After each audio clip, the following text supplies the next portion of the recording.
the meeting is available to live stream via Park District website. Excuse me. The meeting's starting.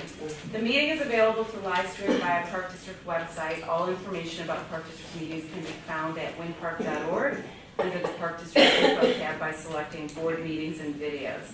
Public comments are accepted in person. A link to the video and audio will be posted immediately following this evening's meeting. To improve the sound while listening to the meeting, please turn up the volume on your computer and turn up the volume on the website. There is a slight picture delay when the video switches between camera views. The audio will remain on during this brief delay. The meeting packet for tonight's meeting is located on the website. For those attending tonight's meeting, the emergency exits from this room are the door behind you or through the foyer. The board asks for your cooperation to maintain decorum. Personal remarks are not permitted and interruptions should be limited to valid points of order or privilege. Please be considerate and refrain from interrupting board members and other speakers. We are a community coming together to discuss difficult issues in a civil and respectful fashion. Welcome to the July 23, 2026 Winnetka Park District Board Commissioners regular meeting. I'd like to call the meeting to order at 6:01 p.m. and ask Saba to take a roll call for attendance. Commissioner Cotto? Here. Commissioner Corley? Here. Commissioner Rapp? Here. Commissioner Tyson? Here. Commissioner Seaman? I'm here. President Gibson? Here. Commissioner Root is absent. Here. Here. Just say here. Just say here. Here. Commissioner And Root? forgive me for my delay. Hello, everybody.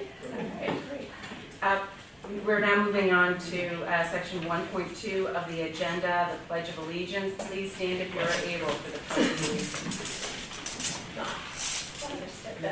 of Allegiance. To the flag of the United States of America and to the republic for which it stands, one nation, under God, indivisible, with liberty and justice for all. All right, now we're moving on to section 1.3 of the agenda, public announcements. Is this for you, Shannon? It sure is. So first, the Park District is excited to welcome a couple new faces to our team. So first, we have our new technology coordinator, Giselle Rodriguez, who's joining us over there next to her. So this is a new position that was created to help manage the district's technology systems, providing support, training, and oversight of our software, hardware, and networks, and all the things tech in the district. So we're very excited to have Giselle with us. Also, we are happy to welcome Jeff Brodsky as the interim general manager over at the Winnetka Golf Club. Jeff is in the audience. And Jeff brings an extensive golf management experience from his many years with the Bowling Grove Golf Club and will provide us some valuable leadership and expertise to support the continued success of the Winnetka Golf Club. So thank you, Jeff, for being here.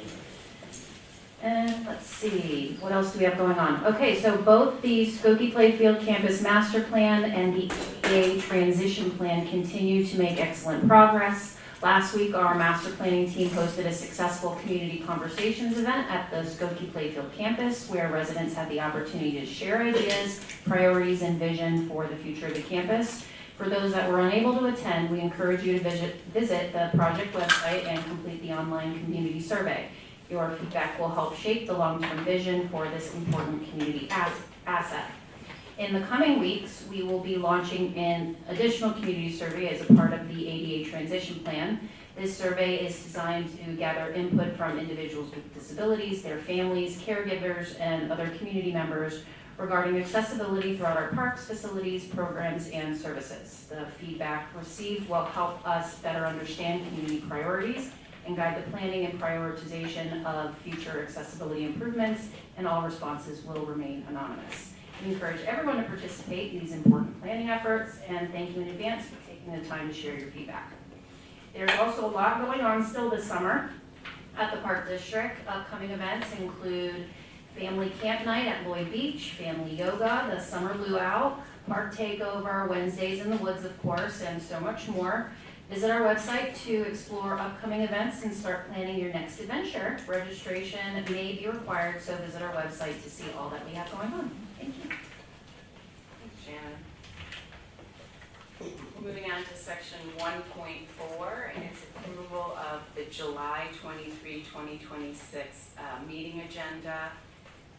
Are there any requests for changes or additions to the agenda? Christina? I'm going to pull the board self-evaluation off of consent so that we can discuss it Okay. and perhaps take action. Okay. It's 3.7. You can put it wherever it's convenient. Remind me to go back to it if I forget, please. Commissioner Rabb, you put your hand up afterwards, I'll just go. Yeah, I have the same. Okay. Commissioner Root? Request to pull 3.6, which is the survey bid for question. And then a request of this board to hear the content of item 4.4 simultaneously as we review 4.3. And what 4.4 was an alternate draft ordinance with suggestions. Very good. May I? You may. I would like to pull the 2027 budget discussion, item 5.1. I don't want Malik to sit here for 2 hours as we debate other things. I'd love to move it to after consent. Okay. Because I think it's obviously an important item. And So what does that mean to the public? I don't know what that means. Today? After consent, I don't know. You're changing? It means I'd like to move it up I'd like to move it up so that we can discuss it Just earlier. didn't know, thank you. Okay.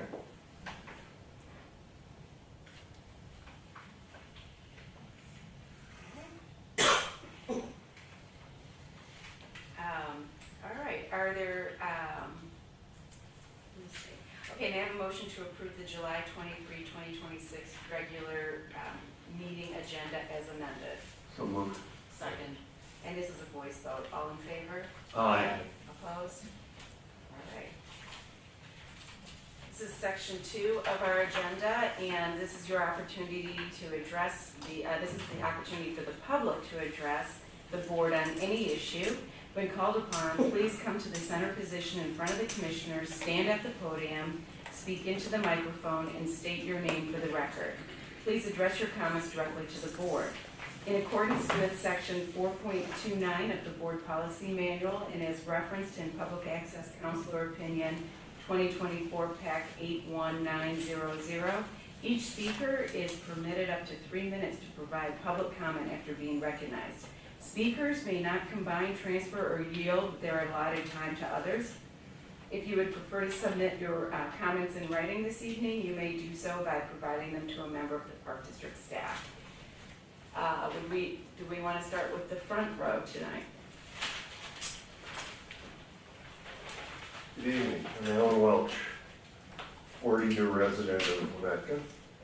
I'm a walker. I walk my dog 4 to 6 miles a day. I often walk my dog on the lake shore. On May 24th, I was walking the lake shore south of Dog Beach and was met by the owner of 205 Sheridan, who claimed I was on his private property. His conduct was not that of a gentleman. The security team called the police, claiming I was trespassing with my dog, again saying I was on private property. The police investigated the incident and determined that, and I quote, "The video footage from this incident was reviewed and it was determined that Mr. Welch did not trespass on private property while walking his leash dog, and there was no evidence that he violated another law or ordinance during this incident. The owner of 205 is attempting to privatize public land, and the Winnetka Park District is complicit in that endeavor. The public have the right to walk the lake shore up to the ordinary high water mark. If you pass this new ordinance, 2026-03, you will be violating the public's right to lake shore access. Thank you." All right, we have row 2. Want to go first? Okay. Thank you, David, for clarifying that. I didn't know it was. Hi, my name is Katie Stevens, And I have 4 points. You may never ever put an unredacted email with a citizen's name that you didn't ask permission, and he is also an attorney. You need to unredact that immediately and take it off your website. Number 2, the Supreme Court has dissenting opinions. You cannot tell a board member that she has to support your opinion when that opinion may or may not have been voted on. The village has set a precedence, they're the highest court here, and they have dissenting opinions and they don't censure people. You guys need to be kinder. Really, come on. Number 3, Smokey the Bear. You guys are like Smokey the Bear lighting fires. The Park District sends out a new mission statement, and the new one was not, the new one that you wanted was the first one on a survey, not the current mission statement that was the second question. I don't know if you voted on that, but it was tainted. It was clearly that people wanted open space, and what park district in this planet would ever delete protecting parkland from their mission statement? Number 4, you've already spent $2.5 million of the $3.2 million donation. When is this going to end? Is it going to ever end, or is it going to go on forever? Number 5, the TIF. Why would you support money for a TIF and asking the Park District to support a TIF going to not the library, parks, and schools, where our own libraries and schools support this? It is craziness that a Park District would suggest money for developers. It's nuts. And I'm sorry, what Park District doesn't want the money to come back to you? The parks, the library, and the schools.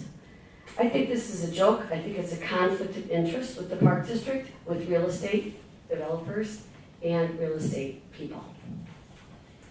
I want to correct something for the record. Okay. All 3 mission statements on this survey had protecting open space in them, just so you know. Yeah, but your mission statement was first, and the new one was first, and the second one was the current. We're gonna have a discussion about it tonight.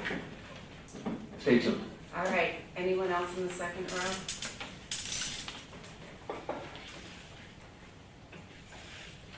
My name is Robert Mucci, Bob, I can't hear you. I live in this community 37 years, and this board never ceases to amaze me at how it is dysfunctional and does not represent the will of the people of this community. They do it often. The latest one is this proposal to change the mission statement to delete any responsibility to protect and preserve public lands, parks, and resources. You want to delete any responsibility to protect and preserve our public lands, parks, and resources. Are you serious? Have you lost leave of your senses? It's contrary to your oath to this community. That's your very purpose, is to protect the park board. You're supposed to protect our parks, not say we don't have to. This board does not represent us. This isn't our proposal. The people of Winnetka didn't ask for this. And it's adverse to the interests of the people of Winnetka. Yet you persist in following your own interests, which are not that of the community, and as such, you should resign. It would have been positive if you had learned anything from when Mr. Ishbia bulldozed the bluff, which you had an obligation to protect the bluff, and you failed miserably. The bluff is gone. And now you want to put up an amendment, a proposal, that says it's okay. We don't have to stop people from bulldozing. What does Mr. Ishbia want to bulldoze now? Does he want to put some more fences in the lake so that the public can't use the beach? Okay, it's so obvious that this board does not represent us that you have contempt for any people that come and speak before you. You don't listen to what they say. You don't incorporate it in your policy like you're supposed to with the survey. You make up your own survey, and you don't listen to people. You know, I've come here for many years and showed you in the policy that the citizens have a right to ask questions. And you ignore it. You don't feel like you have to follow the rules. You don't feel like you have to you can answer any questions. It's amazing. You feel you're above the law, and you don't have to follow any rules. You exhibited an arrogant obtuseness about following the rules, and you believe you don't have to answer to anyone. You need to resign. This board is beyond rehabilitation and has demonstrated that it will pursue any path, no matter how ignominious, in order to achieve its conflicted personal interest. You do not hold back in any use of your public office to deter anyone who stands in their way. Currently, the board is trying to discipline Colleen Root for exercising her constitutionally protected right of free speech because she has observations that might criticize you or suggest a conflicted and dysfunctional board. Shame on you. The Supreme Court has consistently ruled that such speech in question is protected. Lewis versus New Orleans, 415 U.S. 13. Hess versus Indiana, 414 U.S. 105. Plummer versus Columbus. Gooding versus Wilson. Gregory versus Chicago. And Brown versus Louisiana. The board's contemplated action against Colleen Root is totally lacking in any merit whatsoever and is done as a malicious attempt to quash and silence any opposition. The board is comprised of people, in my opinion, who are bullies and politicos. The people of Winnetka, we don't have a park board, we have a cabal. According to the Winnetka Park Board, it's hereby put on notice that the action it contemplates against You Colleen need to Root, finish up. Time is I'm on elapsed. the last couple sentences, Okay. is criminal under ILCS 720, 12.5, paragraph 6, which is a class 3 felony. Whatever language exists in text or the bylaws that this board thinks it can rely on against Ms. Root, they are severely, sorely mistaken. Their actions will be construed as a malicious, willful, and wanton attempt to violate 12.6-5. We need to tie it up. Okay, I think this board is a financial liability to the community. If you really care about the community of Winnetka, you would resign and let others who are more qualified and know what public service means, who aren't here for feather their own pockets, and who know how to represent the community without personal conflict of interest. Thank you. All right, anyone else in that row? All right, what about the third row?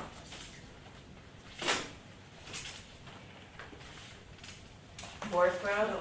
Oh, Schreiber?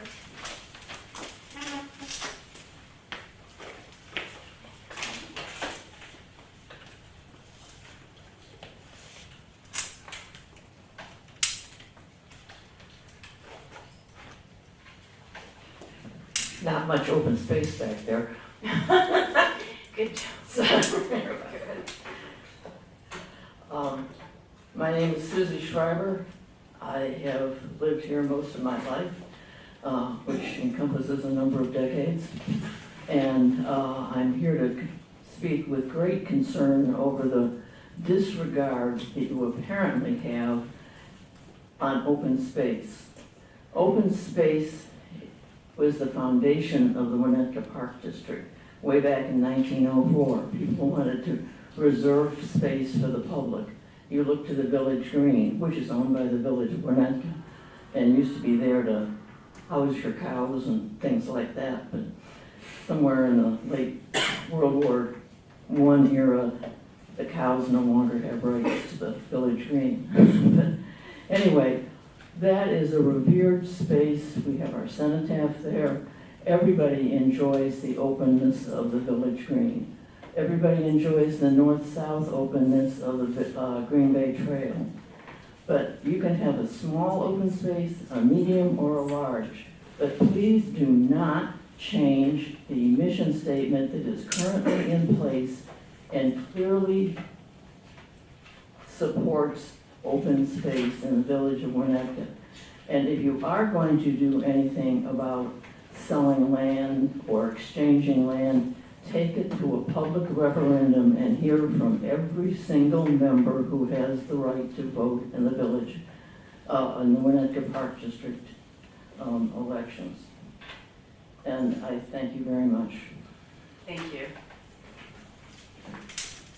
All right, are you in the last row, Mr. Winnichenko? I believe. Counting, yeah. Go ahead.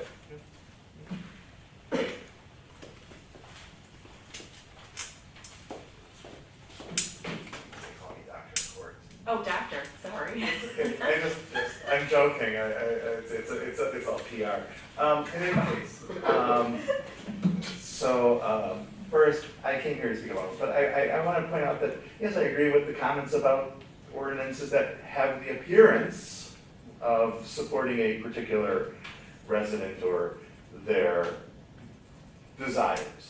And, I'm aware that, I believe that there are some people here that are concerned at how they are perceived unfairly And I think we do need to move forward. Now, there are some things that we have to correct, but we do need to move forward. And I'm troubled by the potential for additional censure of a board commissioner.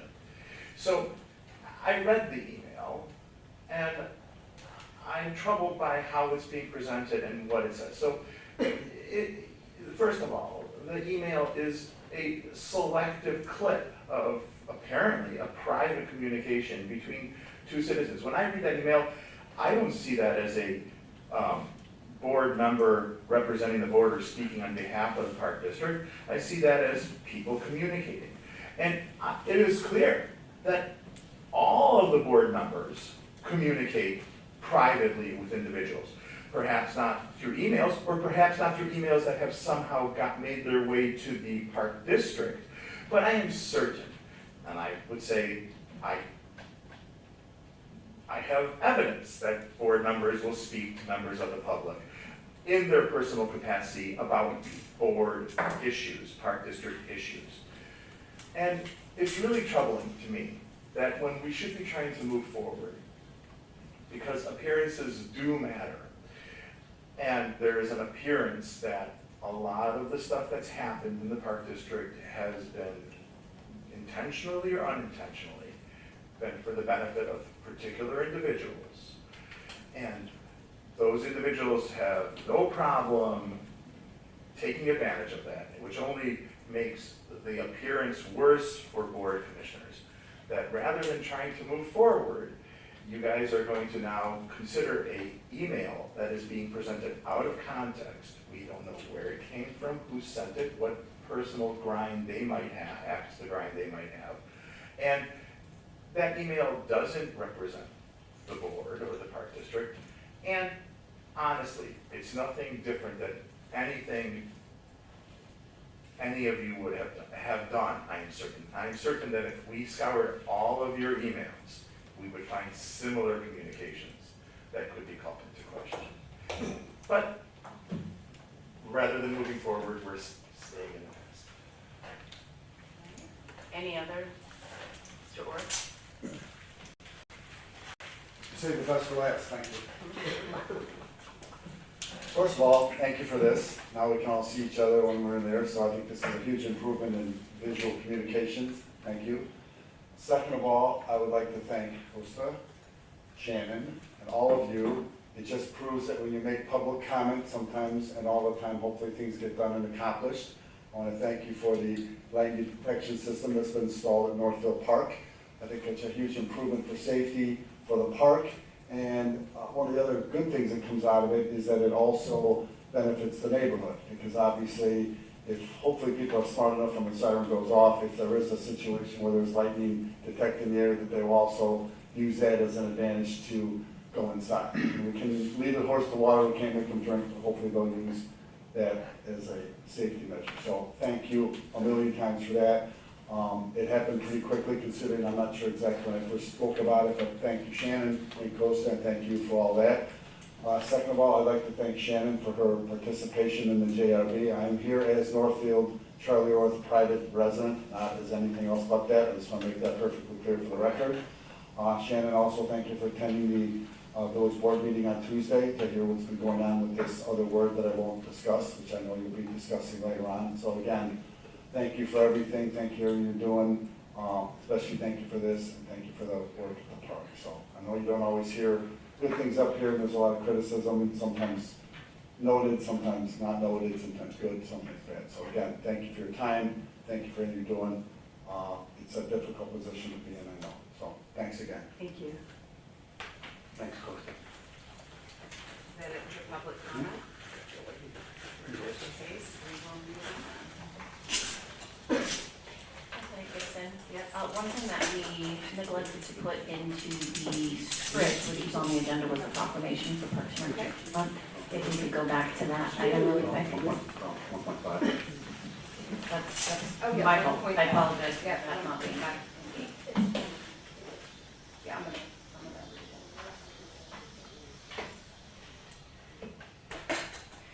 So just really quick, July is National Parks and Recreation Month, and every year we go through the process of doing a local proclamation to designate July as Parks and Recreation Month here in the Winnetka Park District. So really quick, I will read the proclamation. We have the copy there with a nice pretty seal on it that we will post in the main office once we get through that. So designation of July as Parks and Recreation Month, whereas Parks and Recreation services are essential to the health and well-being of our community, offering opportunities for physical activity, social interaction, and connection with nature. And whereas the Winnetka Park District is dedicated to providing high-quality parks, facilities, programs, and services that enhance the quality of life for all residents and visitors. And whereas Parks and Recreation contribute to the environmental sustainability of our community by preserving green spaces, wildlife habitats, and natural resources. And whereas Parks and Recreation programs foster community spirit, cultural awareness, and civic pride, promoting inclusivity and diversity among our residents. And whereas the Winnetka Park District collaborates with local partners, volunteers, and stakeholders to enrich the community through events, initiatives, and educational opportunities that promote health, wellness, and environmental stewardship. And whereas the National Recreation and Park Association, NRPA, serves as an advocate of Parks and Recreation Month and provides leadership, advocacy, and resources to support the efforts of Parks and Recreation professionals and communities nationwide. And whereas National Parks and Recreation Month was recognized by the United States House of Representatives in 2009 in perpetuity for its importance in promoting the value of parks and recreation in enhancing the quality of life for all Americans. And whereas the celebration of National Parks and Recreation Month encourages all residents to explore, enjoy, and support their local parks, facilities, and recreational opportunities. Now therefore be it resolved by the Board of Park Commissioners of the Winnetka Park District hereby proclaims the month of July 2026 as National Parks and Recreation Month in the Winnetka Park District.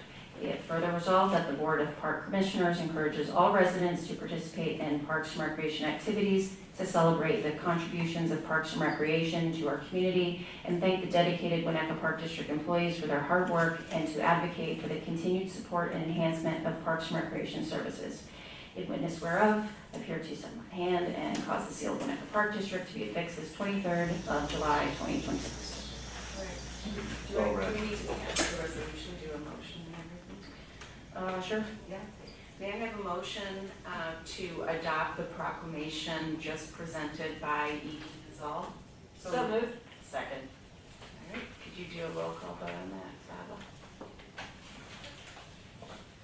Saba? Commissioner Corley, Yes. Commissioner Rath, Yes. Commissioner Root, Yes. Commissioner Kodo, Yes. Commissioner Tyson, Yes. Commissioner Seaman, Yes. President Gibson. Yes. The proclamation passes. Very good. All right.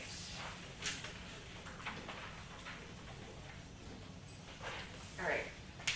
So we've already amended the consent agenda.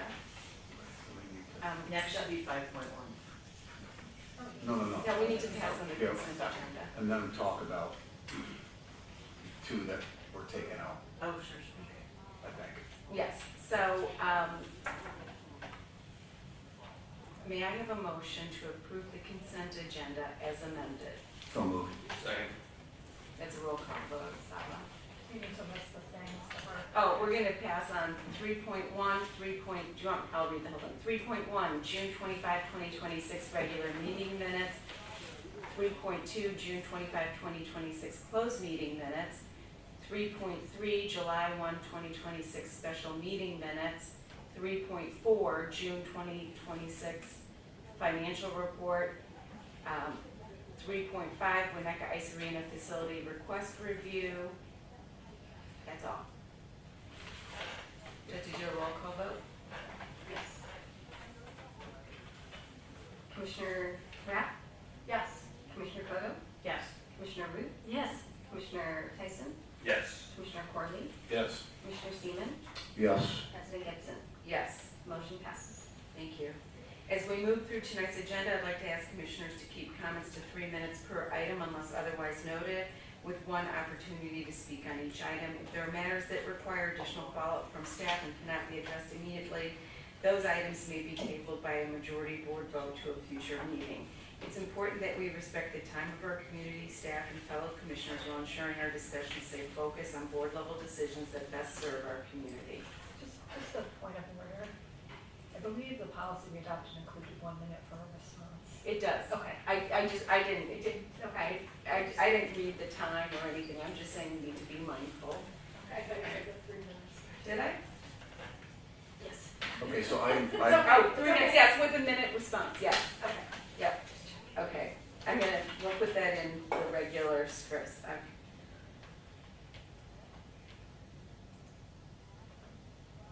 Okay. All right. Item 3.6. Yeah, we're gonna move to item 3.6 that was on the consent agenda and has been moved into the regular agenda, and that's the park survey bid review. And this was my question. Terra Technologies, as I understand, is a solo practitioner surveyor, am I correct? That is correct.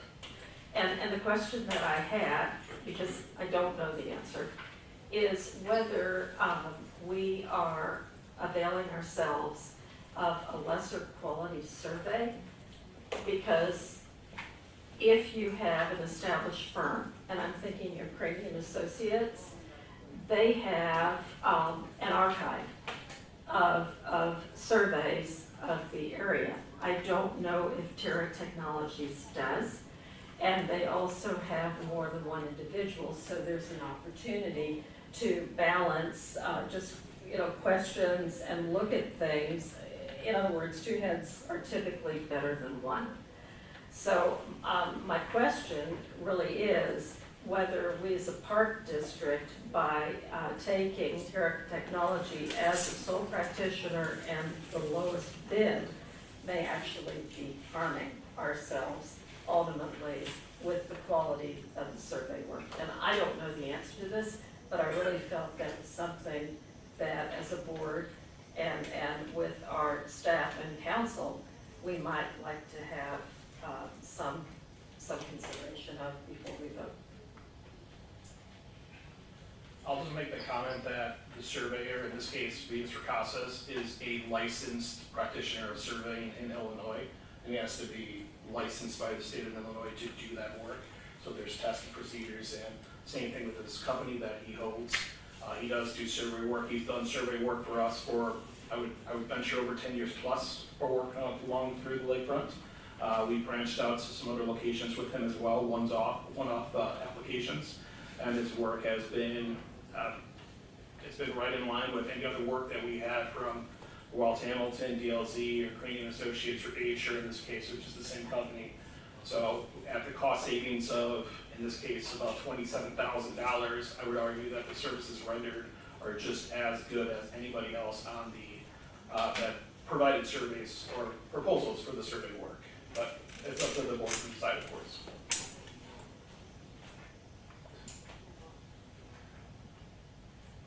anyone wish to? So if staff is comfortable with the quality of the work, I'll be more than happy to save the money. So, And it's not just, it's about 50%, well, shy of 50% of the Yeah. bid. yes, It's not just 27, it's a high percentage. yeah, And then we go up another multiple of 100% on top of that for the next one. So yeah, yeah.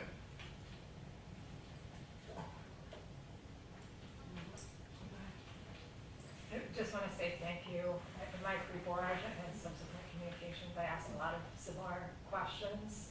And also had questions about the prior work that had been done, which I, after going through, felt satisfied that they had been resolved. So I think these surveys will be high visibility immediately, particularly the tower park and beach survey, if we need to go through any kind of approval process. So I, was satisfied that we had this proper scope, and so hopefully we'll have a good outcome for a great value. Anyone else?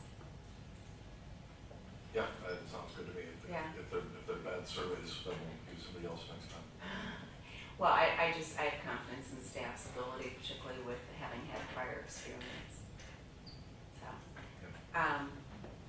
do we then make a motion to proceed then? May I have a motion to proceed with the park survey bid with Terra Technologies? So moved. Second.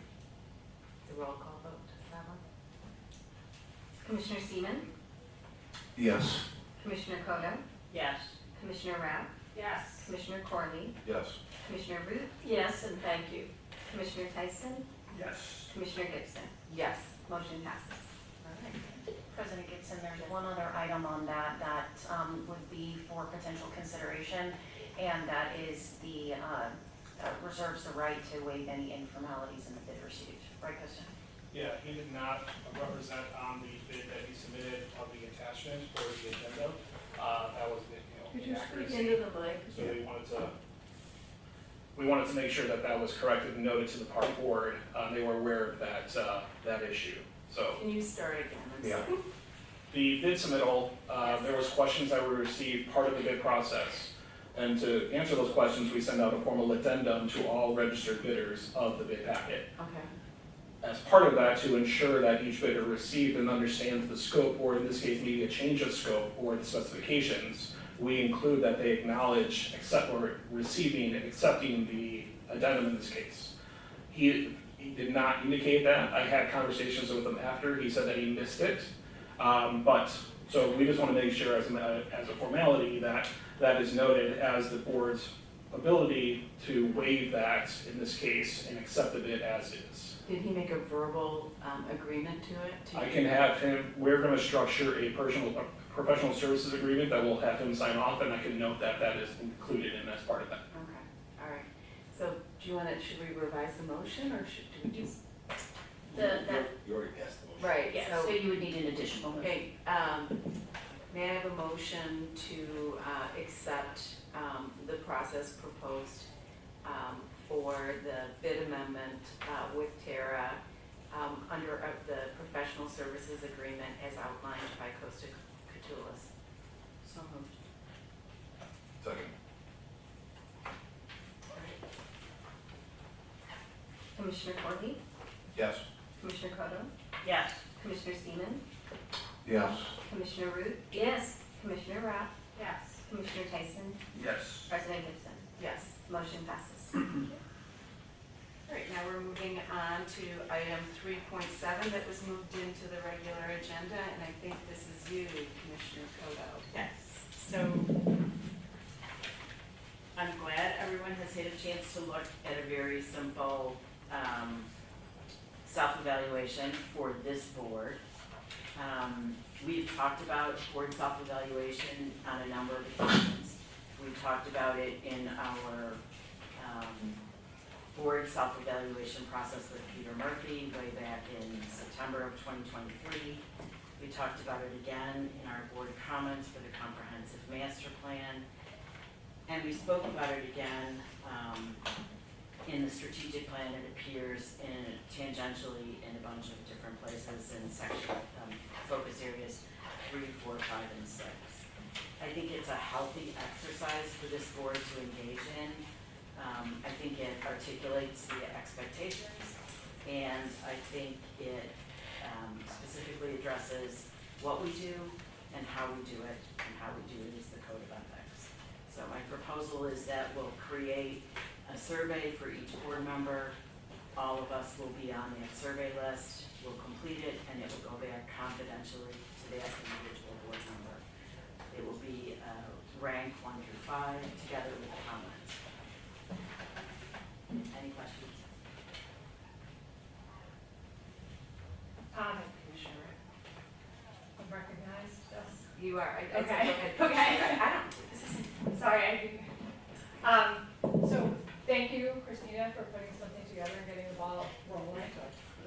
Because it is something that we have talked about a number of times. I had the opportunity to participate in the session in 2023 with Peter Murphy. We received these binders. There was a ton of helpful information. If there's an opportunity to get him back here or have some of these resources available and shared with other commissioners. I think that would be advantageous. I'm not sure of the logistics of just handing out my binder because it was, closed session discussion and materials. But I think that's definitely something that we, could pursue. I read these criteria and I had some significant issues with the proposal. And I think that we need to give it a little bit more thought. I think that with respect to confidentiality, if we are sending these things, the magic of having Peter Murphy come or a member of IAPD is that then it pushes the discussion into closed session. And so it's more confidential so people can be more open. I think that under this proposal, it's a question in my mind whether things are truly confidential or they become public records. So I also found the criteria as proposed to be a little bit problematic. I think that if we are doing something where we're doing any kind of evaluations, we need to stick very closely to our approved policies and our approved guidelines for the roles that are being covered. So I think that that needs a little bit more fine tuning. Specific examples are engage with residents at the farmers market sessions as assigned. There's no requirement to attend farmers market sessions. We're volunteers. We all do the best that we can to participate and engage with the public in, line with the realities that we face in terms of our abilities to contribute endlessly to this board beyond the 6-hour meetings that we can sometimes have. So I also would note that we do not have a requirement to report back to the board for liaison assignments in writing. We can certainly do that. But our policy does not require that. So if that's something that we want to adopt, I think we should discuss it further and have guidelines, and it should not be an evaluation criteria for us as individuals. Finally, I noted in how we work code of ethics, there's a note at the bottom, properly credit the source of all non-commissioner work product, and I'm not sure who that was directed at. I did want to just address that when I gave my report for the IAPD, I went back and listened to it. I gave it at hour 4 and 42 minutes, so that would have been close to 10:40. Our policy at the time required us to give an oral report, which I did at 10:40. It was not perfect, but I shared the information that I thought was most relevant for us. I was horrified to see that I did not properly cite it. I have made cards with the information to remind us of some of these important points.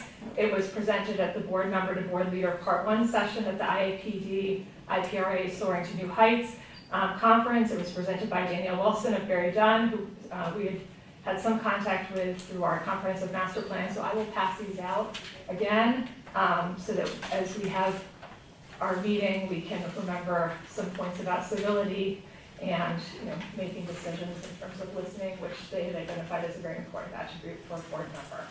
So I will pass these around, but I think that the idea is good to do a board self-evaluation, but I think it will be more effective for us to think about it a little bit more broadly in terms of how we work together instead of positioning it as I'm rating you as a person.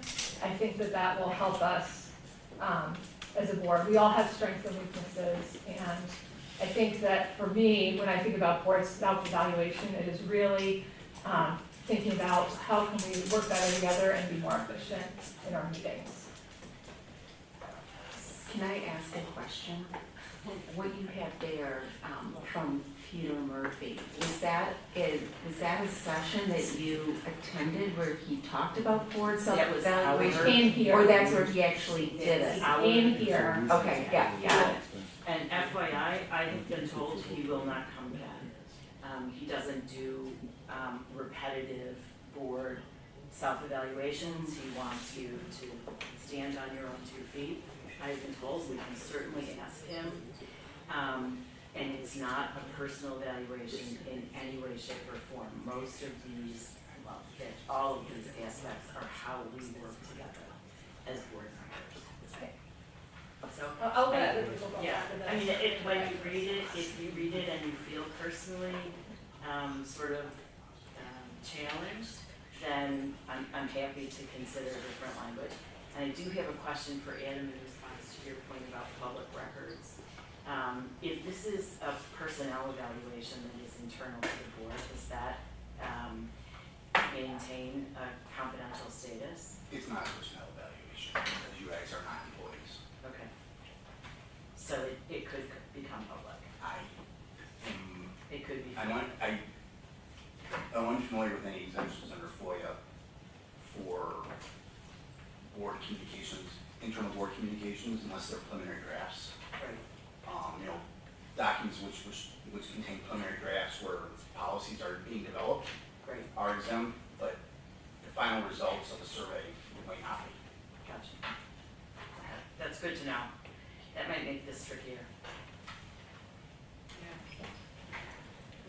I also want to thank Commissioner Coder for raising this.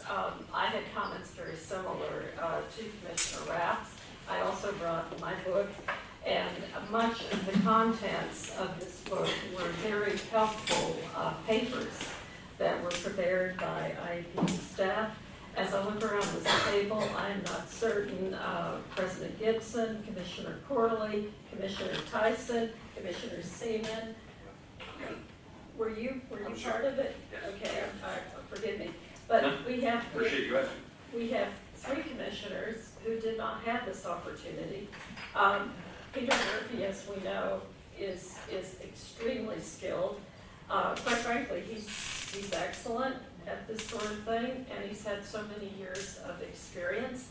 So when Commissioner Cuddy said he would not come back, I would encourage us to reach out and see if that is possible, seeing that we have so many new members who've not had this advantage. We can always ask. I think it's always good. And if I may, I have 1 minute and 57 seconds. If we are going to, I'm sorry. No, I was pointing at Commissioner Rapp. Hey, back off. Oh, okay, thank you. Anyway, I looked at this list and I was very confused. The number 2, attend pre-board meetings as generally offered. We do not have a policy that says that as commissioners, we must do that.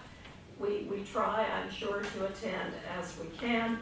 Also, when I looked at the Code of Ethics, we are missing a number of our points of ethics. So again, I would direct us back to the fabulous policy that we just revised, which is under 4.14 subsection I, and I think all of that needs to be noted.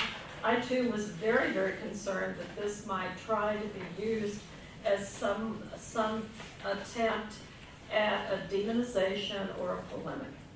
And it would be my hope that that would not be the case, which is why I suggest having a facilitator like Peter is really good, because if nothing else, you may find that it brings us together as a board, as people start talking and working together and getting to know each other. And again, we have new members. So thank you for your consideration of my comments, and I think this needs quite a lot of work. My question is going to be, who is going to compile this and do this internally? Yeah, I think that the Code of Ethics comes straight off the membership card that we all carry for the IEPG. But that is not our Code of Ethics. It's true, but in the interest of brevity, I didn't add that. The second And point, it includes. let me finish, please. The second point is that the generosity of our staff to spend 2 hours with us in pre-board meetings needs to be noted. They are willing to do 4 2-hour sessions for board members to ask any questions and clarify any issues. And I think that generosity needs to be noted. And I think it's a gift from them to us to prepare us. And I think we should all be taking advantage. I don't have any comments. Commissioner Tyson. I think it's a good idea that we do this. It sounds like there's a lot of questions around how it would actually take place. Closer to your microphone. Yeah. Sorry. I like the idea. Oh, that is louder. Yeah. I was troubled by the fact that the results could become public if we do it, maybe the way we were going down that road. I'm not sure if we can get Peter Murphy, if there's somebody else he has on his staff who might, take on this responsibility, might have experience in facilitating these sessions. I also think it would be a good idea to feed some of these items. I mean, they will come with their own criteria, but I think some of the nuances of this board and the fact that Commissioner Root pointed out we have our own code of ethics, we should make sure to provide that information to said individual so that they can help tailor their approach.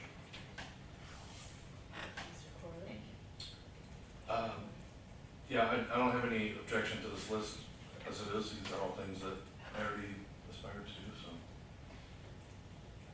Okay, so let's call it a work in progress. Okay, it is a work in progress, but in the meantime, can I ask you a question of Adam?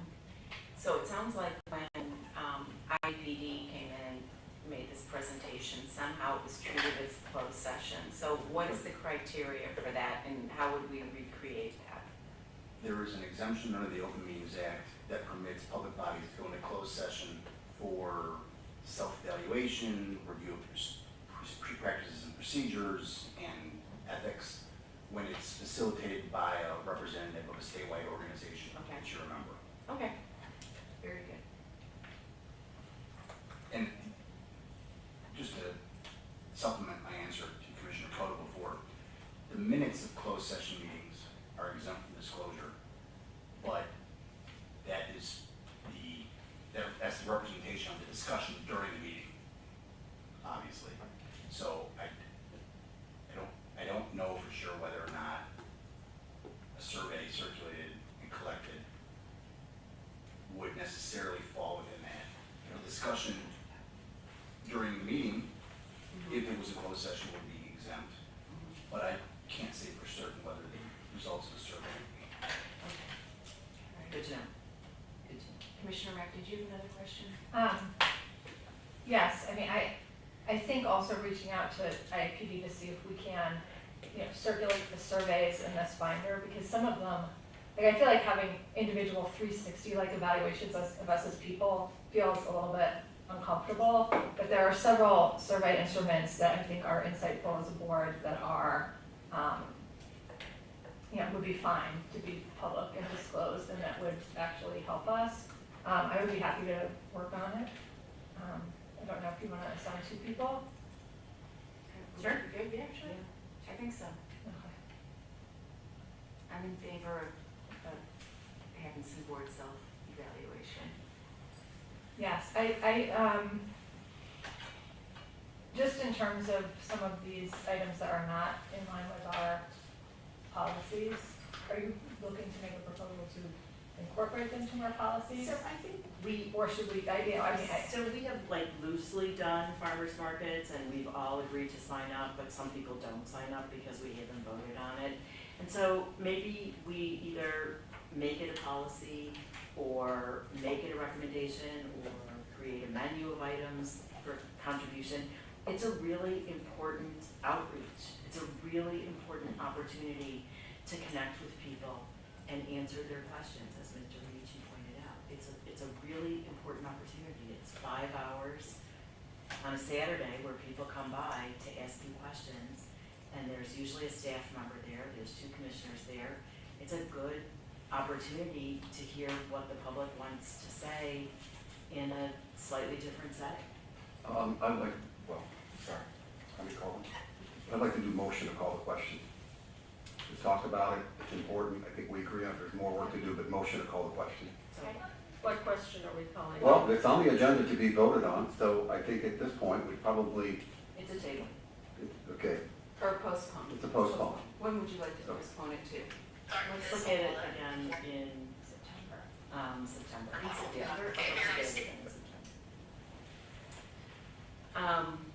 All right, so we will table it until September. Postpone.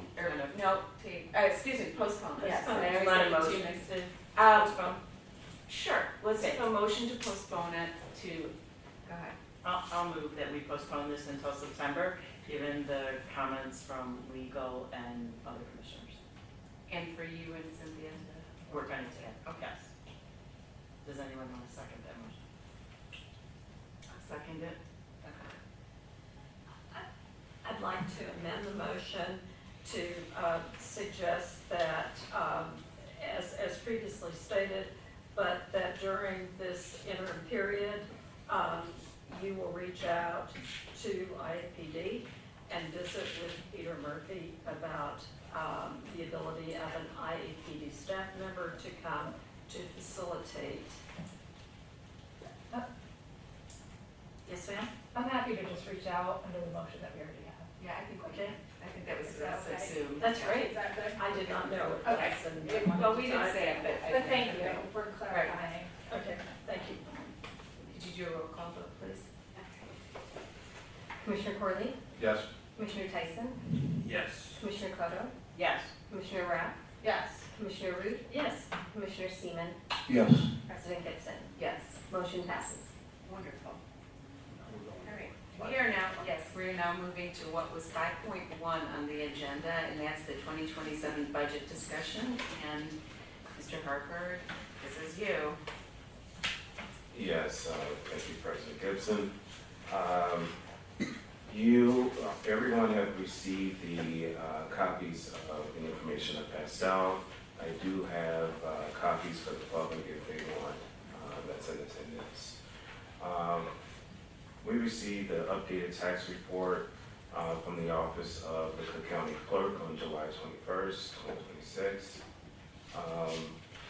And then also, before I discuss this document that I've handed out, I wanted to explain how the new construction affects the Park District with levy capacity under the Property Tax Extension Limitation Law, PTEL. As we all may know, new constructions are new homes, tear downs, rebuilds, commercial buildings, redevelopment projects, and major additions. New construction adds new taxable values to the community and creates levy capacity beyond CPI. Consumer Price Index, CPI, which is the cost of living or inflation percentage. I provided a copy of to each board member for the updated PTEL and CPI changes for 2026 extensions. It can also be found online at taxillinois.gov under the property tax link and the property tax extension limitation law PTEL link. Under there, you'll find the general information and resource A.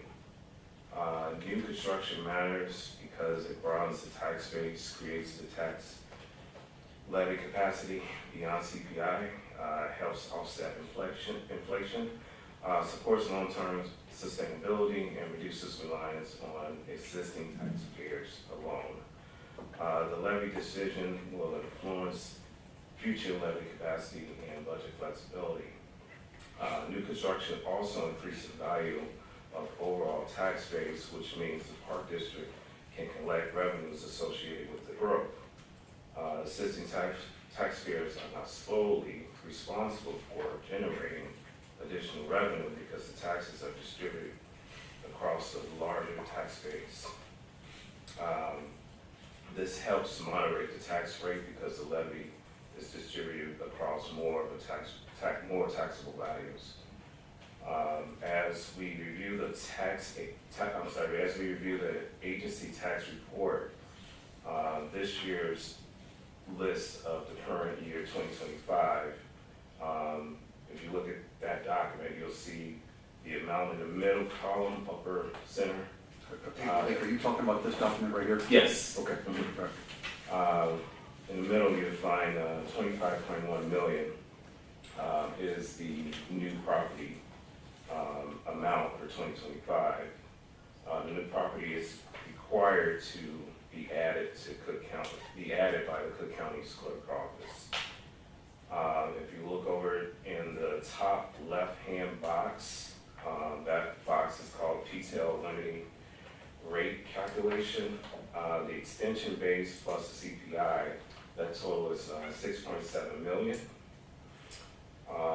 If you go to the current EV, which is directly below it, that amount is based on the Cook County EVA, which is on the right-hand side, which is 2.4 billion, 2.489 billion.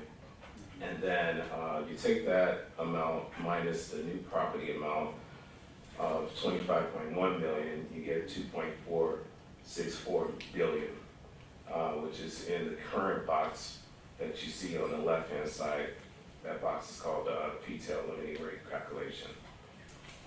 From there, you take the 6.7 million divided by the 2.4 billion, you get your limited rate, which is 0.273963. That amount is calculated times the amount above it, which is the current EVA of 2.464 billion, to get to 6.8 million. That 6.8 million is your maximum amount, which is 6.8 million is not listed, but when I reviewed and pulled up the information, I calculated as such. You take that 6.8 million, and the 6.7 million, you get the difference of 67,917, which is the additional extension generated from the new construction for that year. As I move forward, the calculations are as follows, based on the Cook County report. The maximum extension for PTEL that was allowed in 2025 was 6.82 million. We levied only 6.45 million. It appears that we left an estimated amount of 370K of available levy. Say that again? We left an estimated amount of 370K of available. I can't quite understand it, so I apologize. Oh, that's okay. We left an estimated amount of 370K of available PTEL extension unlevied. Okay, so what time frame is that? That's all, are you saying that's the new construction? That was the new construction that would have been in the 2026 budget. So when we levied the 6.4 million and some change, we had a maximum amount that could have been levied of 6.8 million. So we left 370K on the table that we could have levied for new construction, but we did not levy for new construction or new growth. So the conversation is looking at not only levying the CPI, but looking at whether the board is interested in levying for new growth to take advantage of that maximum levy. The new growth. In 1 year, $370,000. That seems extraordinarily large to me. Dale? And that was based on a new property value in 2025, an EAV of just over 25 million. So that was a new growth of 25 million in 2025.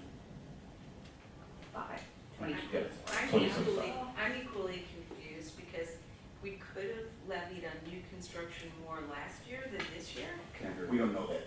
We don't know what this year would be. Okay. For 2026 dollar amount for budget year 2027, we don't know that dollar amount yet. Okay, got it. So it's more like we have two different numbers we can choose from to levy. So you would levy whether you levy up to the CPI, which is what is kind of the precedent of what we have been doing. Yeah. And then there's the second pot of the new growth that we can also levy on. That would be that additional value of what was new growth, new construction within that year, that can be levied on at a separate rate based on Cook County's calculations that are way too. So is it the case that those are two different numbers for 1 year, and then the next year that new construction is lumped in, and then there's another new construction? That then is no longer new construction, but the EAV of that value is lumped into the total EAV. Okay. So every year's maximum tax levy is based on what you collected the preceding year, by and large. So if you leave money unlevied, it limits how much you can grow in the future. Right. I'm not telling you whether that's good or bad, I'm just telling you that's how the math works. So three options you have. If you want to, option one is to just capture the CPI. The tax cap says that you're allowed to increase your tax rate by the percentage change in the CPI. That's one. Alternatively, you can do option two, which is to capture new growth.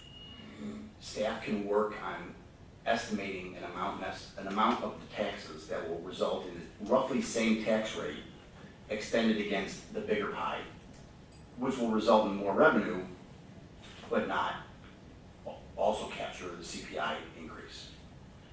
Option three is to capture the CPI and new growth.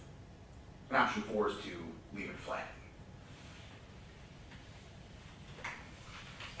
That seems like a shockingly large amount of Where does that number come from? new growth for our district. Like the difference that I see between 6.8 million and 6.75 million is like, 28.9K. I'm having a hard time understanding where the 370K is. Yeah, I don't I'm sorry, so the maximum amount was 6.8 million that we could have levied for 2020, from 2025 to 2026. Right.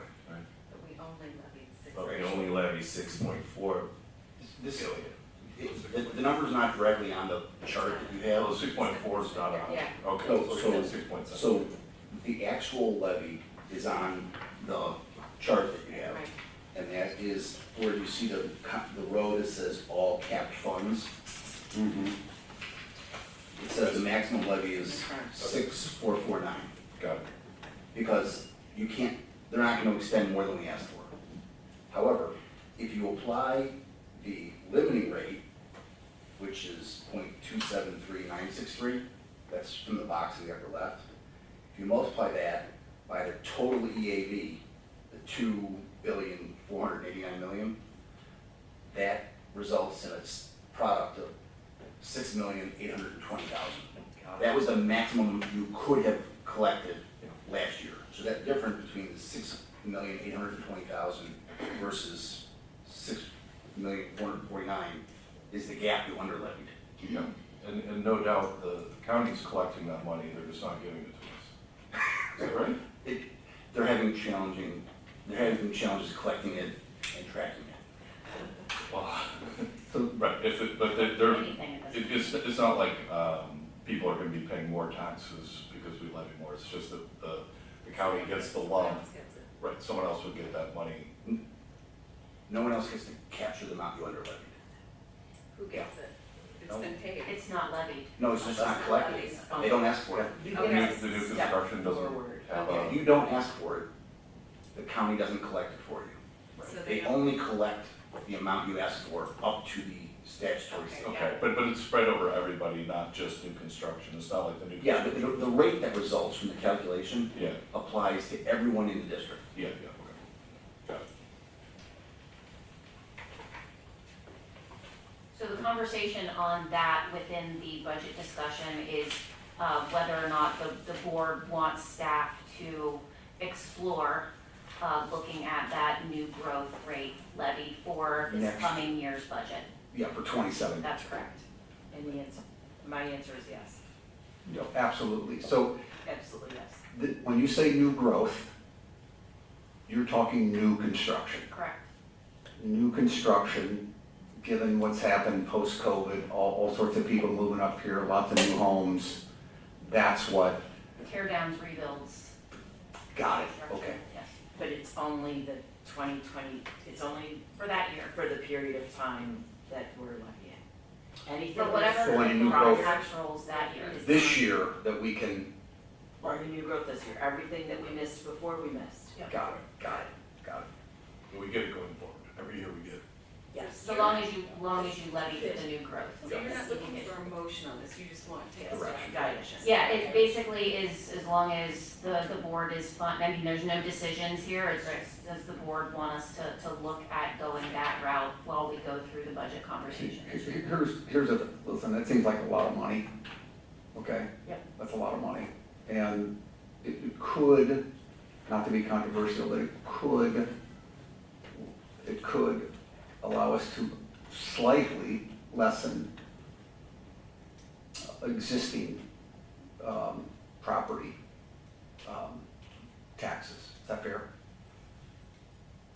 It wouldn't reduce what's already being levied, but you could You could do levy than- less than CPI Right. on That's my point. whatever, but Yeah. you wouldn't be able But then to for the get forward less. year, Right. then you've impacted yourself again, Correct. obviously. Right. Yeah, okay. Not sure if you do that, why you do that. But. All right. So, Commissioner Toto, you're in favor. Commissioner Rapp, okay. Commissioner Root, Yes. Mr. Seaman, yeah. Yeah, absolutely. Seaman? Yes. Yes. Okay, good. Okay, glad you too. Okay, we can go forward with that. Malik, you wanna go over the rest of it? In regards to the, budget philosophy. Oh. That was basically it. At the end here, I have, we just recommend the direction of the board, the philosophy of 2027, and then the direction regarding the treatment of the new construction, equalize, assess value during the preparation for the annual 2027 tax levy. All right, so what I'll then continue with in regards to that particular conversation, in regards to philosophy, what we would like to look at as we're going through the budget process this year is have not a decision, not numbers. This is more of a how does the board want staff to proceed with the budget process this year in regards to is the board looking at status quo as far as same services, same type of offerings to staff, same type of offerings to the public? Is the board looking at reducing or potentially, as Commissioner Seaman calls it, optimizing some of our operations? And then there's also, are there needs or wants for additional services or additional items that the board would like included in the budget that would potentially increase? And then staff would go back and we would go through our normal budget process based on that direction, looking at what the board generally thinks as far as that big picture looking forward, because there's going to be the opportunity, staff will come with the staff recommended budget. We'll have our normal presentations on all of the different items, all of the different funds, and then commissioners will then have the opportunity to have a commissioner recommended budget that is based on additional comments or additional requests from commissioners, and then that is what will go to public hearing and build the final budget from there. So this is just directional, no numbers, just what direction would you like staff to go in as we start going through this process, as we're getting heavy on it right now. Yep, all right. John, is there anyone, you want to start, Commissioner Tyson? No. Yes, I think it might be helpful for even us all to kind of chunk those, like to go through and then go around for, what additional services or what's your view on service expansion, because I think if we go through board member by board member, like I have a whole random list of stuff that I've thought about. It's not particularly well organized. I think others probably have a similar random list that may be in a different order. I think it might be easier to synthesize, to just go, like, not for 3 whole minutes on each thing, but, what's your view on? Are you prepared to do that? It's kind of. I mean, we're not looking at building the budget right now. Right. So if there are specific things as far as line items, that sort of thing, then I think that can come at any time from board members. I think that this is more in particular to what we dealt with last year when we came forward with items and we had to go back a number of times on those things because we did not have direction on the way we should have gone in the first place. So if it's something along the lines of, yep, status quo, we're gonna do the same things as we're gonna be doing, We're not going to reduce services, we're not going to add services, or I would like specifically to look at, looking at different types of insurance to see if we get a better deal or whatever. Not saying that we will or we can or whatever the case may be, but that's something to look at. If there's a want to say, hey, I want to look to see if you have specific efficiencies that can reduce the costs of some services, then that's a particular topic of discussion that we can look at as staff. So again, it's not specific line items, it's not specific services, it's a general direction that staff can then look at for when we bring that staff recommended budget. And then the board has their opportunity during that process to look at those individual items on what to reduce, what to increase, and ask those particular questions on those line items during that presentation process. Okay. You would know? So what I heard was fees, that's an area that we came back on later and altered. Staffing costs, that's an area we came back on and altered. What would? Fees, staffing costs, Yep. service changes, and insurance. Those were the 4 categories that I took out from what you said, that you want direction on. Not necessarily that I want direction on, it's just more of, are there specific things that the board is looking at in general, so we, so this year's process isn't as painful. Can I make some comments? Okay. Probably similar to you, I just wrote down a number of items that I think are important for us to look at through this budgetary cycle. But just to set it, we know that and again, this is not a criticism of anyone or any person, any staff member. It's the reality of the environment that we're in, but we know that our expenses are trending, they're growing faster than our revenues. Hey, maybe it's because we weren't. Yeah, We weren't studying yet. Maybe. So that's a level of concern because it's not sustainable. That would be my broadest thought.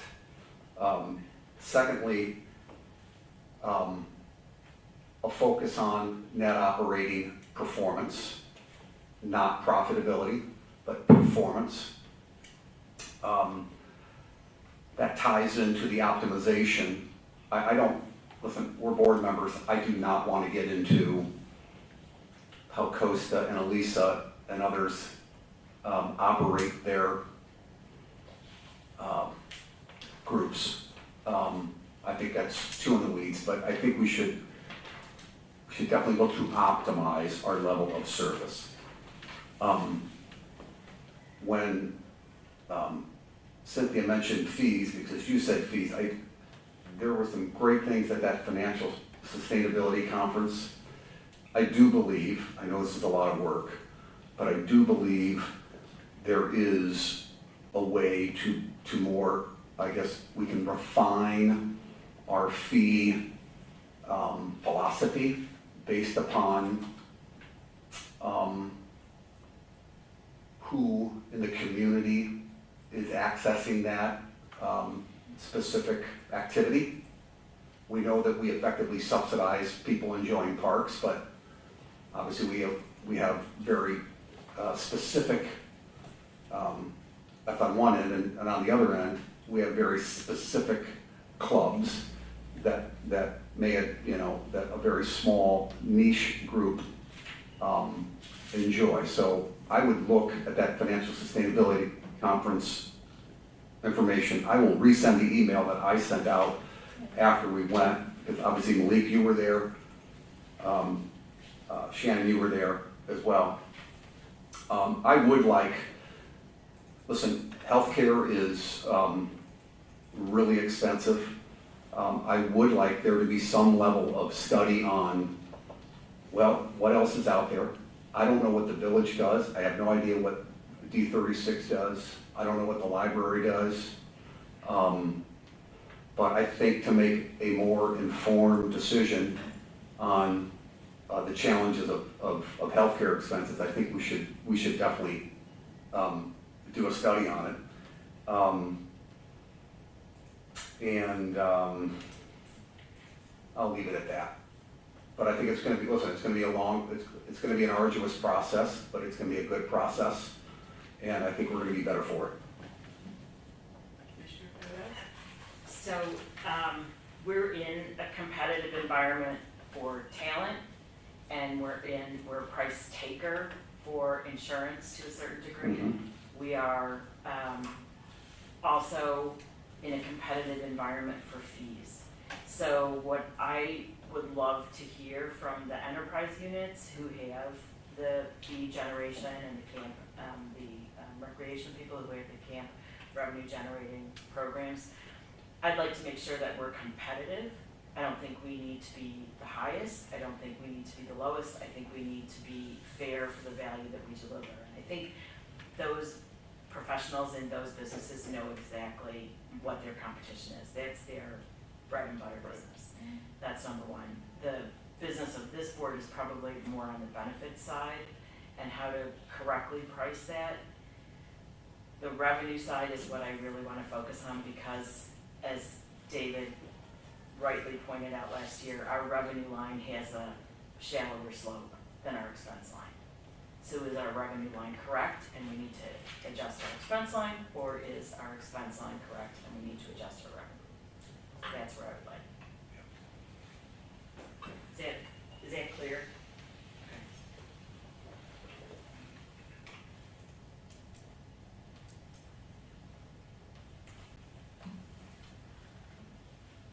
All right, so Kondo, Seaman, Rapp. Go through my random list. So on fees, I think that there are definitely opportunities for selective increases. I think we need to be benchmarking ourselves against the fields that are right next to ours and also available, and see how we line up.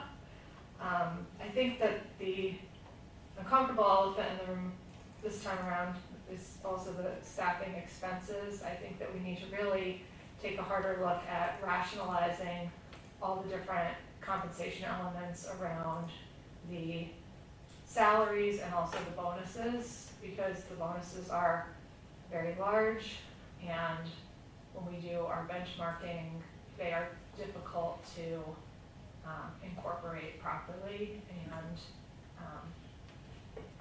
most of them do, even though they're discretionary, get paid out. I think we could look at that data to see what proportion of budget versus actual we had.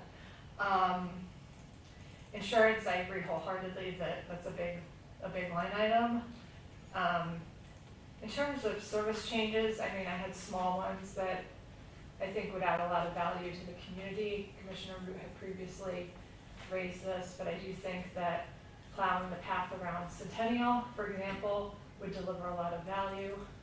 In the winter, having seen people walking on crazy levels of ice during the back and forth for New Trier, drop-offs and pickups, but I think we deliver a lot of value for our community. Our staff have been very innovative with the Spinergy classes at Lloyd. I think, continuing to be creative using our facilities is a good thing, which is part of our strategic plan. So I think as we, look more specifically at the goals, there will be other areas that come out in terms of being customer focused that staff are going to come up with ideas for that we should embrace.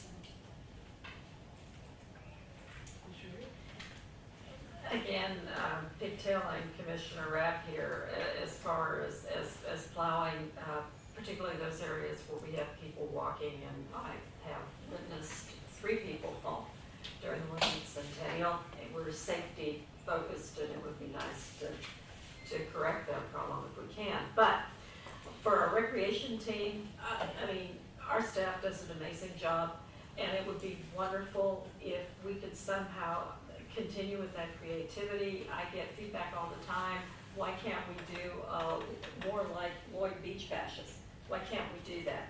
Can we figure out how we could maybe have concerts on the beach? Ways to again maximize the wonderful natural resource that we have, and we're doing it. I mean, we really are. So, again, that goes back to staff thinking and creating and doing what staff does very well.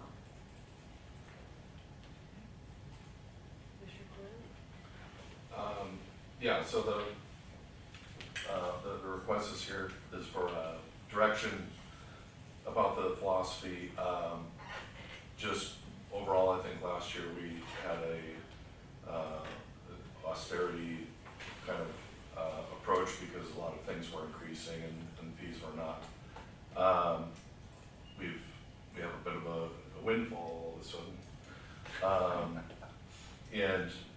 Yeah, so the way I view everything is that everything we went over last year seemed, you know, I didn't see anything that had long-term major problems except, you know, the keeping revenues up with costs will always be a problem. But, yeah, my approach would be very similar to what we did last year, making tough decisions, keeping costs in line, and but yeah, not at the expense of reduced quality or breadth of services from the park district. I don't have anything to add beyond what's already been said. Yeah. I think this has already essentially been said, but I'll say, I understand that there's sort of 3 levels that you're looking for direction on, Shannon, and the way I understand the middle level is that while services may change, they may improve, and even expenses may go up, what we're looking for is the same level of service. Yeah. Correct. I'm in favor of that. Okay, so, overall, I kind of got the idea of look at fees, look at healthcare, look at benefits, revenue trends. Did I say fees already? I think I said fees already. And then kind of keeping status quo on services, but I did also hear a little bit more on wanting to increase for services like events. So that would likely be costs increases for that particular item, so that would kind of be the caveat, and plowing. So those would be the caveat for additional expenses for those types of things. But we can look at those as well. Benefit costs, I heard the compensation elements and bonuses conversation once. So as far as what that looks like, I mean, we can look at that. I think that will probably need more individual conversations on what that actually means, because that's a hard conversation to have. Right. So that's definitely something that we'll need more idea what the board is looking for on that perspective. Yeah, I think does that cover it? Yes. Does it cover it for you though? Does do you feel That like gives you got us some Okay. direction on some things that we're looking at, and some of those things that we're already looking at. But just to answer like the question on healthcare, on what some other folks do. So the library is in a consortium with the village. I know their costs are going up. We talked to the village last year about. This is great, but let's just make, Yeah. let's just report back to the board on that, so we have it in writing, so we can learn and listen. Yep, got it. And then come back with questions after that. Got it. I think that's the best way to do it. You got it. All right. So somehow we've made it through the budget discussion. May I have a motion to direct staff to prepare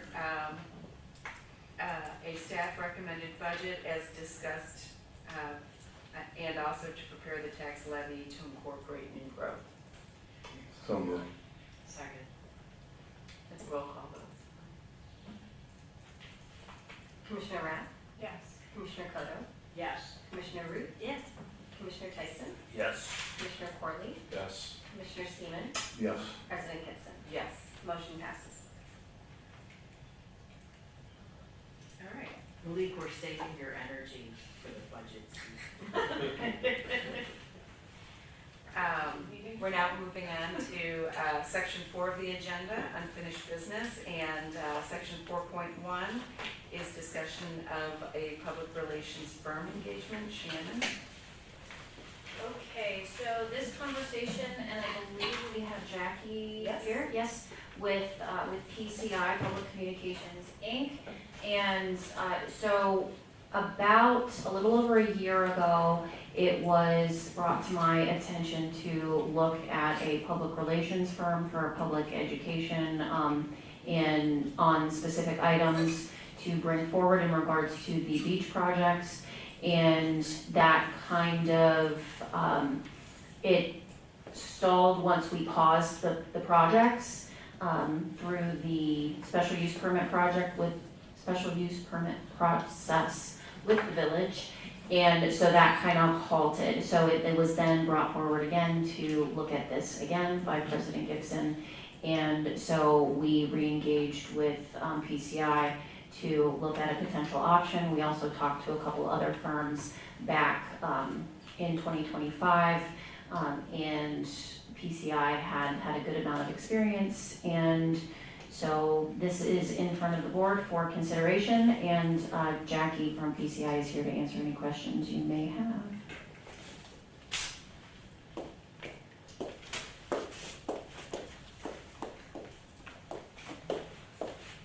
Good evening. Hi. Hi, thank you for having us here. Yes, PCI has a lot of experience with park districts. We have served with and alongside more than 20 park districts, and we bring a wealth of experience through the whole communications realm, which is strategic communications planning, community engagement, which is really important as you're looking to do public projects. We also do digital marketing, we also do social media, all reputation management, issues management, support, and really what the proposal in front of you is really just to support the bandwidth of the staff that's already in place. They're already doing an excellent job, but there's a lot to do. And so we would be brought on as needed to support their efforts, making sure that your residents have all the information they're craving in the manner in which they want it. That it's factual, it is clear, and if they have questions, they know the process and where to go to get answers. We're not here to change any messaging. You're doing a great job already. We just want to make sure that your residents have the information they need when they need it, if they have to make any decisions in the future. So I have a question for you. Yes. On my wish list would be one single timeline for a variety of projects we've engaged in, one single timeline with all of the links to all of the documents in one location. And we have them all, but they're sort of distributed broadly around the website. So if someone comes to me at the farmer's market and says, well, what's going on with the documents? Like, what is the history of this project? Like, you know, when did you have your fence? When did you take your fence out for maintenance? When were you not allowed to put it back in? How did that all unfurl? They could go to Dog Beach Fence and find all the documents and all the history. That's my wish list. Is that something that you think is valuable? Is that something that you think is possible? It is absolutely an idea that we would look at. I can't give you a yes or no because I don't know the details. It would be something we would look at with Shannon and her team to make recommendations that make sense, that are easy for your residents to find. And if that means taking that information and putting it on the website or in a PDF or making sure that you're equipped with that information, of course we're going to recommend that you have the information that you need to answer those questions.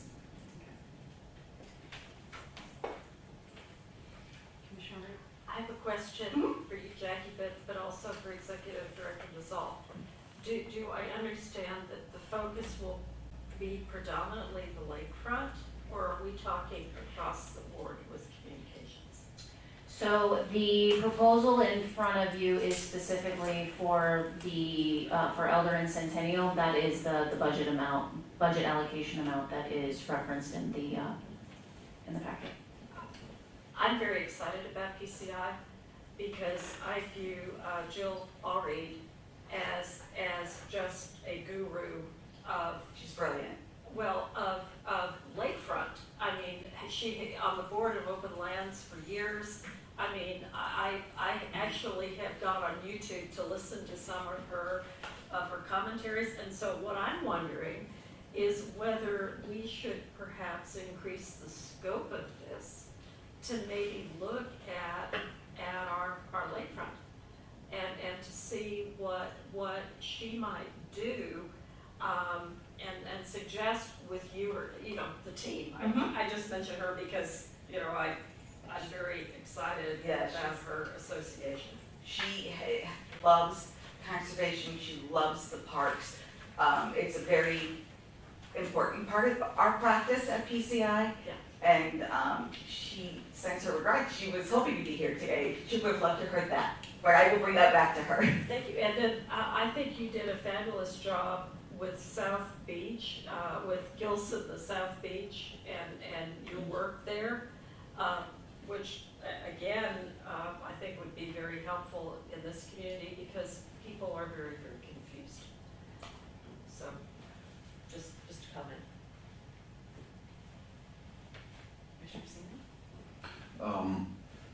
We've lost the message in the community, not blaming, I think we communicate really well, that more than we ever have. It's night and day from 2020 when I first came on the board. But we've lost the message. And we saw a little bit of it here tonight. And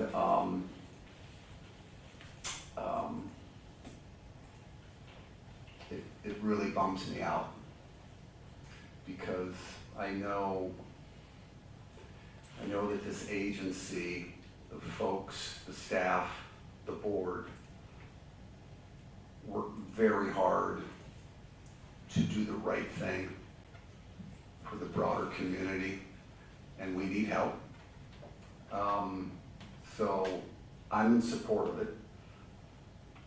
I would like to focus on Elder Centennial, and perhaps if we're overwhelmingly pleased with the product, we can talk about additional Budget for 27. add-ons. We've never done this before as an agency, I don't believe. Back when 2023, 2022-ish, a public relations firm was brought on to go through the public engagement for Elder Centennial. Is that after, probably after, but super supportive of it.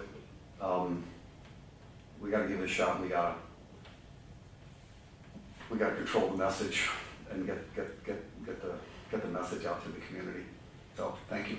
Thank you. Anyone else? I had a similar comment. I think we should start with Elder and Centennial, get some lessons learned from there, and if it makes sense, we'll broaden to the larger group of beaches. All right. Oh, I'm sorry. I just have I mean, the firm looks very good. I can see some positives. I will say that, you know, our communications, our timeline, our website are a little bit challenged. Eating is all, you know, last year, the year before, whatever, the On the Horizon campaign, I think was good in terms of the Very good. messaging. I think though, what I'm struggling to get my head around is just, you know, are we putting forward a plan?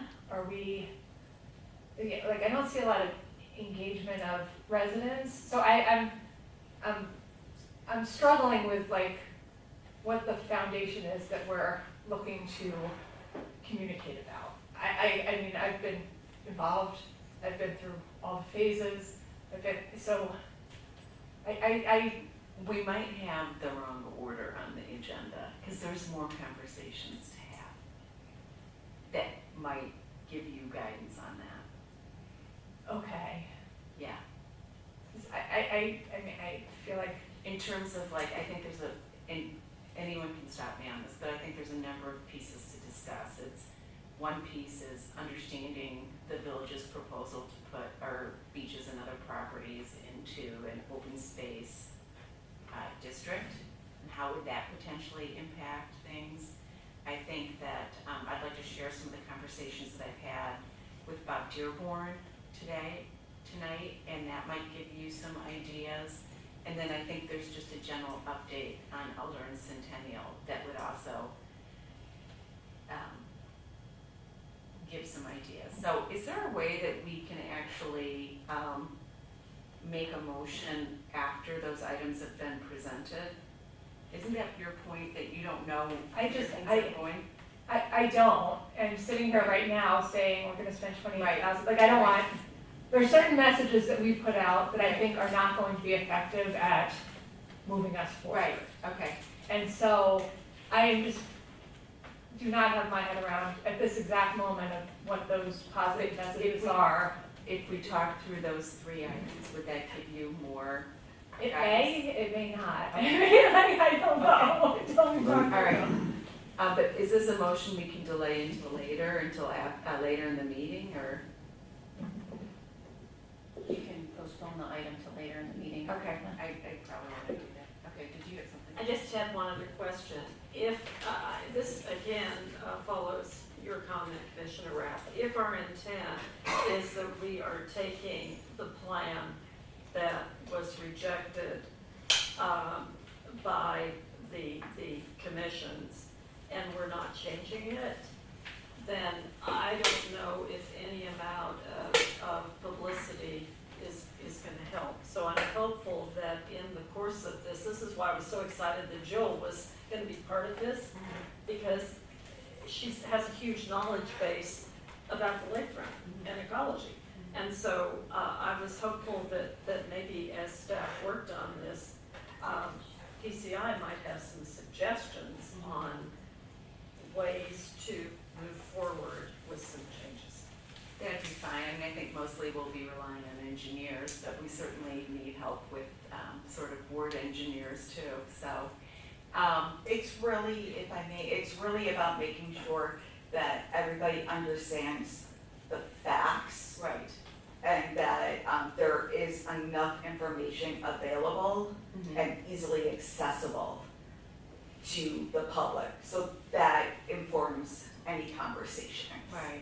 And it's, I think that some of the struggle has been that particularly Elder and Centennial has a number of complications, and you know, how to create a message that people will, you know, spend the time to listen to and understand, but by the same token, convey some of the complexities. That's what we're looking for. I'd like to actually postpone this until later, after we have the Elder Lane and Centennial Park Beach update, if we could. Thank you. Thank you. Thank you. It's on the same, I mean, during the same meeting, so if there's consensus, just to hold it. Right. Is there consensus to hold it? Yes. Yeah. Sure. All right. Yeah. All right. Toasted. We are now moving on to section 4.2, Elder Lane and Centennial Park and Beach update. Thank you, Malik. President Gibson, thank you. So as outlined in the memorandum that's in the packet, there's a few things to update. Currently, we are still waiting to hear back from Cook County as it relates to the plan design that was submitted for their review. Additional correspondence went out to them to check in to see where things are progressing. I think everybody understands and knows that they have asked for determination from the state Attorney General's office to lean in on the conversation and give them some direction on how to proceed. So that's still in queue and it's still moving forward, but we haven't had an update on that. As it relates to the Dog Beach, right now that is status quo based on the current actions of both boards, both the Park District Board and the Village Council, so we are status quo on that front. I believe there's some items later on the agenda here to discuss later on that. As it relates to the development, and in this case, the cleanup of the Elder Lane and Centennial Bluffs, staff have finalized an agreement that has been sent over to the group of SCWA for review of a professional services agreement for $7,250 to outline and do the work product to update the plan so we have something to submit to the village. So that agreement went through through our attorneys, they reviewed it, gave some comments, we went ahead and freshened that up. We sent it over for their review of their attorneys, and hopefully we can get that signed either later this week or by next week and get them under contract and continue on with that process. A question. So the amount of money, the amount of money you're talking about, this is just for the physical plans that we're gonna submit. Plans. The design and. Obviously not the work. Not the work, that is Just the plan, okay. Yeah. So with the steep slope abundance and the work that the village has with their ordinance for the steep slope, we are no longer able to do what's considered maintenance work. They want to review and detailed plans of the scope, the vegetation that's going to be removed, trees identified and so forth, along with the reforestation, or in this case, the replanting schedule, what that looks like in a timeline. So we bring in a third party to help us with that work. So hopefully we can get that underway here soon, get that completed, and then off to the village for their review. And based on any comments or questions that they might come back with, we might have to revise the plans. And then at that point, we'll have a plan set that's agreed upon in the permitting capacity. Then we can go out to bid and get some proposals, depending on the cost, maybe go out to bid, and then bring back to the board the direction on how to proceed with the actual cost to do the work. So that's forthcoming. When's the best time of year to do the work? Late fall, early winter. Are we gonna get it turned around in time? We are. That's our plan and that's our intent.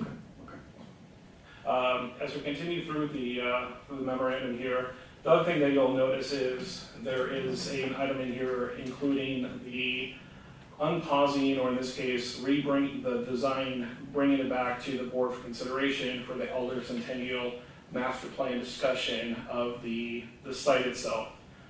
We came to an impasse with the firm from Red Barn Engineering with Matt Wright, where we were unable to proceed with him on the plan due to some questions and some concerns around liability. At that point, the board gave direction to staff to move forward with an RFQ. We went out through RFQ, came back with GZA, brought them through the consideration for the board, and then at a point in time, the board decided not to proceed with them and to move forward and continue looking at ways to develop the site.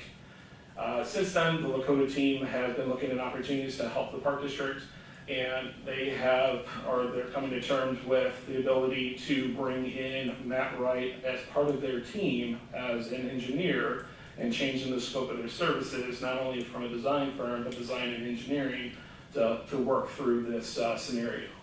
That's indicated here in the memorandum that's been included.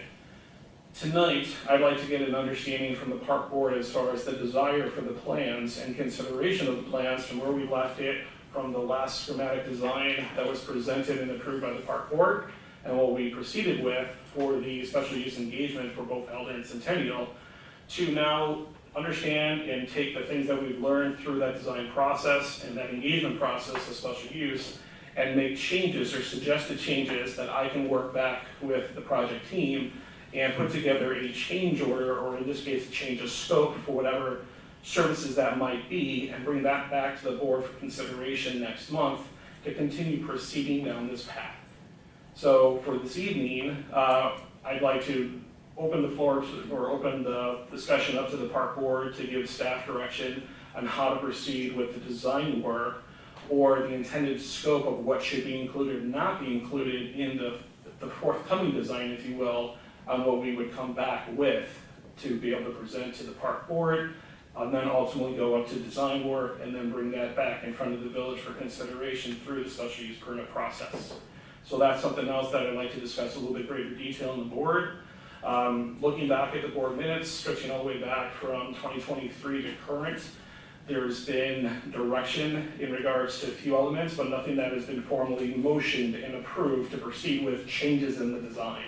The changes came with pausing the application, looking for the design firm, also considerations of the bluff clearing work, as well as the considerations for the temporary dog beach, which was the supplement plan to get the dog beach operating back in off-leash capacity in this interim phase. Now that we know that that's not going to proceed, and we have an ability to bring back the original team, we want to bring that back for consideration, like I said, next month, with change orders that outline that scope of services. Now, I know I'm asking a lot tonight for you to put on your design cap, if you will, and come up with design changes, or we can include in that process a design shred meeting with the board, whether it's 2-on-2 or in a public open session, what have you. There's different opportunities to look at this, but I'm just trying to get some clear direction on how the board would like to proceed on this front. I want to cover one other topic real quick before I forget, and we open up to the board for discussion on that item. The other thing that the staff has been working on last year and this year is an agreement, or in this case, a contract with Kimberly Horn to do a parking and traffic study along the lakefront. This week and this weekend into early next week, the traffic flow patterns are going to be surveyed essentially at the intersections of all the lakefront driveways. Cameras are installed to detect and see the flow pattern, cars turning in, cars turning out, which way they're proceeding, bike traffic, pedestrian traffic, doing traffic counts. Along with that, there's going to be parking counts that are being done for a second session this year. The cameras, they're not plate readers, they're not speed readers, they're not looking for people that are blowing red lights, they're not looking for people themselves, there's no targeting, nothing like that. They're strictly utilized, that is then driven into a software that will populate this information. The turns, the amount of cars, the traffic, cars, trucks, large trucks versus, regular vehicles, and pedestrian flow as well. So it gives us a better understanding of how the parks are being utilized, when they're being utilized, and the amount of traffic flow that are coming and going from the parks. So that was the work that Kimberly Horn is doing. As I said, I just wanted to bring it to your attention because there are some cameras that are out there currently that were in place, that were placed yesterday. I noticed them this morning when I drove the lakefront. I've notified the police department as well, so they understand and know about that, just as a matter of circumstances, so people see them, they wonder, curious. But I want to make sure the board was informed too, because I'm sure some of you may get questions or, people bring that up to you as, hey, what is that? Is that something you're doing or not?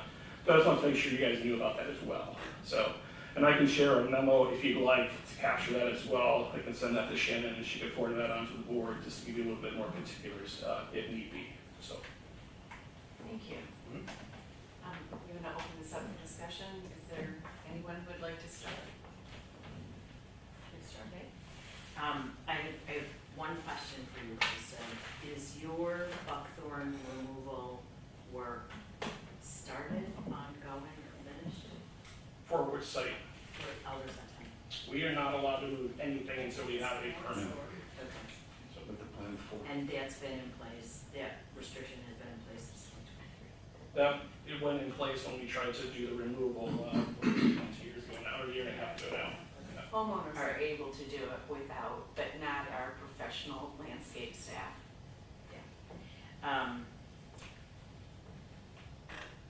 It's interesting. My second, my point, based on, 40 hours of testimony that we listened to together, there seemed to be a real need to stress the repair, specifically to the Gabion baskets, the Gabion blankets.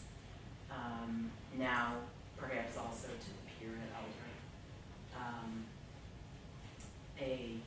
Continued efforts to remove debris.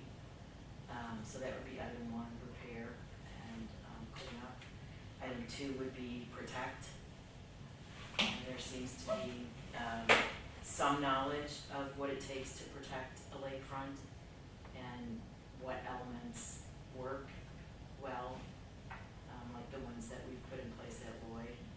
And the third is to add ADA access, which also serves as emergency access and maintenance access. Can I ask you a question? When you say protect the lakefront, do you mean retain the beach environment or protect the bluff from the Or both? Both. Okay. So protect means remove the debris, protect the elements that protect the bluff, and repair the elements that are already on there that are 20 years past their useful life. And retain the sand Correct. to keep beach environment. Correct. Okay. Sustain the beach. Is that what you're looking for? Yes, if there are elements, as we heard through the village, the intent or the desire to retain the pier at Elder with the outfall existing as currently proposed is one of those other elements. And then the design of swimming beaches. As of right now, the intent was the southern cell of Centennial, no greater than 270, no less than 170 linear feet of Centennial off-leash dog beach was the intent. The northern section of the beach became a swimming beach, and then the Elder Lane Beach maintained its ability to be a swimming beach. If there is other desires or wants there in regards to non-motorized vessels, paddle boards, things of that consideration is another thing to consider, if that should be built back into the plan, things of that nature. The accessibility, as discussed, bathroom facilities or anything at Centennial should be discussed and considered for potentially up on the parkland. Those are the elements that we want to make sure that we capture as well, above and beyond. I'll add one more thing. Definitely bathrooms was an issue. Not sure where you can't at Swim Beach at Centennial without a bathroom. Yeah, and so bathrooms are an issue. And the second, my biggest concern about making Elder a swimming beach is the continued contamination from the Water quality. water discharge, the water quality. I'm done. Commissioner Root? I have a question for Costa with Matthew Wright. One of the comments we have heard repeatedly from residents is, can we do something that is more natural and perhaps not so massive? And this comes back to modeling. And I know Matthew would have to subcontract that because he said, I don't have that capability and skill. Again, I'm gonna throw that out as to whether that might be done to help us better understand what sort of protection and how great a protection is needed. I have a question for the board. Through the many hours of testimony, the one thing that was most unpopular was the walkout here. And so I would hope that if we're looking at all this, perhaps that amenity can be redesigned or go away. So again, so it is not so massive. Because as I heard Matthew Wright on several occasions, he stated as an engineer, it is not necessary and does not protect the beach or the bluff. It was simply an amenity. And then, pardon? It was my great idea. Yes. Because people walk on the rocks at Lloyd all the time, and it's so dangerous. Moving on, fencing. We have heard a great deal about why fencing is simply not a great thing for this village, by the village. So the question would be, how can we design this plan so that we do not have to have fencing? And we're worried about contamination at Elder. I'm gonna throw this out again. Why don't we consider moving the dogs to Elder so that you could then have this beautiful 540-foot wide open swimming beach at Centennial? So these are just, they're ideas that may not be supported or considered in any respect, but not realizing that's what we were going to be talking about tonight. I'm sorry, I have a list a mile long that I'd be most happy to send to the executive director and to the board. Yep. We will get nowhere with any plan unless we are able to sit down with the village, an IGA, a study session. I have post-traumatic stress disorder from this whole process. Anything that we put in front of the recommending boards that looks anything like that we have proposed will not get recommended. And the trustees have told us they are not going to go against the recommending boards.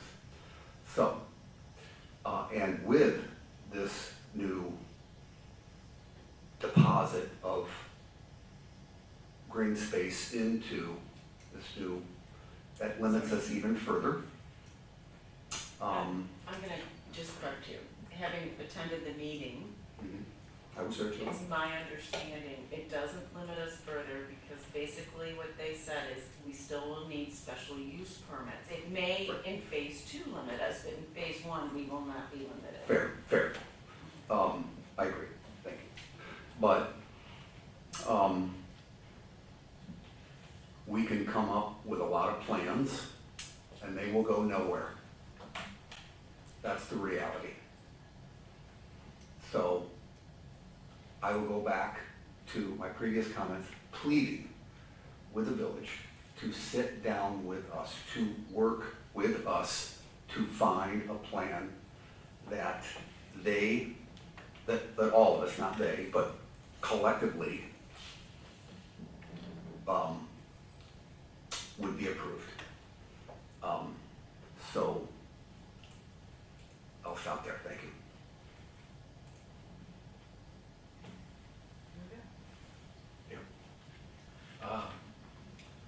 Any forward momentum is fantastic on this. If, if this was much further down the line and we were talking about implementing things, how exciting would that be?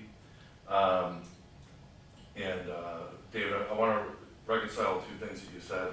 One is that we need to be able to talk with the village, and you also said that if any plan that we present looks anything like what we presented before, it won't get approved. And I don't know if you exactly meant it that way, but I think what we've seen is that any plan we put in front of the village, like the plans that I've seen are completely pragmatic. They address all the concerns that you brought up. They make the beach a better place. We should, we're Winnetka, goddammit. We should have the best looking beach, the best facilities on the North Shore. And I don't want to say that we shouldn't put forward any plans that we've had in the past. There's 20,000 issues that have to be worked out in our approach. Unfortunately, the procedure so far with everybody is, here's a plan, we hear some random things that are, that we can't talk, we can't discuss, and then it's a no, and rinse, repeat. I think if we do get to a point where we can work for a long period of time, for a large number of hours, that's what it's going to take to get something that the village will say yes to do. Well, and sorry, so when you say like working with the village for a long period of time, for a lot of hours? Right. Yeah, I agree. Yes. Yeah. I mean, we have to start somewhere. Yeah. We have And it could be one of the plans we already have, because they're pretty nice plans. Yeah. Okay. Dog beaches are important. ADA access is important. I think our number one focus has to be protecting and preserving the beaches and the bluff. I think that's the one thing that the entire community at least says that they can get behind. So I think that has to be kind of our bedrock for our project moving forward. I think it also has to be backed by the latest and greatest technology recommended by the engineering community. And if we need to get a second opinion, if we need to get a third opinion, we need to have that data and that information to be able to say, that's what we need, whether it's the Headland Beach system, whether it's something new that's come out since then, but I think we need to have those facts. This is what the engineering community says we need in place to make sure our beaches and bluffs will survive the next 50 to 70 years. One other item. Elder Beach, where do things stand related to water quality and days open versus days closed? Do we have any metrics on that? It seems like I keep hearing from people that it's closed more than it's open. What do you got, Shannon? Yes, so we keep track of those numbers in multiple forms, because the village helps us with water testing during the week, and then we also have the rapid testing on Friday, Saturday, Sundays that we do as well. So for Elder Beach, for 65 tested days, 37 days of those were closed. 29 were water quality days, and 8 were beach hazard days. And you know what? It's terrible. PR firm, the community doesn't know it. They They think just we say- close it. They think we close it just because we feel like closing it. That's terrible. That's a failure. I own part of the failure. I How do you own that? Well, I own, listen, because I said I own part of the failure. What part then? Listen, we have to find a way to sit down and work. I don't know if it's possible. I hope it is. We have to find a way to sit down for the village. So what I can say in regards to the water quality, the postings for all of the testing results are on IDPH's website. They have a site that shows all of the beaches throughout the state on what those closures and water quality issues are. The one unfortunate thing about that website is it doesn't always put the number in red when it's when it's too high. Sometimes their limit for high isn't as high as what we would normally do because What's our threshold on high? so the threshold, there's two different types of, hold on, I have it up here somewhere. Criteria. There's two different types of testing of what is actually tested. So the qPCR testing, I don't remember if it's the CFU or the other one, CCE. Yeah, so the CCE, that's the one that's done by the, too many acronyms, the qPCR testing. That is, if it's under 1,000 particles, then that's considered safe. The other E. coli reading, that is the CFU count, is under 235, is the safe amount. And who does the rapid testing? We do, correct? We send that out to a third party. Right, but we pay for it. Yes. Okay, and how much is that each day? We have a grant that supports it, I forget how many, it's $200. Okay. Test. Yeah, but we do have a grant from the state that helps pay for that. All right. And we have had these we have had some conversations with village staff in regards to the concerns in regards to the water quality issues. They, I know, had conversations with IDOT and MWRD, and I know that there has been some information back and forth. There has been some dye testing done to see if there were any cross connections. I believe that the information that we got was that there was not. Went back to the old dye testing, and I think I saw that Jim Burnell said he didn't think they did it correctly. So they did, smoke testing, yes. Oh, smoke testing. Yes, Okay. sorry, my bad. So the most recent thing that the village did was smoke testing, and Costa might, have a little bit more off the top of his head about that actual report. But my understanding is that there really wasn't anything additionally found in the IDOT or MWRD world as being a cross connection that would cause those issues. High E. coli numbers. Right, because a lot of times we do see those numbers even elevate when it's not a rain date event, so it can linger for a couple of days based on what's flushing through the system. And also remember too that the pipe is shorter than it originally used to be from their Correct. replacement. Just waiting for Costa. Do you have that information? I don't have it at my fingertips. Okay. But to Shannon's point, the village is proceeding and trying to work with MWRD to try to address this issue. MWRD has done work along the sanitary store on Sheridan Road to realign it. That was part of their cleanup. And previously there was some connections that were found at one at the interceptor at Elder Lane and Sheridan Road that was corrected.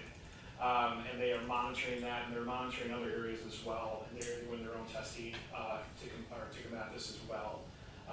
They are working on some avenues to try to address this in regards to additional. Who's they? The village? The village, Right. with MWRD to try to address this. I don't know where that plan is currently or how far that's, Right. progressed, but I know they are aware of the issue and they're trying to figure out ways to address the issue. And I think we should get an update on that, because the last thing I read like 2 months ago was that that Jim Brunel did not feel like the smoke testing was done, that we should have found cross connections, and when we did that, he thinks it should be redone or something, has to be done. So what I would like to do, if the board is okay with this, is to write something official to the village to request some sort of action. Right. And how this is looked at, how this is fixed, what's the next step? Right. And how do we get to a resolve here, because this is not, It's unacceptable. right. I know they're balancing a lot of things, but this has to be moved up on the list, I think. What were you going to say? I just had a question on what the status of the East Winnetka stormwater project was. The intent is to take the main pipe out Willow, so that will relieve. I think that's over 5 years Yeah, away. it's 5 years away. Yeah. 5 years. Well, I haven't had an update. No, so we haven't. I- Well, we haven't gotten an update either. No. It's just from going to meetings and stuff, There's no village update. meetings and stuff. Maybe, could that go also in your memo?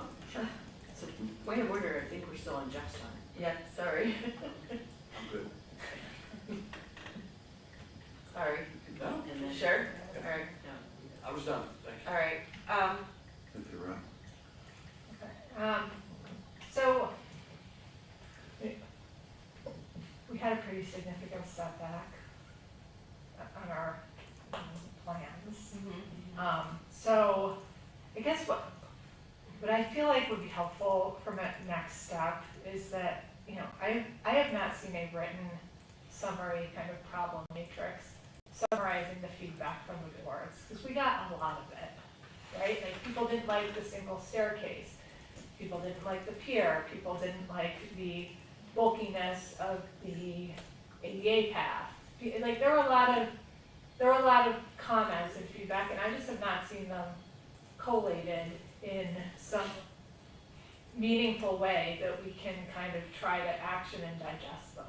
And I think that would be a helpful exercise. It might be something that, I don't know if it's not in the scope for communications, but it seems like, and I have seen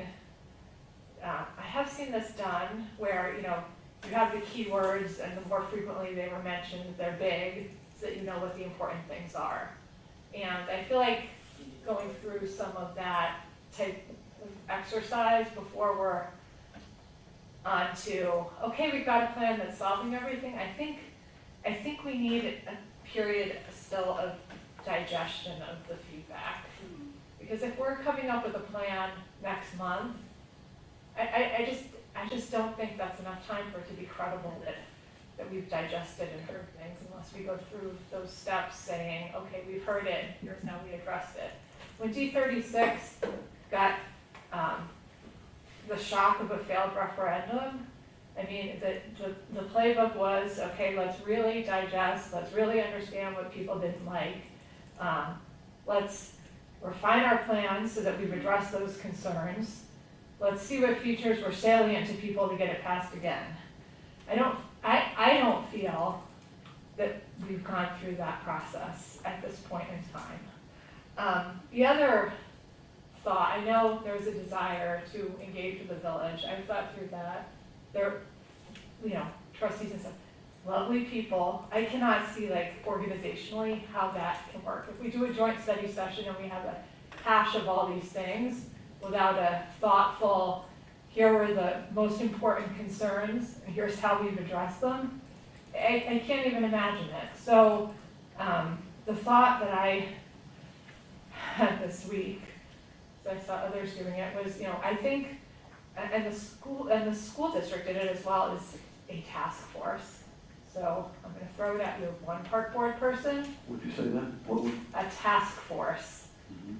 One park board person, one village person, 9 citizens from different viewpoints to engage deeply, have the problem matrix, problem summary, concerns that were raised, and think through what could work. Part of it is the engineering, but part of it is, and Mr. Mariotti, when he talked to us, said this, the magic of why the Kenilworth project went so well was because their advisory committee was also very good at thinking through and managing issues and giving feedback. So we have not had that in a way. But he said that it worked very well. I think the other thing that worked well was just the solicitation of feedback. The village boards and the village are not going to say no to a popular plan. They are inclined to say no when armies of people show up to talk about why they don't like the plan. So we need to have a plan that has community buy-in so that doesn't happen. So that's kind of where, right, like I can't even, personally, we've seen so many plans. I without going through that digestion process, I think we fully digested it. I think that's an insult. We have fully digested these plans, and I mean it's been a difficult process for staff and for this board and for the people that sat through those meetings, okay, and listened to the public comment. We have digested it. I have digested it. I prefer to not look back. As Scott said, we have to move. We have to continue to try to move forward in a different manner. We have lots of good ideas, okay? But this is not the time to, I guess, ram our head into our locker, okay? This is the time to try to find a way to do it better, but we need to somehow engage the village, okay? The village trustees. We have to somehow engage them. I just want I do. okay. Listen, you have a lot of good ideas. I just want to add to what you said. It's the village and it's also those 3 boards, and you're absolutely right. One of the things that drove me nuts about those meetings was they said a lot of things, people took some scattered notes, and there was no product from it. I wonder if there's a way that we can reach out to the 3 boards that we have to get through to have them take all of their notes. I think probably each person got to, had time to say one thing on a list that might have been, 20 things. If they made a list of, 300 things on each board that they were concerned about, that'd be extremely helpful to have all at once. So I don't know if there's a way to communicate with those boards. I mean, one of the feedbacks was they wanted an elevator. Just one sec. All right, go ahead. I wanted him to finish, but go ahead. Oh, Sorry, that's all. Again, Cynthia's idea of a task force, the reason that I think it's a good idea is we have a great deal of talent in this community. We have people that know the lakefront very well. We have, we have internationally renowned landscape architects who are retired here. And I think I agree with Cynthia that we will get nowhere unless we build community consensus. We need that because otherwise it will be the same process over and over again. And that's why I would fully support, I think the task forces or an advisory group is a wonderful idea. And it, you know, actually sending out a request in Park email asking people who would like to apply and what your skill set is. You're building, the reason Kenilworth was so, well, I think Kenilworth was successful for multiple reasons, but one, aside from having an excellent technical team, was the fact they did go from the grassroots up and build support in the community. I did sit through all the 41 hours of testimony, and I did take some notes. And I would say that I think there is value in building a list. There is, for two reasons. Number one, there were legitimate objections that came from taste or preference or aesthetics that are very personal, that are not standards. There was another set of comments that came from a misunderstanding of the facts and the functions of the elements. And there were another set of comments that came from completely outside of the plan suggestions that people wanted to include. That generally speaking, the council, the attorneys will rein in those boards and say, this is the plan that's being presented, map this to the Winnetka 2040 plan, map this to the zoning standards, and come up with anything else. There were some things on there that were squishy. There were some things where there's education required, and there's some things that are matters of aesthetics. So I'm happy to go through, if we do engage this PR consultant, I'm happy to go through the recordings, because all those meetings were recorded, and my notes, and the literature that was sent in by citizens before, in preparation for those meetings, to see if we can come up with a list, but also to see if we can understand what the education opportunities are. Okay, thank you. That probably would be very helpful. President Gibson. Yes. So I did want to clarify that the idea for coming back next month would be for a change order, not a plan itself. Correct. Okay, I have a few things I'd like to say. First of all, one of the leading reasons why Kenilworth was successful was because the village owns the beach and built its own, they didn't have to go through the same approval process that we have to. They basically approved themselves. So that is one reason why it's been successful. I think it's lovely. I would love to see us putting in a Headland Beach system. I would love to, do as much work as we can toward doing something that's lower profile. I would say that I feel as though we have sought a lot of community engagement already.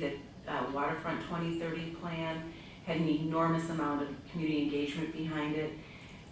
Finishing Elder and Centennial would be the completion of that. So that's all I have to say about that. And that reflected Listen, a there is no agreement on this board tonight on what to do. Well, do we want to have a change order issued or not? We definitely want to have a change order issued. We definitely want to continue To what? in my opinion. Okay, well, actually, this is a What time is for the me. change order about? I mean, we have no agreement on how, we are as diverse as a board as our community in terms of viewpoints. I bet we can vote on something. All right, let me share some. What'd you say? So I bet we can vote on. Let me. Like we voted, like, that's fine, vote on it. Let me first share some stuff.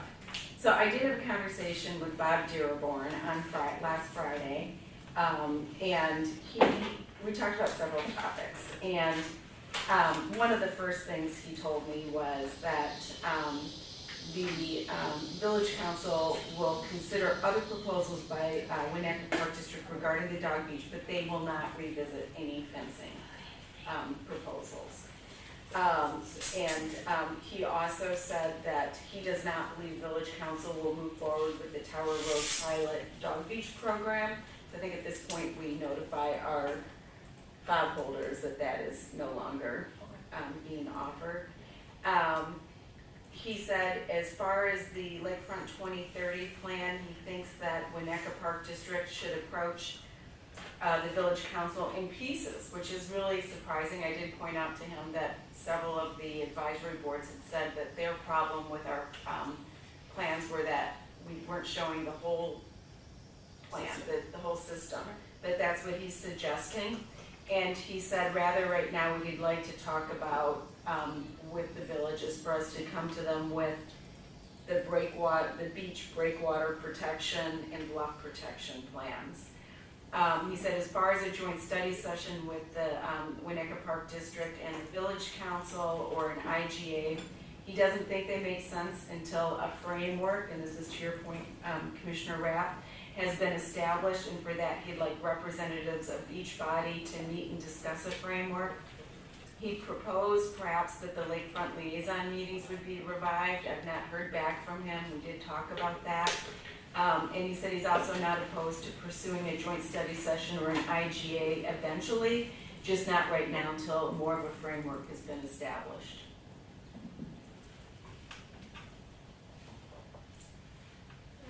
President Gibson, what do you think he meant by framework?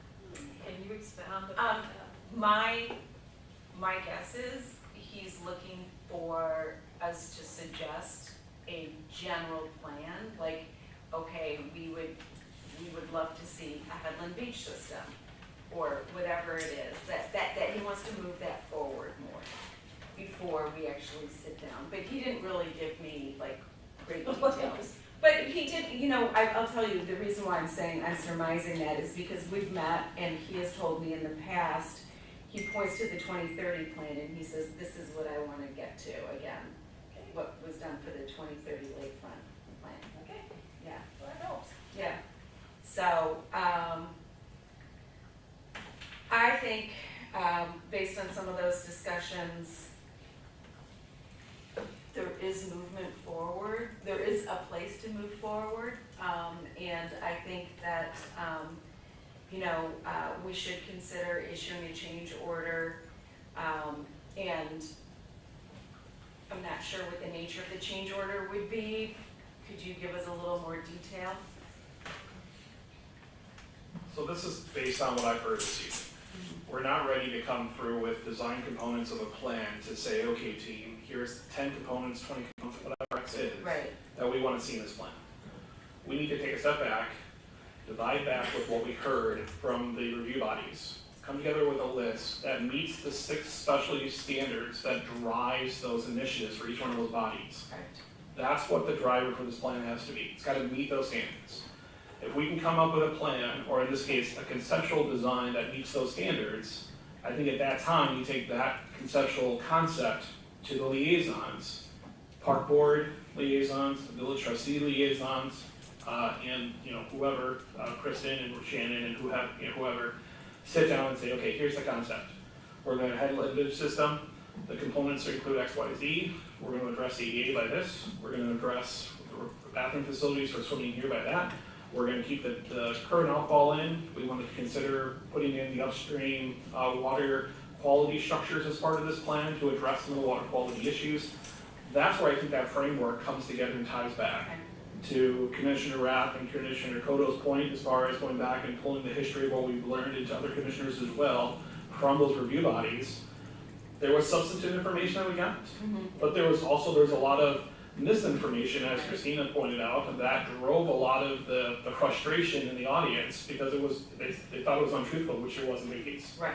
So we need to come back with factual information that drives this plan in a way that could be understood, and pairing this with a PR firm to help explain that story, I think is an elegant approach, because now we're telling the story, we're painting the picture, we're showing them what we're trying to drive to, Right. which is the 2030 plan. Right. That's the objective. It's how do we get there? So maybe this first change order isn't to start cutting the engineers loose on the design, Right. but it's not to exceed $30,000 for design charrette time or amount of hours of the time designated to say, okay, we want the Lakota group to prepare, a conceptual outline or framework of the elements based on discussions not to exceed $20,000 or $10,000, whatever X is. Right. And I can drive to that number with discussions with the group to then bring that back in the for the August 27th meeting to discuss what that is. We could see if members of that team could be present to discuss their design intent and their logic and their philosophy behind that, and then come to a decision on how to move forward. Because you'll have time to understand the PR firm, if that's going to be included or not, because I know there's some more discussion to be had on that. And then there's other components around some of the other things that are still to be discussed as well. All right, so I just want to be sure I understand, other people may have other questions. Even prior to you going to Lakota and saying, put together some design elements, would we have that matrix of these are the comments that we've received? I mean, obviously we have received comments that really displayed not an understanding of the engineering and so forth, but we definitely received some that did. We can generate, based on the review boards that we did attend, Okay. the information that we have, and then for the Elder Lane plan, since that did not go to those review boards, we can utilize the questions and comments that we heard from staff's review, Right. as well as their coastal consultant to address those comments as well. Okay. So it's not going to be entirely baked in the point that the governing bodies or the review boards got to see both plans because they only saw Right. the one for Centennial, but then we can bring back the elements that we've heard already in regard to the review from staff and their third-party coastal consultant to address as well for Elder. That's what I would suggest. And then, we're a month out. I got a meeting next week just as a placeholder with this group to give an update from today because I thought I would be looking to drive a change order. Because there are change orders that have already been approved by this board to continue action, but we paused everything, so we haven't moved on any of that. Okay. It's almost like a fresh start, if you will, at this point in time, where maybe we stop with and cancel all the previous change orders and move forward with a fresh design and contract with the scope, which is whatever it becomes. But right now, there's a not to exceed budget that is presented in August to start with the initial design work. And whatever that threshold the board feels is appropriate, call it 20,000, I'm just pulling that out of thin air for right now, but maybe that's the first step. Okay, so I'm in favor of doing that. I think that it would make sense that whatever new, fresh look they're looking at does not harken back to the pure design, despite the fact that I think parts of it were elegant. Yeah, because I think that was pretty resoundingly, for Centennial, was pretty resoundingly rejected. From what I'm hearing from the board, there is still a desire to keep an off-leash dog beach, correct? Well, I think that we've passed a resolution that said that that's what we were going to do. Right, but I mean, this board can make the decision to change that resolution if they so choose, but as of right now, the intent Right, is still to yes, keep Centennial, the southern Yes, half as yes, designed. yes, yes. So that we need, if fences are not going to be permitted, we need a barrier. Right, and Whether that's stone, what have you, I don't know, but yes, that will we happen. need a barrier, and whether or not the barrier that we come up with complies with Cook County, Bob did give some indication that they would be open to perhaps exercising home rule so that we can have a barrier that satisfies us that dogs will not be running onto other properties, but maybe doesn't satisfy the Cook County regulations. If home rule becomes something that is achieved, then I understand. Right. I would argue from a safety standpoint, if we are looking to split Centennial and literally put swimming besides the dogs, Right, you're gonna wanna have a suitable barrier. right, I agree. So I don't know what that is, if it's not a fence, I'm not really sure what else could be done. Right. We could look to tower, part of our, Hey, Costa, yes, sir. hold on, man. Sorry.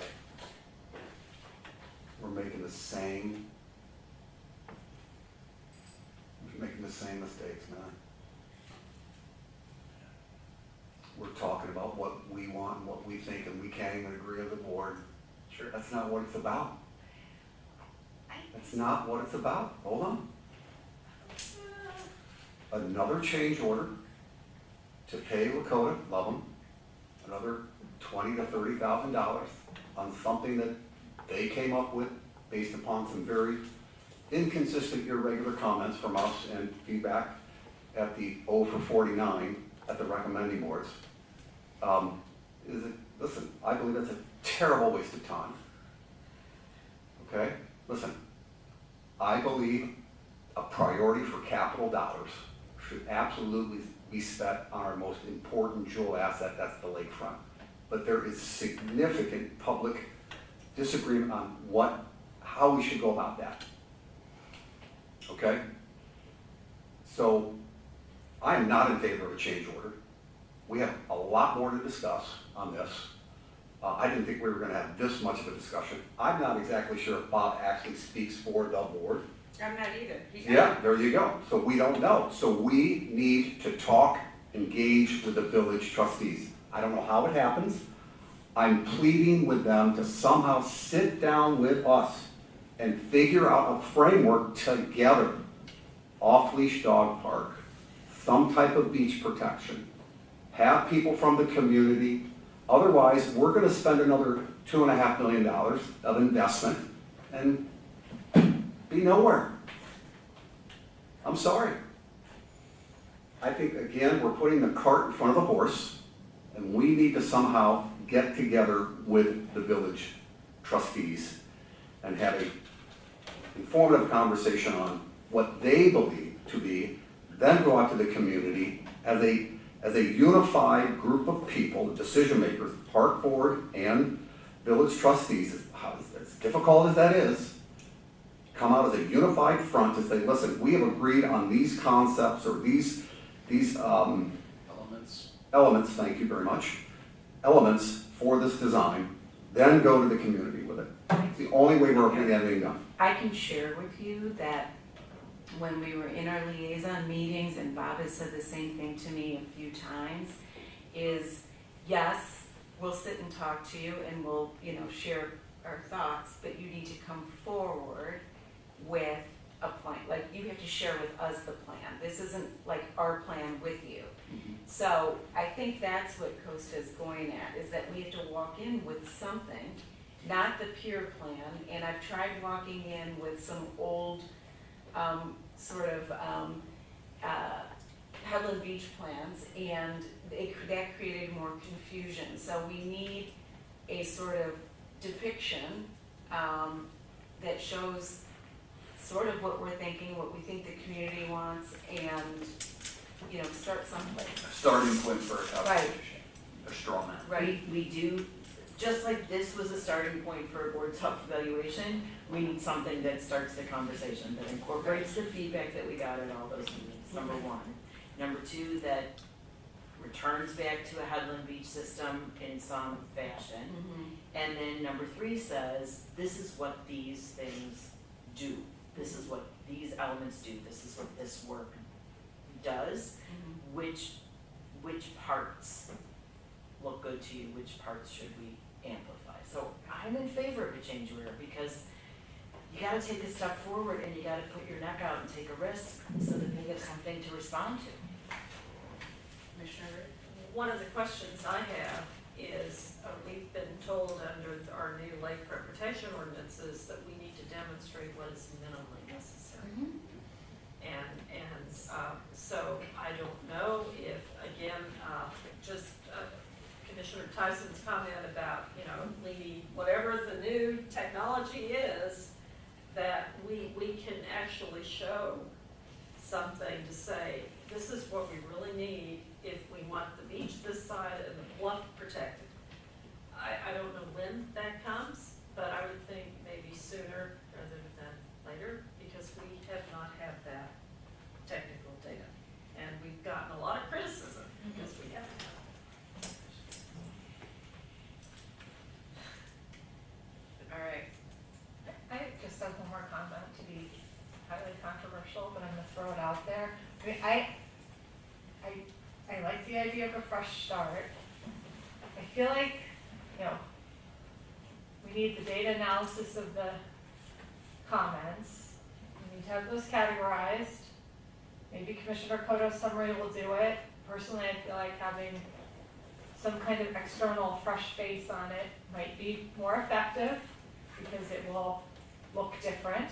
And then I think that maybe having some other design people who are more artistic to take that feedback and come up with other thoughts that we haven't considered. I mean, it might end with a Headland Beach, but I just feel like continuing to rehash on the same versions of the designs with the same it's just not gonna get us there.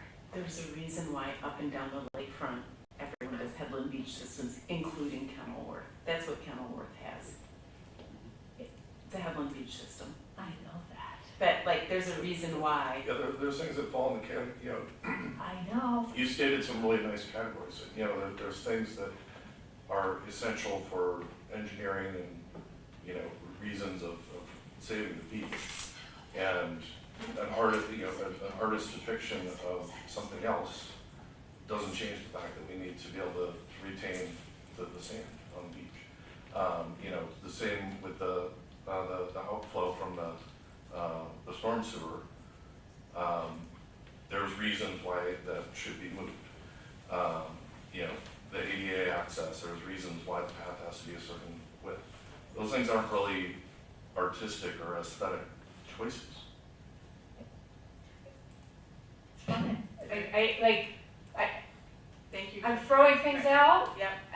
I think Commissioner Seaman had an excellent point that we could be starting down the same path again. I'm trying to I want avoid to that. avoid that like the plague as well. So I feel like if we don't want to end up on the same path, we need to do some things differently at the start of the Choose Your Own Adventure. Right. That we're in a different section of the book. That Right. We're not just I don't ending know, up you in know, the like, same. we could take one of our previous plans and not address any of the issues and still come up with a framework to work with the village to get to something that works. Where we start, and in my, You're a liaison, bring it home. in my opinion, where we start doesn't matter as much as the process to move through it, because there's no way we can do a change order tonight that addresses everything that the three boards need, because I don't think we have a list of that. Christina's gonna put one together. Well, no, I would do it together with the PR piece of people, or I would do it together with the consultant who is also listening to the recordings. It wouldn't be just me. So I do have one concern, that it would eat up our entire PR budget, just to have to listen to 41 hours of testimony. So we do have to find some way to streamline that. We've just saved a pile of money on these park surveys. Say that again? I said, we've just saved a pile of money on these park surveys relative to our budget. Betty Gibson, what I would say is that during all of the Plan Commission ZBA meetings, I took notes of all the public comments and all the commissioner comments from those meetings, and COSTA has those. Okay. There's good, we have good data. Yeah. All right, I'm for the change order. Do you want that motion? Sure. Okay. I move that we. Oh, wait a minute. What? So for tonight, there's not necessarily a motion made or anything. Okay. We're looking just for direction from the board for ourselves to then say, okay, we're looking to bring a change order in August. Okay. And what that change order looks like as far as scope. The intent, Understood. David, is not to come back with a plan that says, all right, it's A or B, go. If the scope is to say, hey, what we heard tonight is we need engagement with the village, we need an understanding of the framework, and we need to move forward, then the engagement phase for the first phase of that work is that. It's the time allocated for those representatives to sit down and work together in the design shred or whatever is needed to get there. It's not That's to get to the different. plan right out of the gate, it's the process to get to a plan that everybody can be on and approve. That's the goal, my eyes. Already Yes. Yeah, Can so we get you're direction? curious if we're interested in forward momentum. I am. Same. Please, I have 10 months left. We're gonna take a 5-minute break hopefully after this item. Yes. Listen. I really like Lloyd Beach. It went very quickly. We created open space. It was expensive, but I like Lloyd Beach. That was 2019, 20, right? We're in a new world, a new reality. Sometimes it sucks, but that's where we are. And we have to adjust our game plan because of that. And lots of new ordinances from the village. Lots of new ordinance from the village. So we have to adjust to it. And we're gonna have to adjust our engagement around this new plan accordingly. So, but yes, as long as there's not a motion being made, but direction to, Okay. I don't know. I don't know what we're giving direction to, but we'll give you direction. All right, at this time, I'd like to call for a 5-minute recess. Thank you. Can we, do we stop the recording? A second, do we? Okay, may I make a motion to take a 5-minute recess, return at 8:51? So moved. Second? All in favor? Aye. Any opposed?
at 8:52 p.m.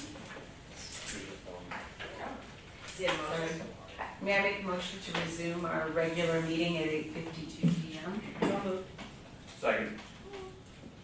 If voice called, all in favor? Aye. Any opposed? No. All right, great. All right, so, we have talked about Elder Lane, Centennial Beach. We are moving on to 4.3, ordinance 2026-003, text amendment to ordinance 504 relating to animals. President Gibson, did you want to go back to the decision on the public relations memo? Oh, yes, let's do that so Jackie can. Jackie. Yes. Thank you for reminding me of that. It's the last thing I said when I walked out too. All right, may I have a motion to authorize the executive director to finalize and execute the agreement with Public Communications, Inc. for strategic communications, public education, and community outreach services regarding the Elder and Centennial Lakefront in an amount not to exceed $28,000, subject to attorney review. So moved. Second. All right, and that's a roll call vote, Saba. Commissioner Tyson? Yes. Commissioner Rapp? Yes. Commissioner Kodo? Yes. Commissioner Corley? Yes. Commissioner Root? Yes. Commissioner Seaman? Yes. President Gibson? Yes. Motion. All right. Thank you. All right, now we are moving on to section 4.3 of the agenda, ordinance 2026-003, text amendment to ordinance 504 relating to animals.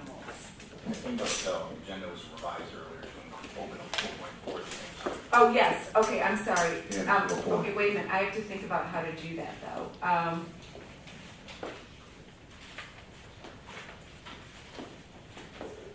President Gibson, if you just want to consider both at the same time. Right, I do. So then just, being Okay. able to talk about them at the Okay, same so time, I'd like you're to- not going to make them. Okay, so we're moving to items 4.3 and 4.4 at the same time.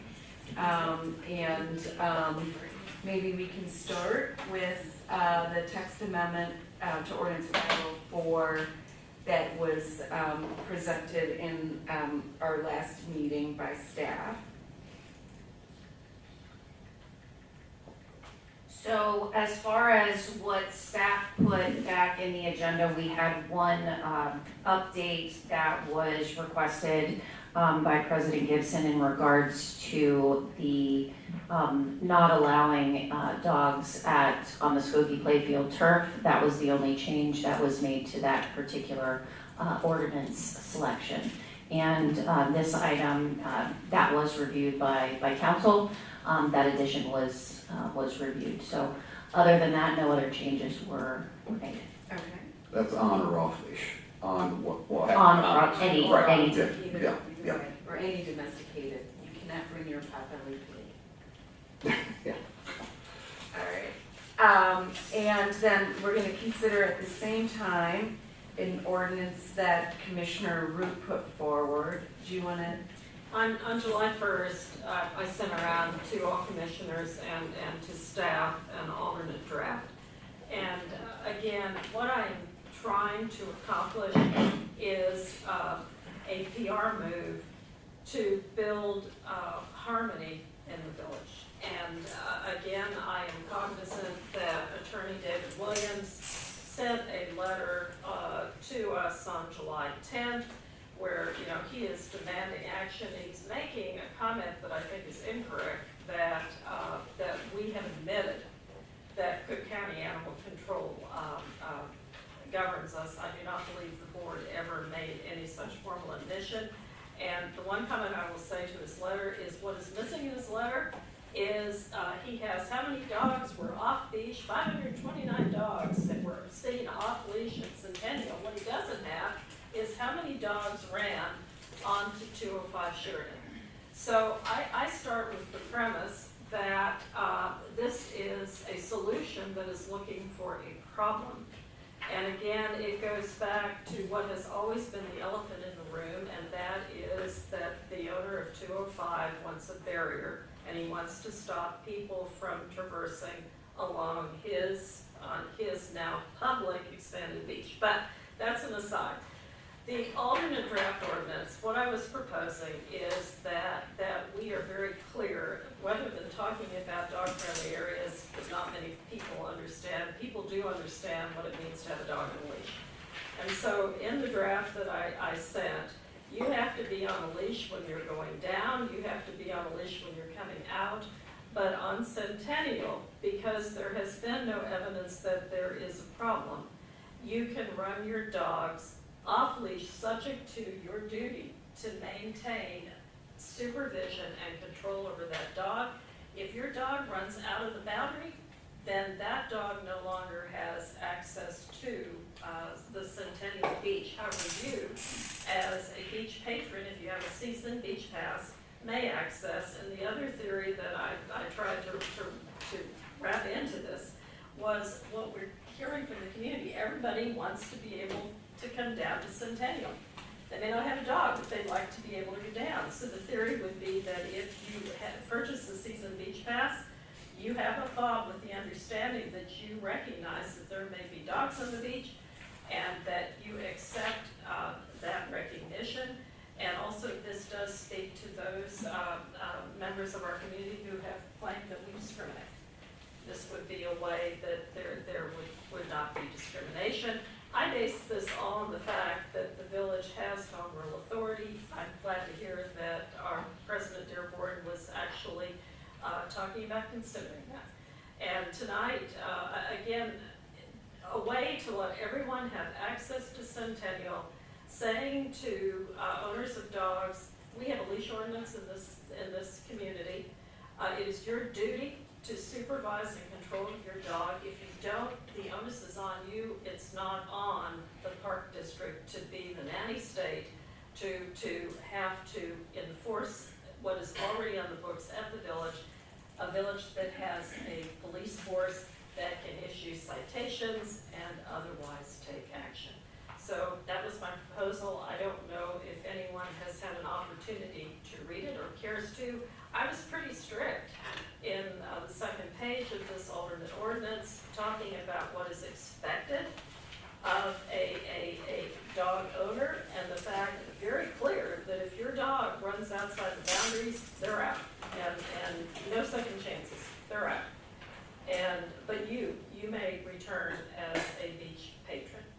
So again, I have always taken exception with Mr. Williams saying that Cook County Animal Control governs, and part of the reason is, as late as November 10th of 2025, we heard from Megan Carolyn, who was the Deputy Director of Animal Control, writing to our Executive Director saying, while our ordinance does not speak directly to this unique situation, we do feel it's important to allow other relevant agencies to make determinations before we move forward.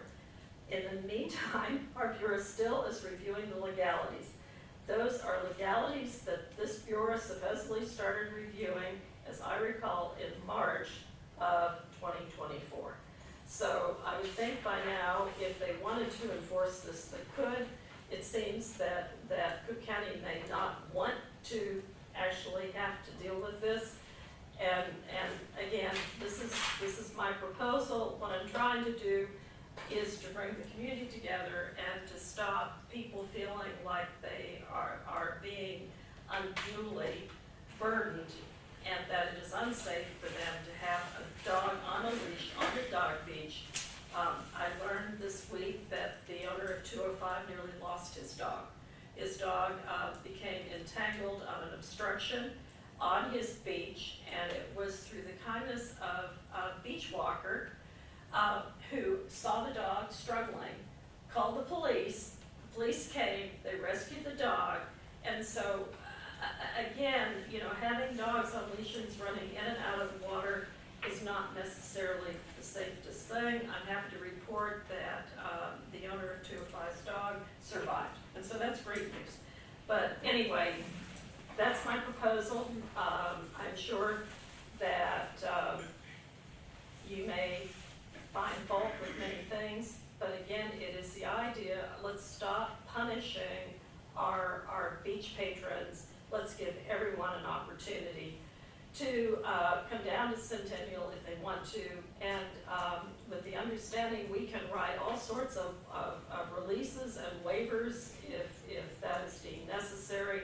I will defer to Park Council, but I think it is quite difficult to pursue a successful case against a park district that is not grossly negligent. So, end of comment. I'm looking at you. Okay, Well, one of the questions I do have is, if we were to say, that the onus is on the owner, to control their dog, is what sort of exposure might we have if we have dogs running off leash with children on a leash on elder? so, let me back up, okay? Okay. The village has not taken any action yet. The village has not exercised home rule authority as of right now. So, I've expressed my opinion to the board before, that I believe the Cook County Animal Control Ordinance applies to the Park District at Centennial Beach. So do I. The village attorney agrees. He also said that the Cook County Animal Control Ordinance applies along the lakefront. That's why the village attorney expressed to the village they need to exercise home rule authority to exclude themselves from the Cook County ordinance. I don't think there's a question. The Cook County Animal Control Ordinance applies to the Centennial Beach area. So if the Park District wanted to allow for off-leash dogs at that area, the village would have to act first, and not us first. Correct. The other comment I would say is this, and I have no opinion as to whether or not you let season pass holders use Centennial Beach equally or differently than dog pass owners. But the section that's being amended is 2.03, and that's regarding animals and pets. And so if the board wanted to change the rules for where season pass holders are allowed to go, this wouldn't be the context. Right. It would be somewhere else in the regulations.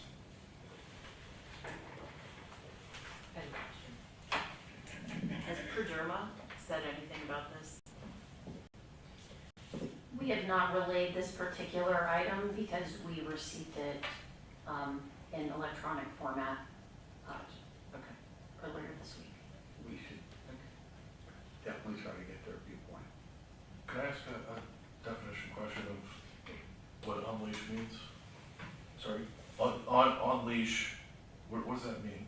Our ordinance, well, actually the village ordinance too, the village ordinance says on leash means that it's on a tether that's 6 feet or less and under the owner's. And the other end is in the owner's hand? Yes. Right. Yeah.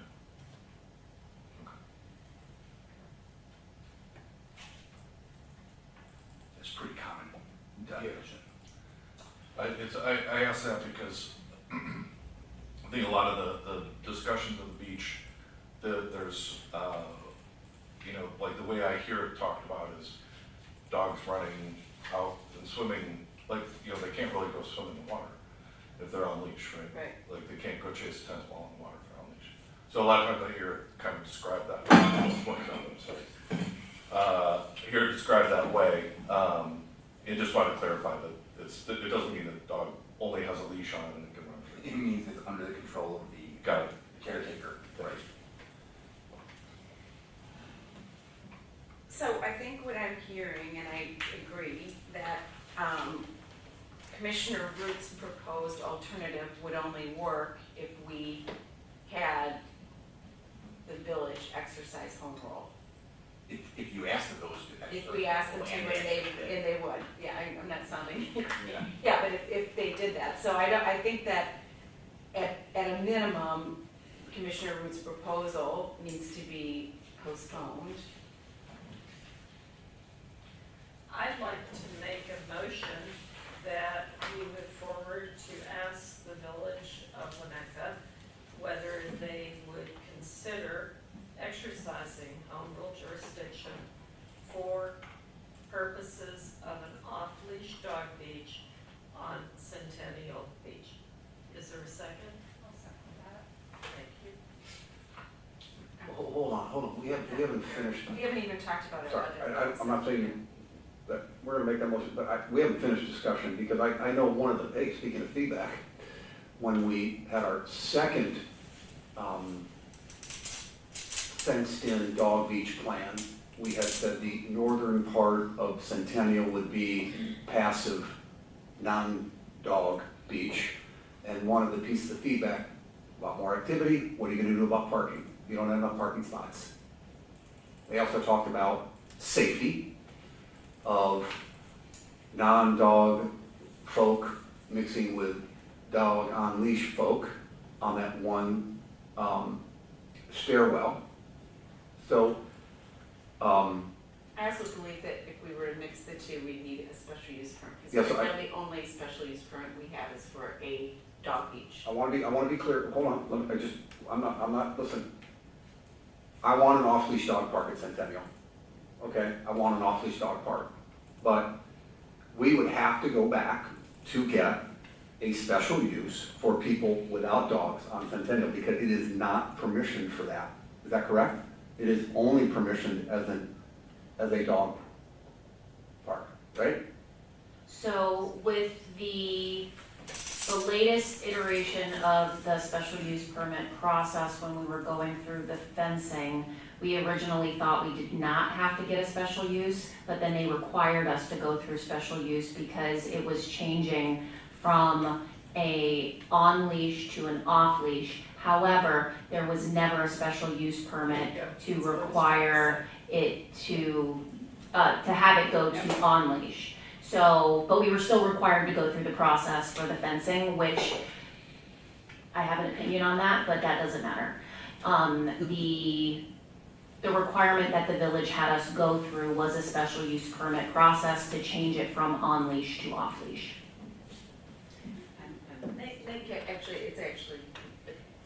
I just want to say clearly that it is a risk to have dogs off leash with no barrier. Yep. It is an unacceptable risk to me as a board member. For this organization, it is an unacceptable risk. We had a fence, it was damaged, we took it down, we went to go put it back up 6 months later, 8 months later. We were prevented from doing so. That's all I want. I want a fence or a barrier. I cannot expose this organization to that kind of liability. I don't care if there are 0 incidents now. 1 incident is too many. Yeah, I would agree. I think there is the home rule. I guess they can use home rule for whatever they want, home rule, but sometimes I don't know if it should be around safety issues, but it's certainly up to them. But I too listen, we have lifeguards on beaches. We could just send people down to beaches and say, you know what, take care of yourself. But there's a reason we have lifeguards, right? And I think the equivalent of that for an off-leash dog park is some type of barrier, okay? It's obviously not going to be a chain link fence. Some type of barrier that's acceptable for the safety of the folks on Elder. One of the neighbors said, listen, he just doesn't report it to the police when dogs are running. Yeah, Mr. Edwardson. He doesn't report it a lot. So, listen, I do believe, I'm appreciative of your putting the effort and time into doing this. I think we need to continue to discuss it. We have to find something. We obviously have to work with the village, but I am uncomfortable personally without some type of barrier. The comment I was trying to make is, to my knowledge, we do not have a special use permit for a dog beach at Centennial Park. So the reason for that is because the dog beach pre-existed the ordinance requiring a special use. And so as a result of the use beginning before the ordinance was adopted, the ordinance says any use which pre-existed the ordinance, which is made a special use by the ordinance, is automatically granted a special use to continue the use that pre-existed. So we don't have a piece of paper for a special use because the use pre-existed that requirement. That was, I just wanted to clarify that for everyone here. And then again, I become somewhat nervous when we get a letter from the attorney of a property owner who is actually using cameras and counting dogs and people, to the point that I begin to wonder if there is facial ID of these people. We don't know. Again, that's not our business. That's a conspiracy theory. That's not our space. It's not our space, but what we do know is nowhere in this letter, no, at any time, have we received a communication from this gentleman that dogs have run from Centennial Beach over to 205 Sheridan. I don't know, but the reason, I don't think that's necessarily the only reason that the ordinance is being sought to be amended. I can't speak for all the commissioners, but the reason that it was raised to me is because we have people who are elder, walking, who are sunbathers or swimmers, who have a right to be there without pets. Can we pivot to 4.3? You finish yours. So people at Elder are there without their pets. People have a right to go to Elder pet-free. Yes. And running the dog beach at Centennial without a barrier of any kind exposes them to the risk that there will be pets running free on a swimming beach because it's in such close proximity. And they do. They do. How do we know they do? Because to date, I have not heard of any incident. I'm down on Elder quite a lot, and I've seen dogs, and they are playing and swimming happily at Centennial, and they're staying there. You mean Elder on the days it's open? Yes, oh, I go to Elder, hey, pardon me, I go to Elder on the days when it's not open. Right, because- but not open, you don't have the kids playing in the water. I'm talking about, we've had so few days where it's open where kids are playing in the water. Amazingly enough, you will have children down there when the water is closed, just enjoying the sand and having fun. So there. Can I make another comment? Since we get, Yes. we're talking about are we talking about 4.3 now? Listen, I think we can. I understood, tell me if I'm wrong, and I think we had some public comment, I believe Yeah. tonight that was related to 4.3, Right. that individual felt that 4.3 was restricting the individual's ability, once entering through Centennial, to walk south. Okay? If I don't want to restrict anyone's ability to walk their dog once they enter through Centennial. What we don't want them to do is enter Centennial through Elder, okay? Because we have a park there, and that is not a dog accessible beach, let's just say that, okay? So we want them to enter through Centennial. They can go wherever they want. If they want, I guess if they want to walk through Elder, their dog must be on leash, water's edge. I hope they don't. Right, but they, I don't know if that's a public trust issue, I don't want to opine on that. They can go south, but once they come back onto Park District property, they have to exit through Centennial, not walk up through Elder, because we have a playground there. That's what I want to be in this amendment. And I said that last time, we are not opining on the public trust doctrine. So I think, go ahead. Just, I mean,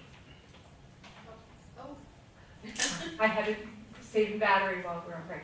While, like, if we are allowing dogs on leash at Skokie playfields, where we know that like nearly half of Winnetka kids show up, where there is a playground right there, Fenced playground. what is the dog, what is the issue?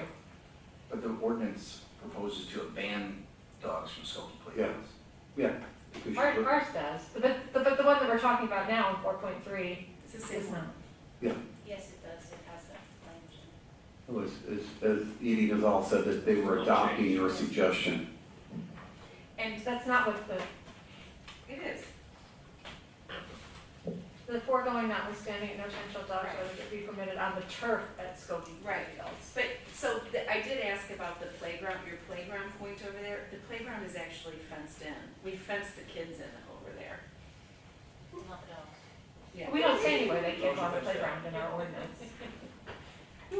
That's, I mean, that's a practice of the park district. It's always been, you cannot have dogs going through playgrounds. That's my understanding, Mhm. but that's how it's written in the ordinance. That's, But you can walk down to the beach without going through I guess, as a high level point, I just want to decriminalize our good, kind neighbors who just want to go enjoy the beach with their dog. Like, it's not that Fine, deep. they can go through Centennial. It's there. Right. That's what it's there for. right, it's okay to direct traffic for safety reasons. No, that's fine. That's I don't want to, we're not trying to criminalize anyone. I hope our PR firm picks that up. We're not trying to criminalize anyone. Our park rangers are not deputized. We simply are trying to direct traffic for safety reasons. That's it. You go through Centennial, go do whatever you want, as long as, I guess if you go on Elder, your dog is on leash. But when you come back off, come through Centennial. Okay? That's not what the current. That's not what the ordinance That's not what the ordinance says. I know, I'm just saying that, but that's what, I do not want to restrict, with a public comment, I do not want to restrict someone's ability, once they enter through Centennial, if they want to execute what they believe to be their public trust doctrine rights, with a dog on leash, go at it. I'm not gonna get involved in public trust. How does it not say that?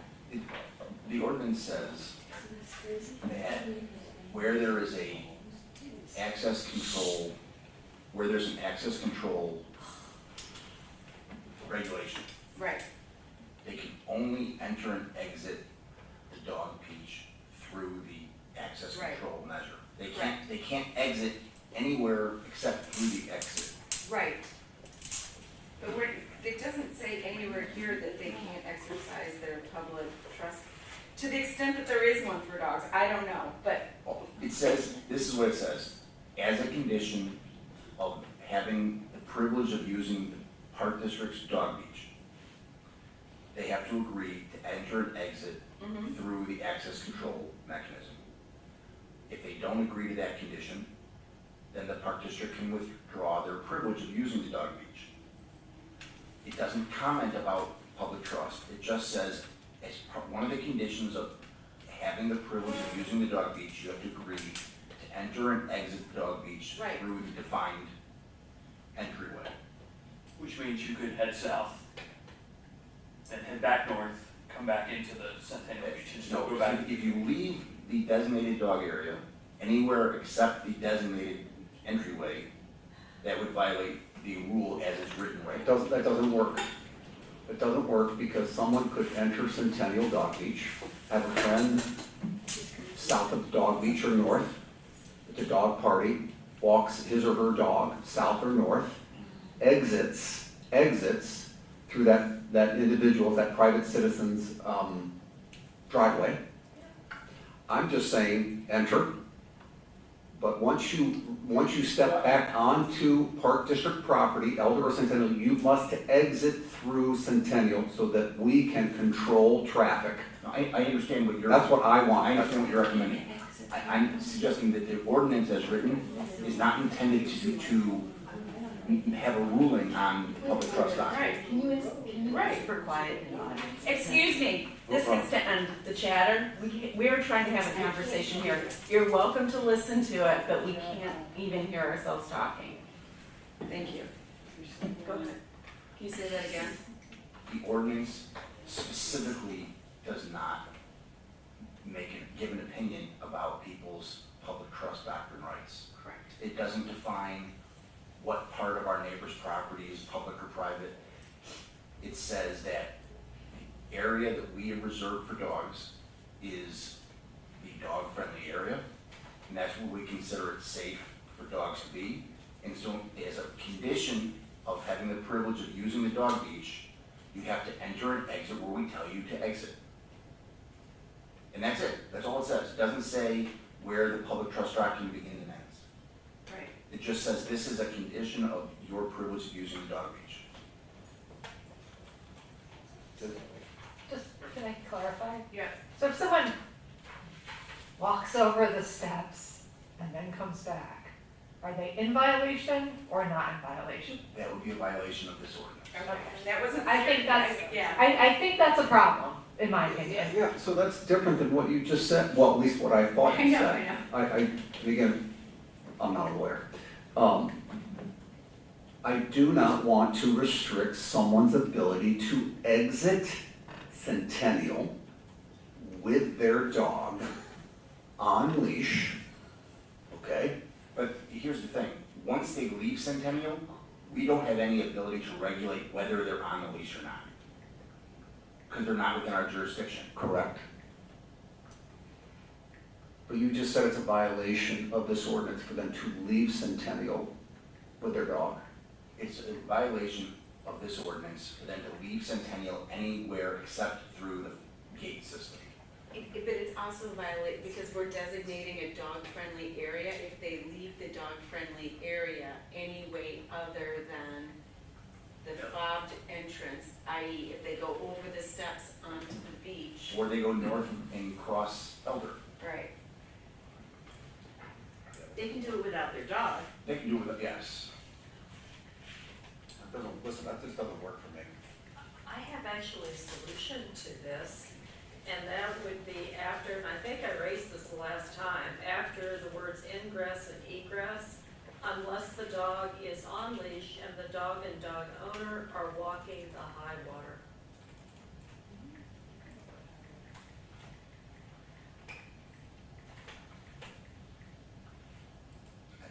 Where are you in that? Okay, for me, it's the second page, it is, one to three lines, up from your double underline full text, where the line starts, the access control measures to the designated point of ingress and egress, and I added, unless the dog is on leash and the dog and dog owner are walking the high water line. I would rather say, notwithstanding this provision, this is not intended to in any way impact the public trust doctrine. That's fine with me. And just leave it like that, because Yeah, I don't that's want to fine. opine as to whether or not people can walk with dogs. That's fine. No, That's fine. great. Right, because we don't restrict that at any non-dog beach, It's fine. walk up and down. You can walk on any sidewalk with your dog on a leash anyway. But for safety reasons, you must enter through the gate, and once you come back onto Park District property, you must exit through the gate. I don't want you necessarily exiting through Tower or Maple, right, because there's playgrounds there, but, Please read your language, Marion. Okay, I wrote, provided however nothing herein contained shall be deemed to impact or violate a person's public trust, the public trust doctrine. You said we could opine on it. Maybe that's better. Like we're not taking a position. Shall be deemed to opine on the public trust doctrine. That's the language in the letter. Correct. It's what? There was similar language, I There's think, in similar- the, yeah. was it You're the fine. letter or the? you're fine with that. The only other comment I have is that we have a swimming beach that's open for like 2.5 months. And we have people with dogs using the Centennial Dog Beach almost 12 months a year. Obviously, when it's very snowy and icy, they don't come.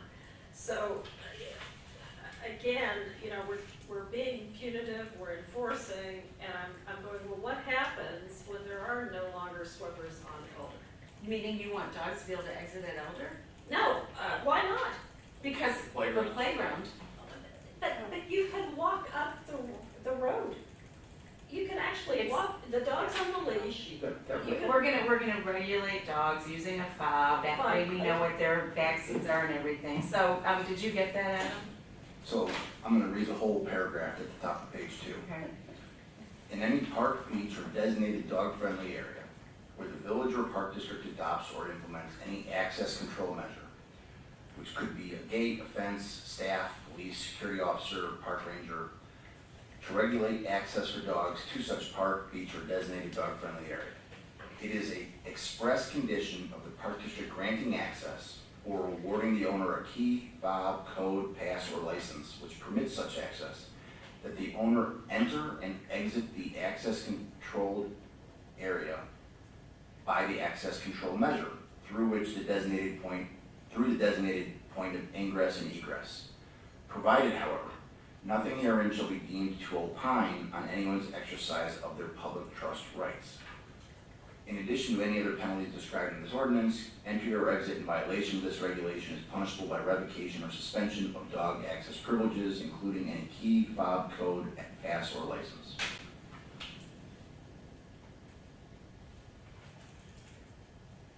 Do you want a motion? Yeah. May I have a motion? I move to approve ordinance 2026-003 as amended. Second. Okay, that's roll call vote, Saba. Commissioner Corley, Yes. Commissioner Rapp, Yes. Commissioner Root, No. Commissioner Kodo, Yes. Commissioner Seaman, Wait a minute. Don't worry about it. Yes. Commissioner Tyson, Yes. President Gibson. I don't agree with this. The motion passes. Okay. I thought we had consensus on an ordinance around, what the hell's going on? I thought we were having a discussion, you said yes, what is going on here? What You are very involved in the Dog Beach community, I thought we were trying to pass a sensible ordinance. I'm sorry, but this needs to be addressed because there's gonna be another email. So, that we want to control traffic for dogs to enter through Centennial and exit. Do whatever you want. Do whatever you want. We're not impeding your public trust doctrine rights. We're not opining on them. Why are you no? I guess May I say why no? Yes. Because it is dangerous for dogs to be on leash running in and out of the water, dogs together, getting tangled, getting in the water. It is a safety hazard. Okay, we don't dispute that. However, we can't do anything until we have come up with a solution with the village. These are the steps that I see we need to take. So let's go back to the motion on home rule, sorry. I think, this is what I think. I think you've heard at least 4 people here say they believe there has to be a barrier. Once we have figured out whatever kind of barrier would work, that wouldn't be a chain link fence, we would go to the village, because most likely the barrier that would be, the sufficient would not be sufficient for Cook County. And then we would say to the village, would you exercise home rule for this more modest barrier? That's the steps I think we would have to take. I understand, and again, I am very concerned with the safety that we have created by having mandating dogs on leash. Okay, well, as much as you're concerned about the dogs, I'm concerned about the children and elders, so. And again, I support wholeheartedly the effort we've taken tonight. I am still a no vote on this. Okay, We that's don't all right. have to have a unanimous vote. We It don't. passed. Right, okay. President Gibson, just a reminder, you still have a motion on the table about the home rule. Oh, You outlined the process. We come up with a barrier, then we ask for home rule. right. Maybe just amend it. I think we should vote on the motion as it's been. It was Commissioner Okay. Root's motion, Yeah. so she would need to amend it if she'd like to amend it, otherwise it would go to discussion and then a break. I would like to move forward with the motion to seek home rule authority for Centennial Dog Beach. And And again, if someone wants to amend it further, they can do so. I would like to amend it. Okay. I would like the order of operations to be ask the village, decide on our barrier, ask the village for home rule exception. Okay. I need a second. I'll do a second. What prevents us, because we have an urgent safety issue right now, from just putting up, like, for those of you who are really concerned about it, I mean, I'm personally not, we've gone through most of the season without a major situation. When I've been there and seen with my own eyes, the dogs are mostly at the southern end of Centennial. There's maybe one or two, frequently none, but from just putting up the, like, temporary fencing at the, that we have at the Music Fest for the sidewalks in and out. So when you say temporary fencing, you mean the big orange barriers, the high I ones? mean, like the at ones Music that, Fest? like bicycle racks that are not that heavy. Or the stanchions, or the stanchions, I believe or have our I think provided it's something, you know, like if you're really concerned about it, we should be taking that action All right. right now. Well, so what I will that's- say is we all need to have the recognition that even if we devise a barrier that is less intrusive than what we felt like we had to have to satisfy Cook County, we would still need to go through the IDNR, the Army Corps, and all of that. We need to clarify that, you know, I and, you know, probably other people who want a barrier, we're not concerned about it with the on leash, like, you got a dog, it's on a leash, you're holding the leash. That's not what we're talking about with barrier. We're talking about if we have an off-leash beach, that's when we need the barrier. So there's not the urgent safety concern right now where we need to put up a orange fence, Okay. that's, I just wanna clarify that, like, we're not talking about that for on leash, because you're in control of the dog. It's for off leash where we need the barrier. Okay.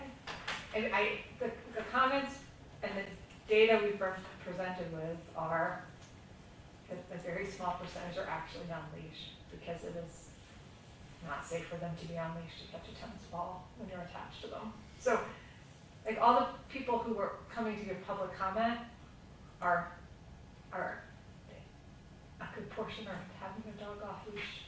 And I don't like, honestly feel like criminals. A good portion of them are supportive of putting up a barrier.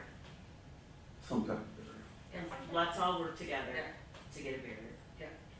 To support it at the village, to design one that works, and to get a barrier. I mean, if we could just put one down there, we would have put one down there. Something similar to like what you said for the music festival. We can't just put something on the beach. That's not permissible. We need a permit from Army Corps, IDNR, and we have to go through the special use permitting process just to put something like that on the beach. So I just don't understand your flippancy about it. Well, let's just do that. We can't do it. Put it That- out and take it in at night, then roll it back up, Temporary. like lifeguard chairs, in and out. So we have a motion? Yes. Yes. So do we do the first motion? We do a motion to amend. Okay, we did the motion to amend first. Okay. So we have a motion to amend. We've had plenty of discussion. Could we have a roll call vote, please, Saba? Commissioner Kodo, Yes. Commissioner Corley, Yes. Commissioner Rapp, No. Commissioner Root, No. Commissioner Tyson, Yes. Commissioner Seaman, Yes. Commissioner Gibson. Yes. Motion passes. So the original motion is now amended. Yes. Correct.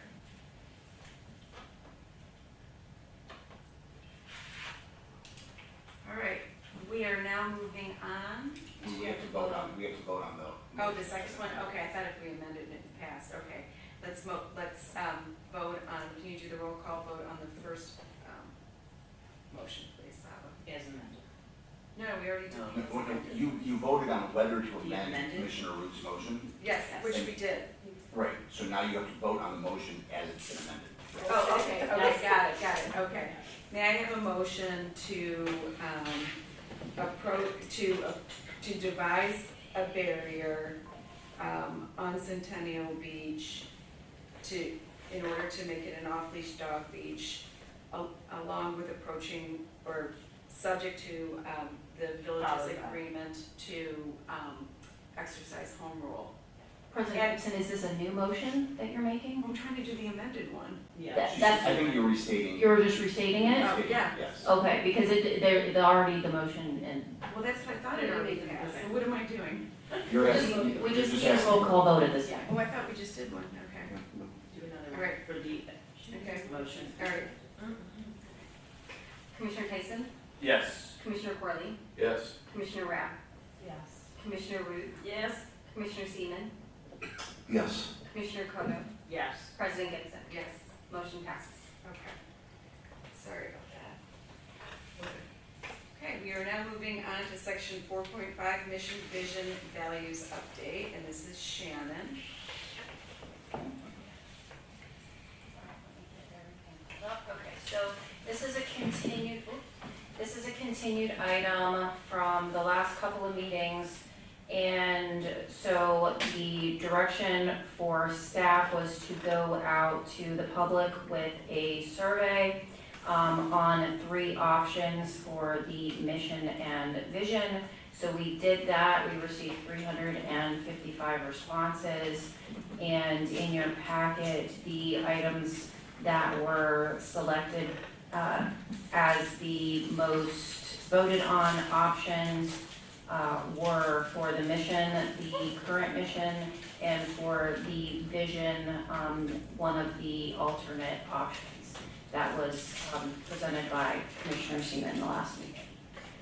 So that is what we have right now as far as what the community has voted on those particular items.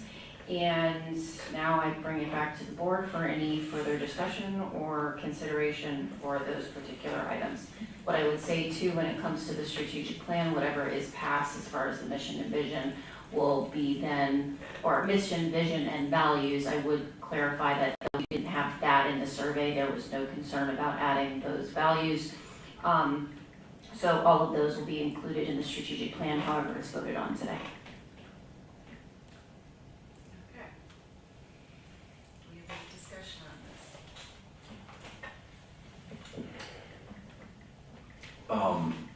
I voted for my own submissions on mission and vision. I want to be very open about that. I actually thought my mission was going to win, okay, my version, and I came in 3rd place. That hurts. I am willing, listen, I love my vision statement, but I mean, I'm not saying we have to adopt it. I mean, I love it, but I'm one board member, and I don't want to get hate mail. Okay, I don't want to. We have some people that are very, very passionate about the existing mission and vision. So, but I would obviously, of course, always leave it up and hope that we get a unanimous vote on. Well, I think we're going to keep the mission statement the same. Is that fair to say? If you're honoring the survey results, yes. Yes. And I think that the commissioners also said earlier that they were comfortable with that. Yeah. The change is so minor and created such a error that the change was very minor. Yeah. Do you want a motion? Yeah, so I think Do you want more discussion? we could do this, unless people want more discussion, we can do this pretty quickly and just make a motion to vote in favor of what the public has selected. So moved. That is prepared in the resolution that's attached, so if you want to adopt the resolution. Yes. So, let me just, Does that mean we're adopting the values as well? If the resolution is adopted as presented. may I have a motion to approve resolution 2026-05-28-01 as presented? Second.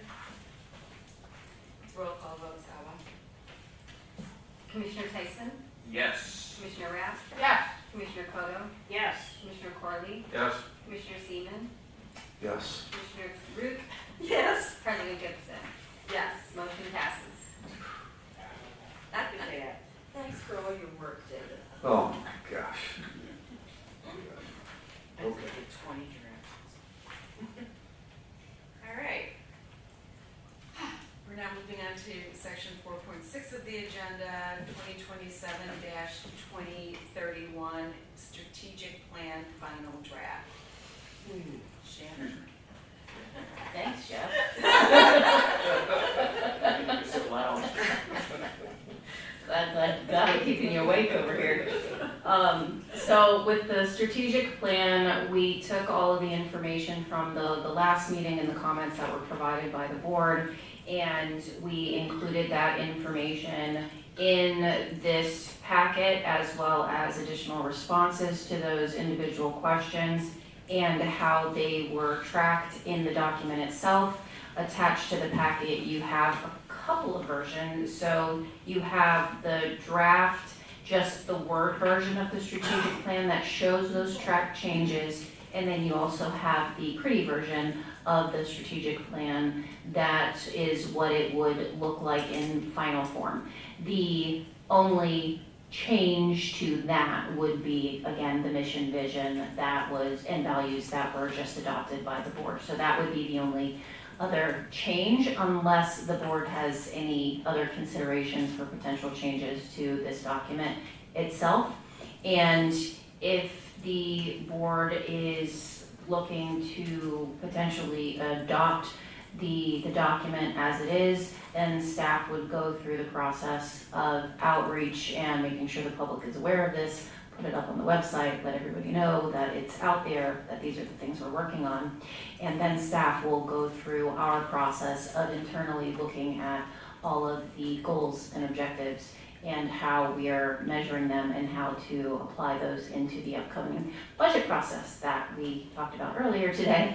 So there's still a lot of work to be done. It is just kind of still the first part of this document of getting this adopted for the board. And again, if there's any other questions or concerns that you'd like to discuss, happy to answer any questions. All right. Anyone have questions or concerns? Thank you for the work. Thank you for the survey. I really like the comment and response tracking spreadsheet. I thought that was very thorough. It was very helpful. Anyone else? I just have a couple comments. First, thank you, Edie Nizal. I thought that this went much more smoothly than I had anticipated. And I feel like it has the potential to be a model for how we engage on the policy marathon. Because I thought that it worked very well to, provide the input. You could see a little bit what other people were saying, but not, not too much. It's transparent in terms of what comments were, what concerns were. I thought that was a benefit. I think it's outstanding that we have the strategic plan. I think as a board, we need to be committed to following through on the strategic plan, because that was the big failure of the last strategic plan, which was not terrible, it just wasn't followed through on. Shannon has responded to all of my post-comment questions just about also having operational, goals and targets and things. So I think that that's positive. I think, there will also be an exercise to go back to the CMP punch list to see what things we've done or what are outstanding as we go through the budget process. So that will be great. One rogue thought that I had is, between this and the comprehensive master plan, we've done so much work. I think we've come a long way from where we were previously, that I wonder if there could be an opportunity to consider doing like a little bit of a road show, similar to what D36 is doing with some of their documents, with our plan, to have a very short, concise, presentation that we could, in theory, deliver to other, taxing bodies within our area, just so that they're aware of the work that we've done and where we're headed. I think that could be very positive in terms of building bridges, as long as, it doesn't put people over the edge in terms of work. But I thought, because we've done such a good job, like showcasing it is a way to, build support in the community.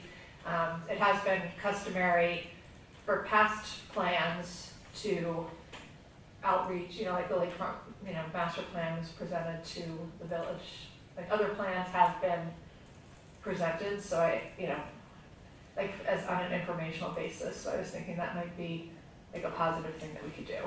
Yeah, I think that from my perspective, I think that's absolutely doable. I could probably pull a lot from the last presentation I gave to the board. And I think it's so much more digestible than the comprehensive master plan. Oh, yeah. No, I think referencing that we've done one and then we're building on it to make it actionable into the strategic plan goals, I think that's a positive. I mean, it should be on everyone's desk, everyone's staff, should have it on their desk. Because it's such an important document, so thank you for all your work. Thank you. Really great document. Do we have any other comments? All right, may I have a motion to adopt the Winnetka Park District fiscal year 2027 to 2031 strategic plan as presented? So moved. Second. Okay, roll call, Sala. Commissioner Root, Yes. Commissioner Rapp, Yes. Commissioner Cudjoe, Yes. Commissioner Corley, Yes. Commissioner Seaman, Yes. Commissioner Tyson, Yes. President Gibson. Yes. Motion passes.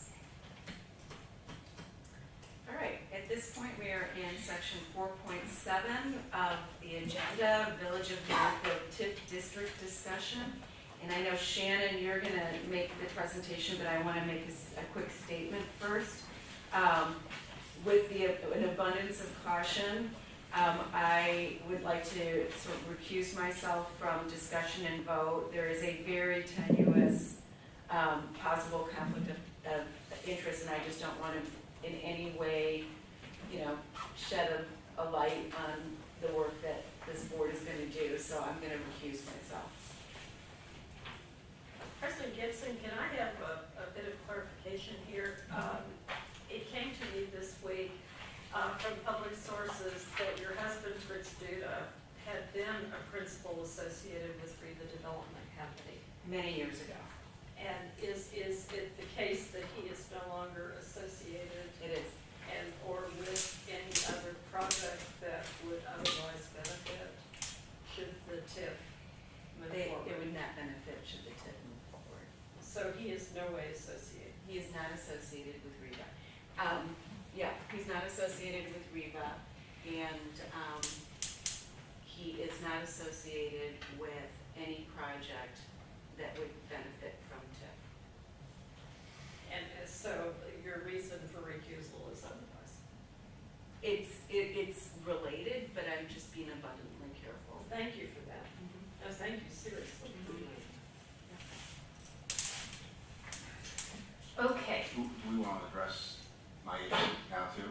Yes, okay, let's address Adam's issue, which is press. As I've expressed in the past, my partner is the village attorney in Northfield. He doesn't do any work for you. I haven't done no work for TIF. We've talked about the dual representation. And we've come to this consensus, at least internally. The park board has unfettered discretion to vote how it wants before the JRB. So there's not a direct conflict right now.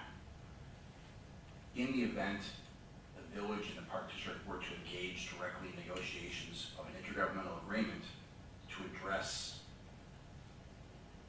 shared interests, that would be a situation where the dual representation would be opposite each other, and we would have to ask for a conflict waiver from both parties, or withdraw from both parties. But we don't think we're at that point yet. I will also emphasize that if the board found it important to have independent counsel, I won't express any reservations or hesitation. But at this point, I don't think we're at a point where there's a direct conflict, unless we engage in a IGA with the village. I'm happy to answer any questions about what I've said. I don't think you should make any comments at all on it in any board meeting. I don't, because you influence me, you're our lawyer, I look to you a lot, and I think if you make a comment on it, it could influence me. So I just think, I don't know if that's recusal, but I just think that you should remain silent as we discuss this. Is that fair? Would I be able to give the board some context on the process right now where we are before there are any determinations on council one way or the other? Because I think with some of the information that I might be able to give, it might shed some light on how we're able to move forward. Fair? Okay. Okay.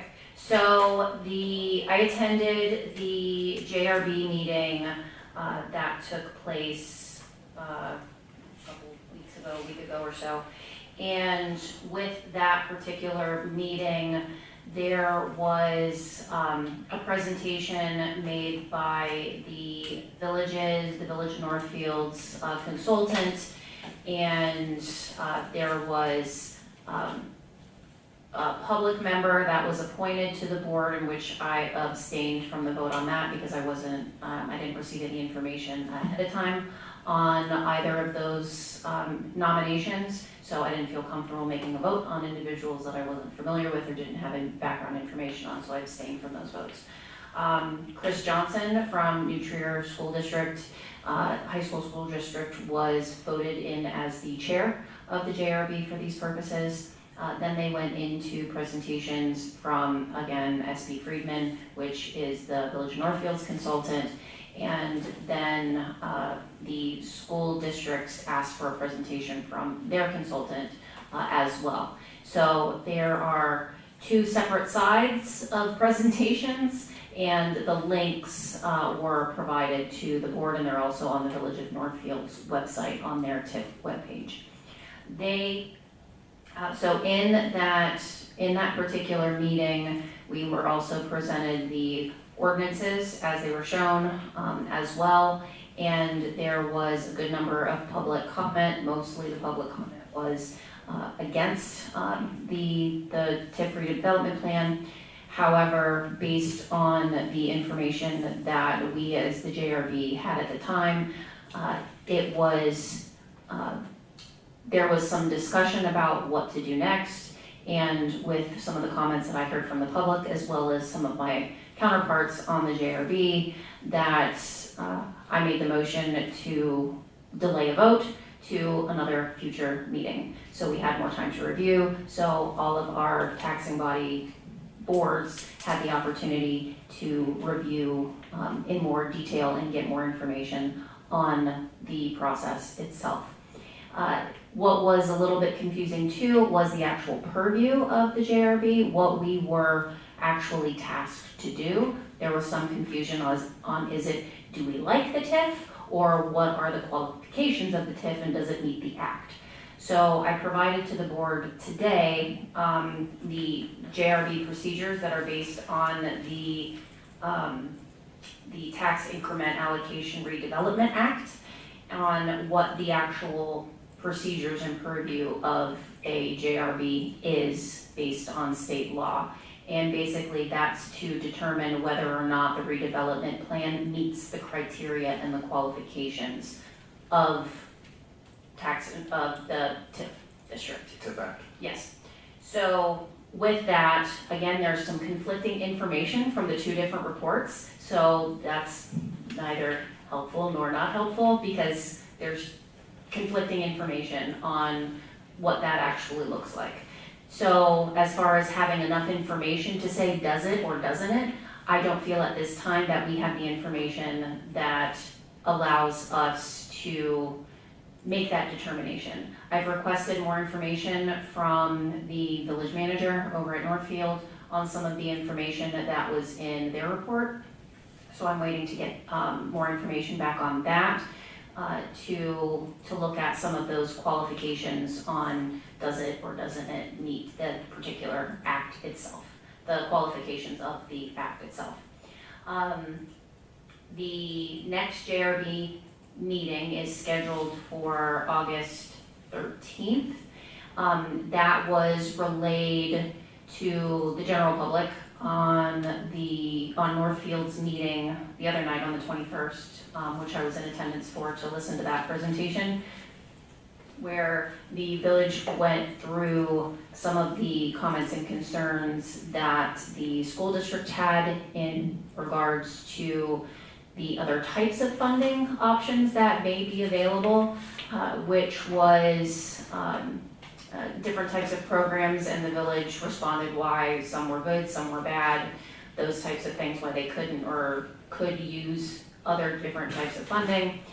There were explanations made of why certain developments were in the TIF district right now that were already in process. And the explanation for that was to kind of jumpstart the TIF fund so that if there was, and again, this is just an explanation from their side, and this is me paraphrasing, so apologies if I don't get the words exactly correct. But it was along the lines of, if you have a jump start on the TIF funding, then you're able to work through the development of the TIF district at a quicker pace than if you're starting from zero. And there was also comments in regards to, with the TIF district, the limit of that is 23 years. There was conversation about looking at being able to review it after 11 years to see if it can be expired at that point, so that was brought up as well.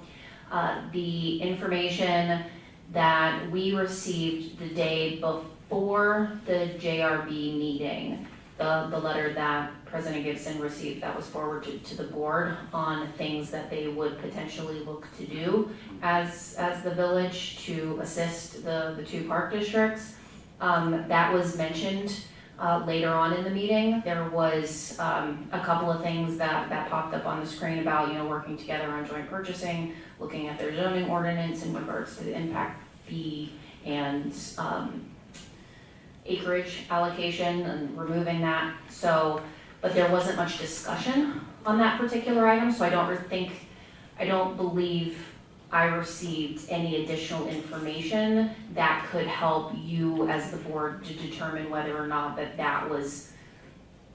actually something that's going to be done. What was said in the meeting by the village manager was that information would then be brought to the JRB in the ordinance, but I'm not quite sure how that would work, since I'm not sure how that pertains to the purview and the direction of what the JRB is actually able to opine on.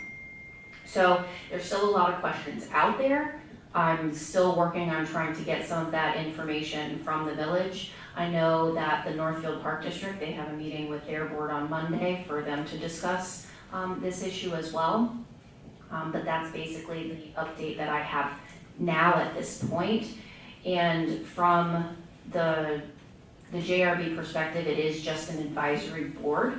So there is no decision-making power. It is just an advisory to the Village of Northfield's trustees for them to further make a decision on this process. So with a JRB, if the JRB advises in the negative, then the council has to work with or talk with the JRB about why, and that's really the main requirement for the council to come back to the JRB about why did you vote no, or whatever the case may be. So based on that information, even the last direction that the board gave as far as vote no unless this, this, and this, the this, and this are not going to happen in any of those timeframes. So at this point, it's whether or not the board wants to look at it from the perspective of a no vote, an abstention, or a positive vote. So those are kind of the three things that we're looking at. Now, it's not to say the board can't have another, that this board can't have another special meeting before the next JRB meeting if more information comes to light, to get more information and have a better idea of what some of that information that we're looking for actually is. So one of the things that I've requested was the data that the consultant used to come up with the percentages of, what's the word? Dilapidated is not the word. Blighted. No, not blighted, it's another D word. Yes. Why is it escaping my brain? It's in the report. Yeah, so it's one of the qualifications, so there are different, whether it's, anyways, I don't wanna waste time on trying to rack my brain on what that actual word is, but it's a percentage of properties that fall within this particular criteria that I'm trying to get the information on, that actual raw data to see what those qualifications are and how they came up with that number, because now we have two different reports that are conflicting. So it's hard to trust one report over the other because there's two different sets of information. And I can pull it up real quick, I just What they're tracking is. The deterioration. That's it, that's the word. Yep, there it is. Deterioration. Deterioration. I was like, I knew dilapidated wasn't the right word, but that's what kept coming in my brain. Are you looking for direction on your vote now? Is that what you're looking for? As far as if the board wants to discuss, like as far as right now, my direction still remains the same, which essentially at this point would have to be a no vote based on them not being able to do the things that the Park District Board opined that was the direction. If new information comes out that answers any of those questions, I'd love to see it and have the option to call it a special meeting if we need to. But I have a feeling since our vote is gonna be no, but that the JRB is non-binding, we kind of know what our path is. So, I'm the acting president here, since Elise is abstained. We can discuss the options. What one option is to abstain from the vote, or we can vote yes, or we can vote no. And so, if somebody could make a motion for one of those right now, if you like, and we could discuss it then, or we could discuss ahead of time. See if we have a consensus. So can I just ask a clarifying question? So in this document that you sent, if the JRB in its entirety votes no, then there's another meeting 30 days from now where the village comes back to try to resolve the issues in the written report. Are you reading it the same way? Last paragraph, under JRB duties and procedures? Yes. Okay, so if our direction is to vote no, there will be more information forthcoming between that meeting and the next meeting. Lightning could strike, anything could happen, but we'll have another chance to discuss it at our regularly scheduled August meeting, right? Potentially. If the vote happens on the August 13th meeting. So there has to be something that occurs at the August 13th meeting, because the JRB has 30 days from the 15th of June to make a determination. So they have to vote at this next meeting? Yes. So if they vote and it's all no's, then Listen, so it seems like we should make a yes, no, or abstain decision. Yeah, so I'll make a motion to vote no. I'll second that motion. I should say I'll make a motion for ED and those all to vote no. Could I propose a different approach, since there are three options? So it's kind of weird, like, how to, come to a consensus on that. Can we just do like a straw poll? I don't know if that's allowed, but. I think we have a motion on the floor, so let's You can have discussion, there's a motion and a second on the floor, you can have discussion before you take vote on that particular motion. Yeah. But what I don't wanna say caution, that's not the Sorry, this is the word. first motion, so. Not, caution is not the right word, but if there is an opportunity for more information to come to light and you give direction to vote no without another meeting in between, then regardless of the new information, I would still be required to vote no. So if there is additional information or the board wants to consider, I mean, there's always the opportunity to have a special meeting whenever within, with the 2-day notice. So that's always an option to do. But when you're looking at that information in general, if, say, nothing else changes, we already have a direction in place that is essentially a no vote. We should be, listen, I don't want another own goal. I know the World Cup is over. We take $150,000 of property taxes from those 39 pins. Okay? Not a lot. There's no way we should ever agree to a 23-year plan. Now again, 23 years, 4%, it's roughly a double. Again, assuming no increase in value. I know we've gone back and forth. This is the easiest decision to say no on.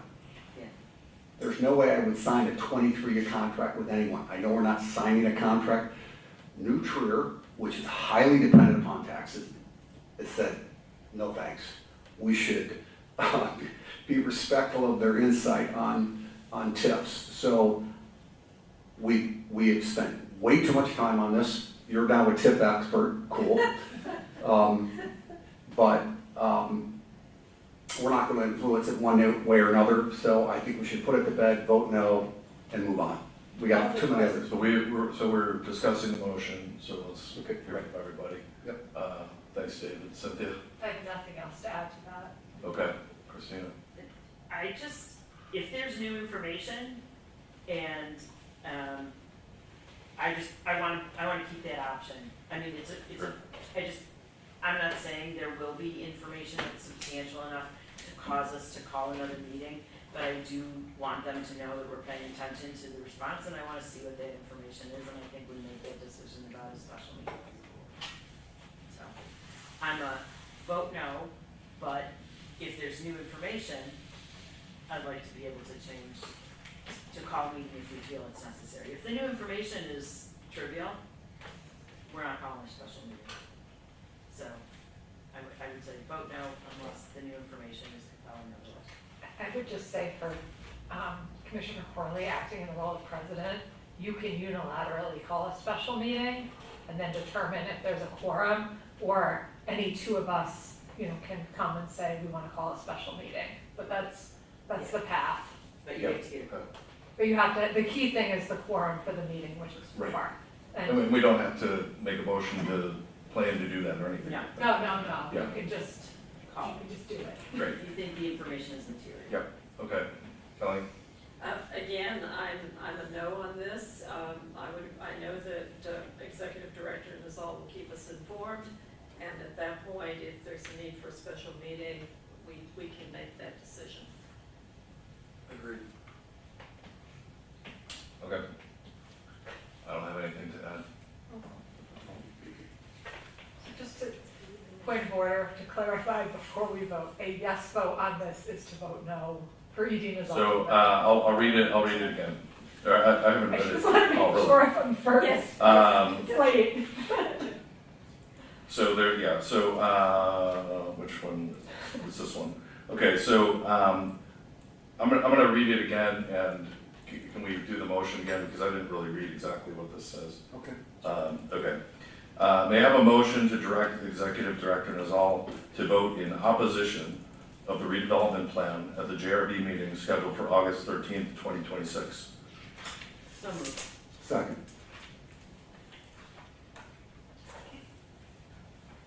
Commissioner Rapp, Yes. Commissioner Root, Yes. Commissioner Tyson, Yes. Commissioner Seaman, Yes. Commissioner Kodo, Yes. Commissioner Corley, Yes. and President Gibson has abstained from voting. Motion passes. Just another point of order. President Gibson recused herself, which I think is technically different because we adopted I know. policy on the abstentions. So I just, I don't know what we call it. Recusal. Okay. I just, you know. Yeah. Blew it off. Okay, You're gonna have- I'd like to return control. All right, we are now moving on to section 4.8 of the agenda, zoning considerations for the Park District. And this is Shannon again. Okay. Okay, so the Village of Winnetka, different village this time, had a meeting also on the 21st that I attended in regards to the potential zoning considerations for the, for open space. And this was something that we've talked about a couple of different times in our meetings. We hadn't received any updates. I received notice on last Friday that the meeting on Tuesday was to have conversation about this in front of the village trustees. And the presentation basically was to look at a few different things. The first one was them directing staff to move forward with an RFP process for their full zoning rewrite, so the entire zoning ordinance, and they got direction to start that process. They are looking at it potentially being an 18 to 24 month process for that itself. I would assume once they get a consultant in place, so not 18 to 24 months from this particular moment in time.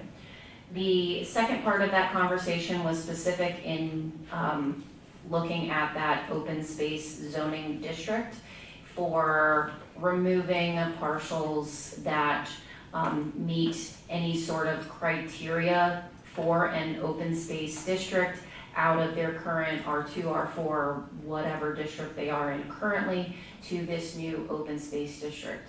They talked about two different phases. The first phase was creating an open space district, but not changing any of the current things that we are doing or how we do that, other than if a property is disposed of, sold, donated, whatever, then it would still remain open space district and couldn't do things that an R2 district or R4 district could do. So within those conversations, we had a number of questions based on the memo itself that came forward. There was some discussion about what the phase one process actually meant, and did that now require additional things that we had to go for special use, like for maintenance, or would other old special use permits that we already have, would we have to start those processes new? Would they still be in place? Those types of things.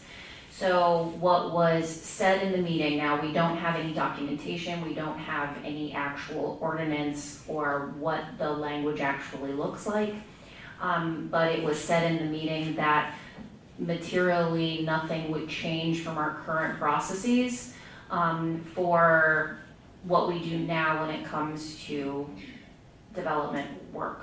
So if we have to get a special use permit for it now, we would still have to get a special use permit process, or still get a special use permit for it now. If it's something that just requires a building permit, then we would just have to do a building permit. If it's something that requires a lakefront construction permit, then we'd still have to go through the lakefront construction permit process. So everything was said to be status quo other than the disposal of property. So what was not clear, of course, is the language. None of that has been set yet. I'm not sure if the language for this particular phase is something that their consultant would be working on, or it's something that their staff would be working on, so that wasn't really clear from the meeting. Also, something that wasn't particularly clear was the criteria for parcels being added into this open space district. So that's something that we're not sure of yet, of how those parcels would be allocated. From my understanding is that any sort of zoning district is based on the use of a property and not the property owner. So there was some conflicting information that was spoke about at the meeting that talked to park district property or school district property. But if it's by use, then it wouldn't matter the property owner, it just matters the use. But we don't know yet what the criteria is for those uses to know what that fully encompasses. So I think there's still some questions in regards to that itself as well. After the meeting, I did reach out to Village Manager Kazinas and requested a meeting to talk more about this process. And I did hear back from her to try to schedule something the second week of August with her, myself, President Dearborn, and President Gibson. So we're trying to work on collaborating that to see how we can get more information on what this looks like in the interim. The phase 2 part of that would, I assume, be done, it sounds like it's more something that would be done by their consultant, that they would bring in for the full zoning ordinance update. And the consensus by the trustees was to look at this district primarily or first as a priority within the zoning rewrite process. So they would be able to look at that first and get from phase 1 to phase 2 in a quicker process.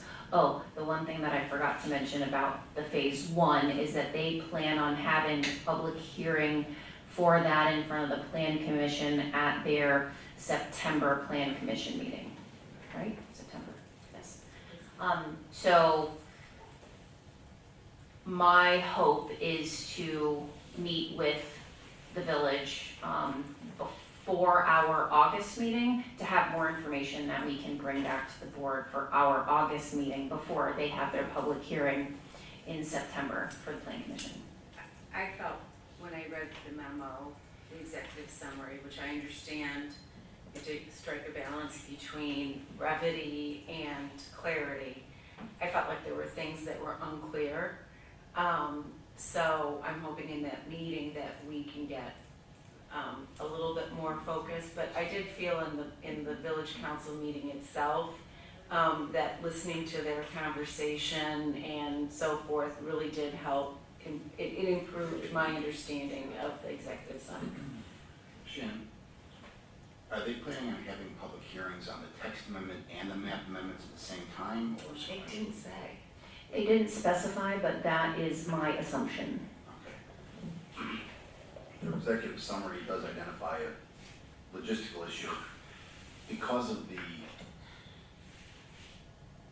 wide areas of the community where there are parks and schools and libraries and all the other types of things that could be open space, and notice has to be sent to every parcel within 250 feet. They planned to send it to every resident. It's basically, Well, That's what they at said. least Tina Dolman said that she thinks they'll have to send it to every resident in the village, and I agree. Not just the 2,500 bulk. Significant, yeah. All right. Does anyone have any questions on this matter? I have a question. This building versus the beach is two very different things. Are they going to put all Park District property, I know it's not by owner, but is this gonna be in the same zoning as a beach or an open park? That would hopefully be a question that we would get answered because I don't have the answer to that.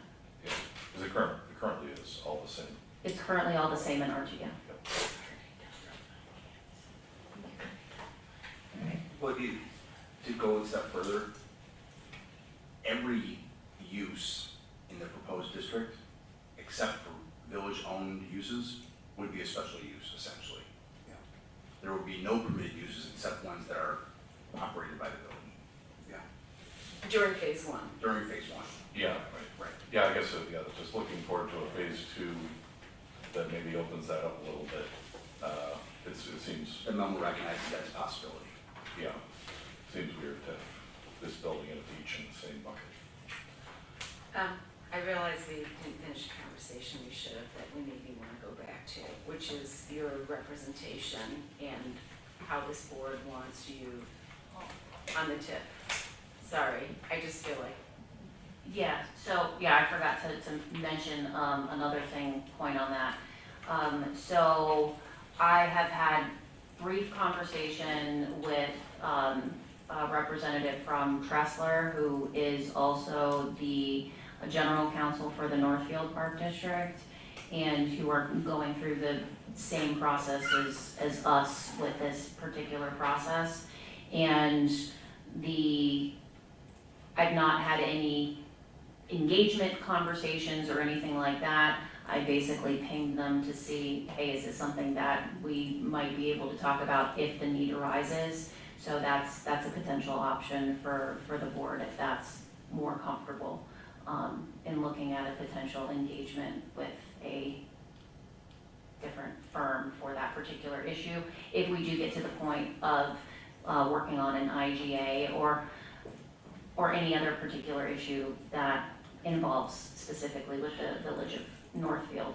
As of right now with the JRB, since it's advisory and we're not doing any legal opinions on that particular portion, then it would almost be after the JRB initial requirement is completed, and then we kind of know the way forward that the village is actually going to go.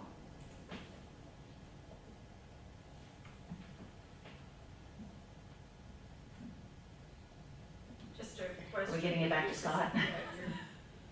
You have to. We're talking about TIF again. Recognize Commissioner Root. You're over your 3 minutes. We're back to TIF. I mean, you're over your 3 minutes. Sorry. Sorry, you need to tap me when I'm president again. Commissioner Root? Just a question, as far, is your proposal then that perhaps the Northfield Park District and the Winnetka Park District could share counsel, provided we were aligned on the path forward? Is that what you're suggesting? I don't think that it matters whether or not we're aligned with the Northfield Park District. It would be a separate engagement. But who are you proposing? You said you spoke with the Northfield Park District General Counsel. Yes. Is that an independent law firm? Yes. And it's the Tressler firm? Yes. Thank you, Mhm. that's what I wanted to clarify. Thank you. Okay. You all good? All right, we are now moving on to new business, section 5. And it is section 5.2, possible disciplinary action against Colleen Root. And let me just see, I added this item to the agenda because the public and this board need to be aware of this action by Commissioner Root.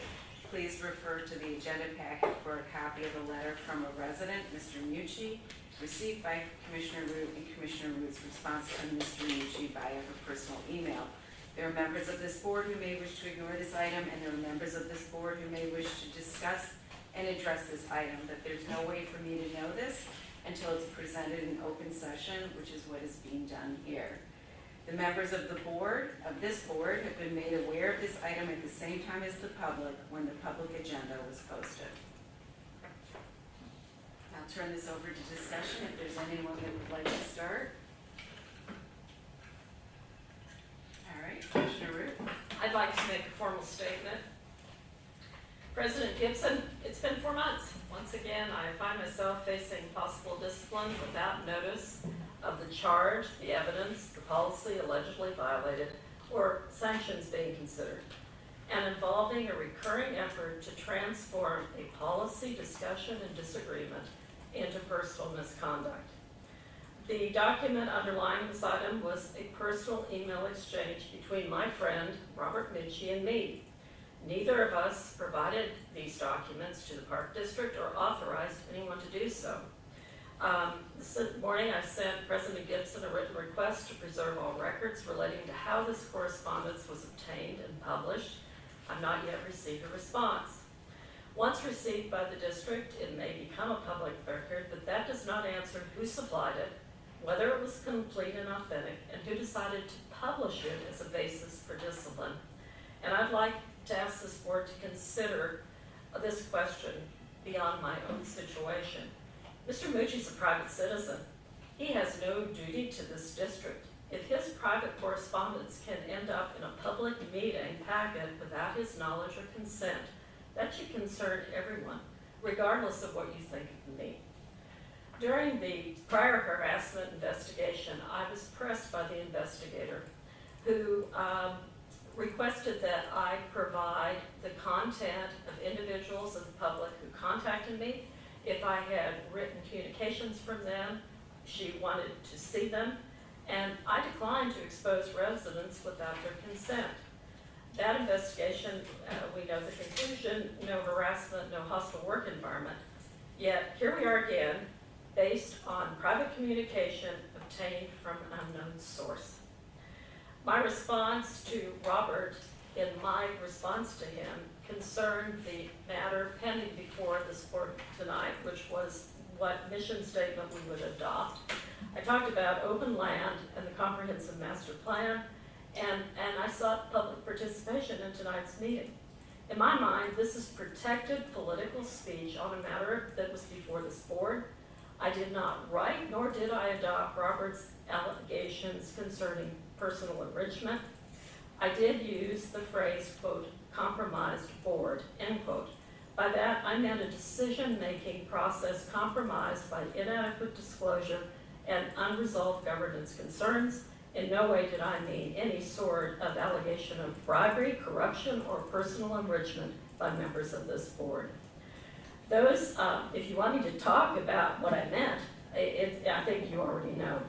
I meant a material change to the unperformed property exchange agreement without board notice or approval that gave an individual an allegation that they solely could determine whether or not to perform that agreement. The fact that there was meetings for over 2 years on a beach plan jointly that ended up with louvers and planter pockets.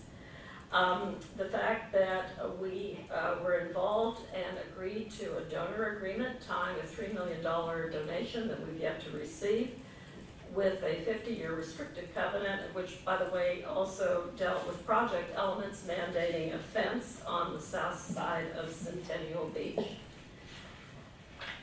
Before discipline is considered, I asked the president to identify the exact words alleged to constitute misconduct, the policy that I violated, the proposed sanction, the legal authority for it, and the source and chain of transmission of this email. You may criticize my language as a board, but an elected commissioner must remain free to express an independent position on public policy pending before it. And our policy manual cannot reasonably require silence, compel agreement, or abandon the independent judgment of an elected official. As I've stated before this board, my duty is to the residents of this district. Do with me as you will. My letter that I sent to President Gibson earlier today preserves my remedies, and nothing that I said this evening is intended to waive that. I'm asking that my formal statement be included as part of the record of this meeting. Thank you. Is there anyone else who wishes to comment? All right, David. Colleen, you challenge me like no other human being in my life. When I opened up the board packet and I saw this email, I was like, you gotta be kidding me. I'm not trying to restrict your viewpoints at all. You have a right to dissent.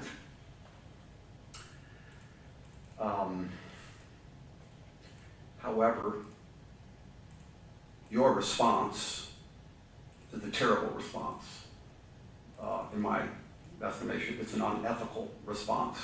It throws your fellow board members under the bus that we are somehow, well, corrupt or compromised, which is just untrue. I think that when an email like that comes in from Mr. Mucci, I actually wrote my own email to him. Had I seen an email like that come in. Because I think when we have an email from a concerned constituent, it's our duty to try to, I'll say, round out their information. But I said, Bob, I did not send this to him, I'm role-playing here.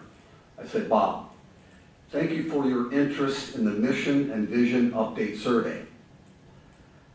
I would like you to know that I've CC'd my Park District email in this response so that any communication as part of my commissioner responsibility become part of the public record.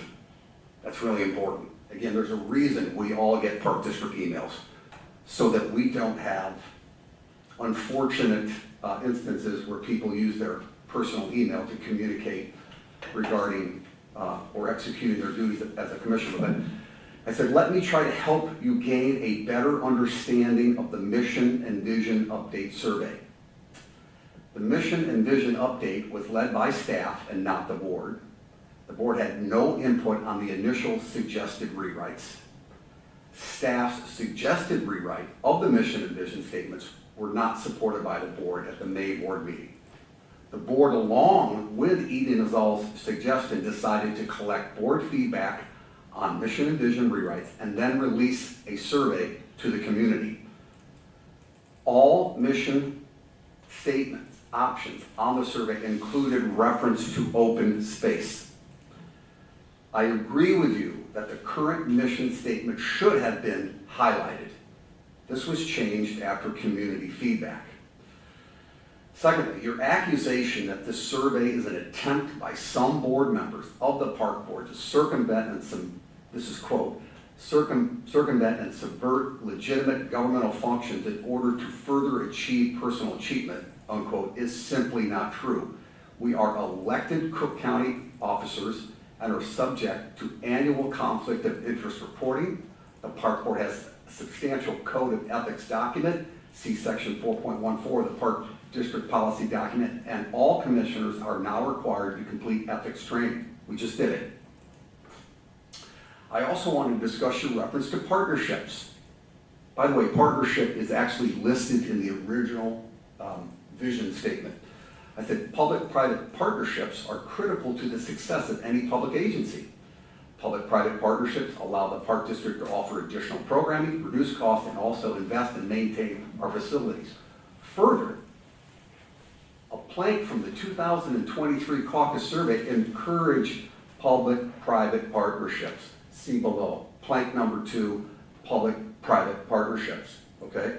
Also in 2018 caucus survey, I was the Parks Committee Chair, the highest ranked responses to additional revenue opportunities for the Park District were number 1, resident donations and gifts, number 2, public-private partnerships, and number 3, naming rights.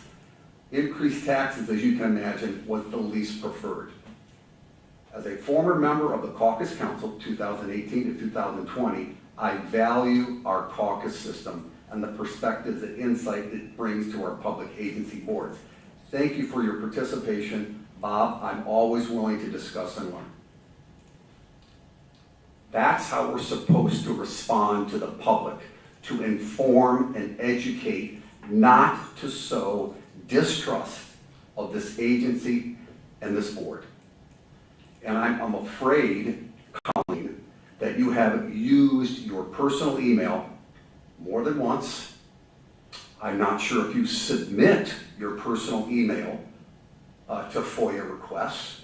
I'm not sure if you, well, destroy your personal emails, but I don't know if this puts the agency at risk. Because when I have received emails, I can tell you someone sent me emails. I said, hey, you got to resend it to my Park District email, or I forwarded it to my Park District email because I want it to be on the record. We have Park District emails for a reason. It's for transparency. It's for accountability to the public. I have, I'm sure all of us have. I'm just concerned If there's one, how many are there, and what have you said? So, thank you very much. May I respond? You may respond after everyone speaks. Okay, I will again emphasize, Robert Mucci is. After everyone speaks. Robert Mucci is a personal friend. This was a private conversation, and I'm very curious to know how this conversation ended up All right.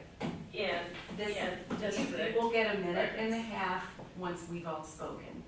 Anyone else like to speak? I'll dip in. So I think it is fair that we have it, you know, Bob says, feel free to disseminate, and Colleen, you say, please let your contacts know that, you know, the chain of events is likely that this got forwarded to a bunch of people, and then a bunch of other people, and eventually to one of the board members, and that seems to be permission given here for that. So I'm not too worried about that. When you say, like, the definition you gave of compromised, I don't believe you. I don't believe what you just said, because Mr. Mucci gives a pretty detailed explanation of, you know, I can quote some of the things that he said in this email and tonight. He asked me to resign. He said I'm part of a cabal. He said I'm trying to feather my pockets. He said I've committed at least one felony. He said I'm doing all of my actions on this board to benefit the neighbor to the south. He said, you said that I am working towards the sale and commercialization of Park District property. And the reason why I don't believe you is because you're the first line of your email to him is you have eloquently summarized what is at play, commercialization and sale of Park District land. So for you to say that you're not accusing me of all these things, just as he is, seems kind of ridiculous. And if it is indeed the case that you don't agree with everything he said, I'd like David, if somebody sent that to me, I was spent the first half of the email refuting these things, saying that I don't think my fellow board members should resign. I don't think my fellow board members are in a cabal. I don't think they're trying to feather their pockets. I don't think everything they do is in the benefit of one person. And I don't really think they've committed felonies. So I assume after this meeting, you know, you asked him to come speak tonight. And I assume you guys talked about what he should say. And either you guys discussed that list of accusations, or that just, you know, was spontaneous from him. And if it was, I assume that you'll go back to him and say what I just said, that all these things are false. But maybe they're true. So, you know, maybe they're actually true. Like maybe I am working towards the sale of Park District property for commercialization. And maybe I'm part of a cabal, and maybe I've committed felonies. I have not, and I'm not. But when you get a chance to speak, one of the things I'd like you to say is, how am I compromised, and how am I working towards the commercialization and sale of Park District land? What felonies have I committed, and how am I feathering my pockets? Because I'd like to get all that out in the open now. Like, this is the second time this week that I've been insinuated to be committing crimes and corrupt. Okay, and so it happens about 2 times a week. And if that's the case, I would like to get it out in the open, and I want everyone who's accusing me of that to explain what I'm doing that's a felony, and how I'm feathering my pockets so that I can stop, because that's not my intention. I don't see myself as corrupt. He did. You didn't disagree, so just let me know what I'm doing. That's all. Commissioner Crowder, did you have your hand raised? I did. Your own statement and the body of this letter, your paragraph in this letter, lead me to believe that you are likely one of the sources for most of the misinformation that's circulating. That you are likely one of the sources for most of the misinformation that's circulating. What you said about a donation agreement that has not yet been received. You should know, as an attorney, that none of the triggers for that donation agreement have been reached. It's not going to be paid until the permits are granted and the work is in progress. And it doesn't look like that's going to happen. You have consistently talked about components of the plan that were in the process of being eliminated. You voted to pull the permits, and this board responded. It was a majority vote, and we pulled the permits. I would demand the same loyalty to the majority positions of the board that we showed you. I would like you to be accurate. I would not like you to be consistently advancing conspiracy theories. It's exhausting, and here it is, the man for all the objections. And it's heartbreaking. People have spent so much time, so much effort, honestly trying to communicate what this board is doing, and all you can respond with is conspiracy theory after conspiracy theory after conspiracy theory. You don't back anything up. You sent out the Dog Beach is closing on the day your censure expired from the confidential board packet. You don't care. You just don't care. You're working actively against the board. Commissioner Rath, did you want to say anything? I don't want to say anything. It's obviously sad to see this in our packet. It's obvious the question how we got it, so hopefully that will be revealed. I, share some similar concerns. I, do view it as an example of the petty cruelty of local politics. Say that again, I didn't hear that. I do view it as an example of the petty cruelty of local politics on both sides. The phrase coined by Tom Hayden, journalist in Evanston, citation. It's unfortunate that we need to deal with it, and I don't have any more to add. Okay. Commissioner Tyson? So, similar to Scott, I also took great offense to the term compromise board.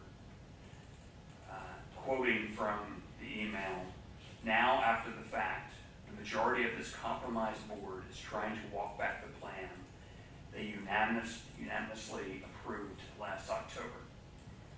So when I read that, that refers to the current board, the people sitting here today, because we were the folks focused on those decisions. But when you tried to defend why you used compromise board, you were using past examples, such as plans with louvers, when folks such as myself weren't even on the board yet. So I don't think that flies. That doesn't cover it for me. When I first read this, I couldn't help but focus in on that and think about how you feel and picture the rest of this board.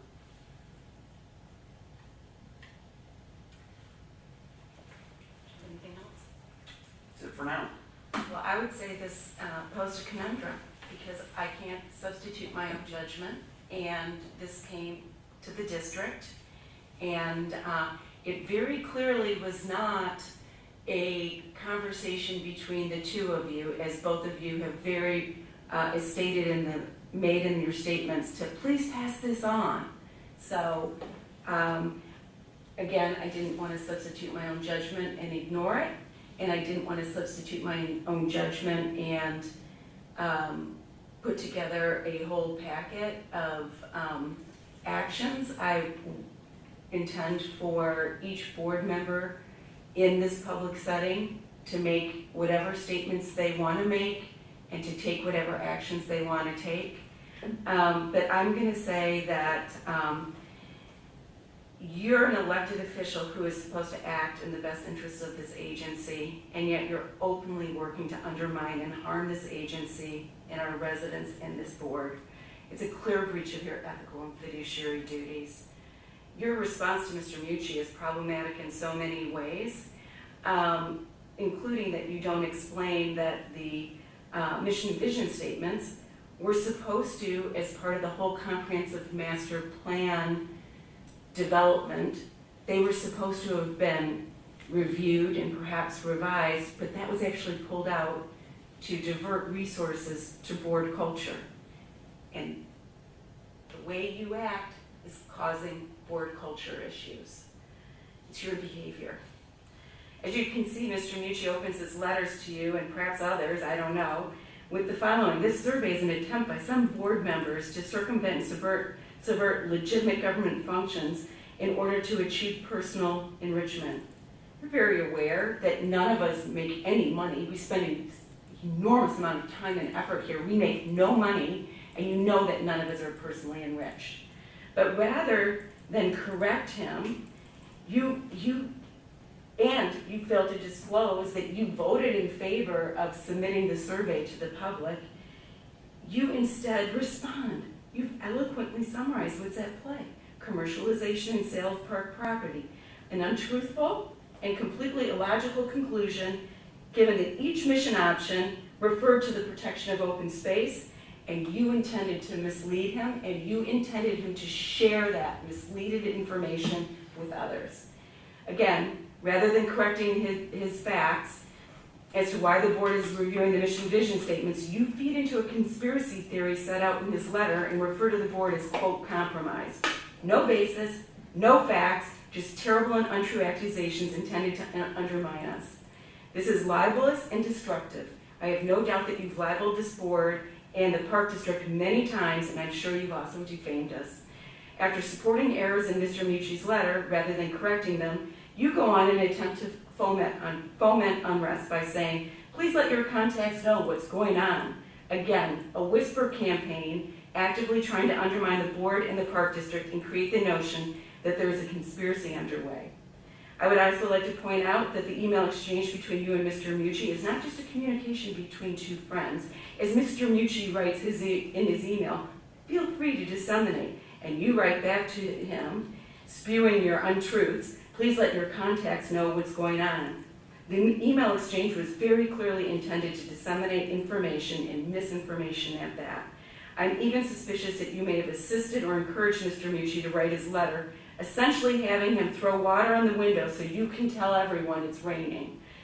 And thanks to your letter from this afternoon, we have confirmation that Mr. Mucci was not the source of the delivery of this item to the Park District.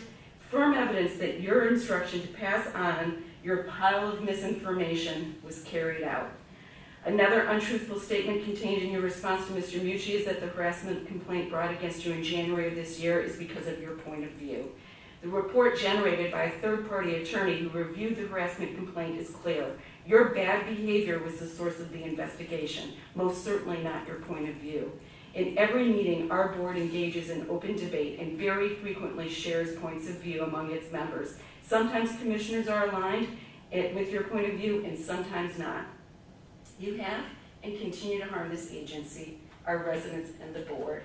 Through lies and manipulation, you attempt to stir up a small group of residents who unfortunately believe you. I call on you to show some humility and accountability and to resign. You're unfit to serve. Your desire to hurt this agency and the board prevents you from properly serving this district's residents.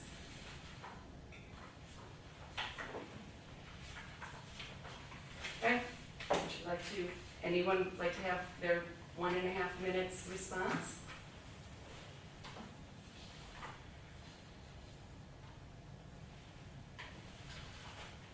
I'll take mine. Okay. First of all, this was a private communication. Contrary, Mr. Corley, to your allegations, I did not talk with Mr. Mucci or ask him to come this evening. I did not plan any sort of response from him. Please come and speak at the July 23rd board meeting. I did when I wrote the initial email to him, and that was with respect to I'm the just saying, change. let's just keep it to facts. That was, You're are you gonna let me speak, or do you No, want to speak? I'm not gonna let you misrepresent what's happened. I meant I did not ask him after this was disclosed to come and speak tonight, or did I talk to him about what he would say? When I focused on my response here again, Robert's a friend, and you've all made incredibly harmful accusations against me, saying that I'm doing this and I'm doing that, and I'm not. I'm not. And as far as resignation, since the day, the second meeting that I joined this board, it was August of 2021, I had a former board president, Warren James, ask me to resign. I've been under the gun ever since because I have taken a contrary view on a beach project. No, not Because- your review, it's your behavior. You can. We have a commissioner here who often sides with your view, but she would never be unethical the way you have been. Sorry, I don't buy that. Okay, again, when I talked about compromise board, I really was talking about what has happened with respect to the Elder Centennial. The fact that we did the discrimination agreement with a 50-year restrictive covenant that I still can't get my arms around. I'm trying to respond to the questions that I was asked. Again, Mr. Corley, you never believed me. You didn't believe me. I don't, you're right. Yeah, you don't, and I don't. that's your choice to not believe. It's not a choice, it's an unfortunate Well, I mean, that's reality. up to you. I can't change how you may think. You don't really know. Why didn't you refute any of these things that he said about me? As I said, I don't support what he said here. I asked you don't. Read your You first have line. eloquently said. No, I don't. I don't support it, as I You have said. eloquently summarized what is at play. Should I read what he said? No. Yeah, I don't like it. I don't like what he said about Again, me. what I said this evening. I don't like being accused of felonies. You want me to go to jail for something I didn't do? I don't understand. As I said this evening, I did not support his allegations here. My focus. Well, I hope you're gonna go call him up right now and tell him that all this stuff is wrong. I think you've already done that. He will be listening, I suspect. Yeah, he's not gonna believe me, is he? To the tape or to the video. And again, I can't Bob, help. tell me what my felonies are. Again, Mr. Corley, I can't help it because members of the public don't like things that we do or say. They don't like things that I I do. wouldn't like any of these things that you guys were talking about. I wouldn't like I it if wasn't we talking were about doing these those things. things. I was talking about one paragraph. There were And here it compromise? was. And it was the fact that we did a comprehensive master plan with a mission statement. And that, again, as I said, I really had to encourage the language of preservation of open land and environmental sustainability in focus area 5 of the plan to get it in. And then the fact that after the fact, while we are looking at a comprehensive master plan, suddenly we're going to change the mission statement. That was my focus and what I was very upset about. Does anyone else have anything that they'd like to say? Listen, I think you owe this board an apology, and I think you owe a letter of clarification to Mr. Mucci. Yeah. And I think those need to be written and presented to this board. You owe this board an apology for your accusations and your continued conspiracy theories. If you cannot apologize, if you cannot support the majority positions of your fellow hardworking board members, you should resign. because you can't sit on the inside with a commissioner cap on and pick and choose when you want to throw us under the bus. As a private employee, listen, tonight is a perfect example of, we have a very irregular process to decision-making. This is not like the village meetings. It's open. This is sausage making 101. This is very open.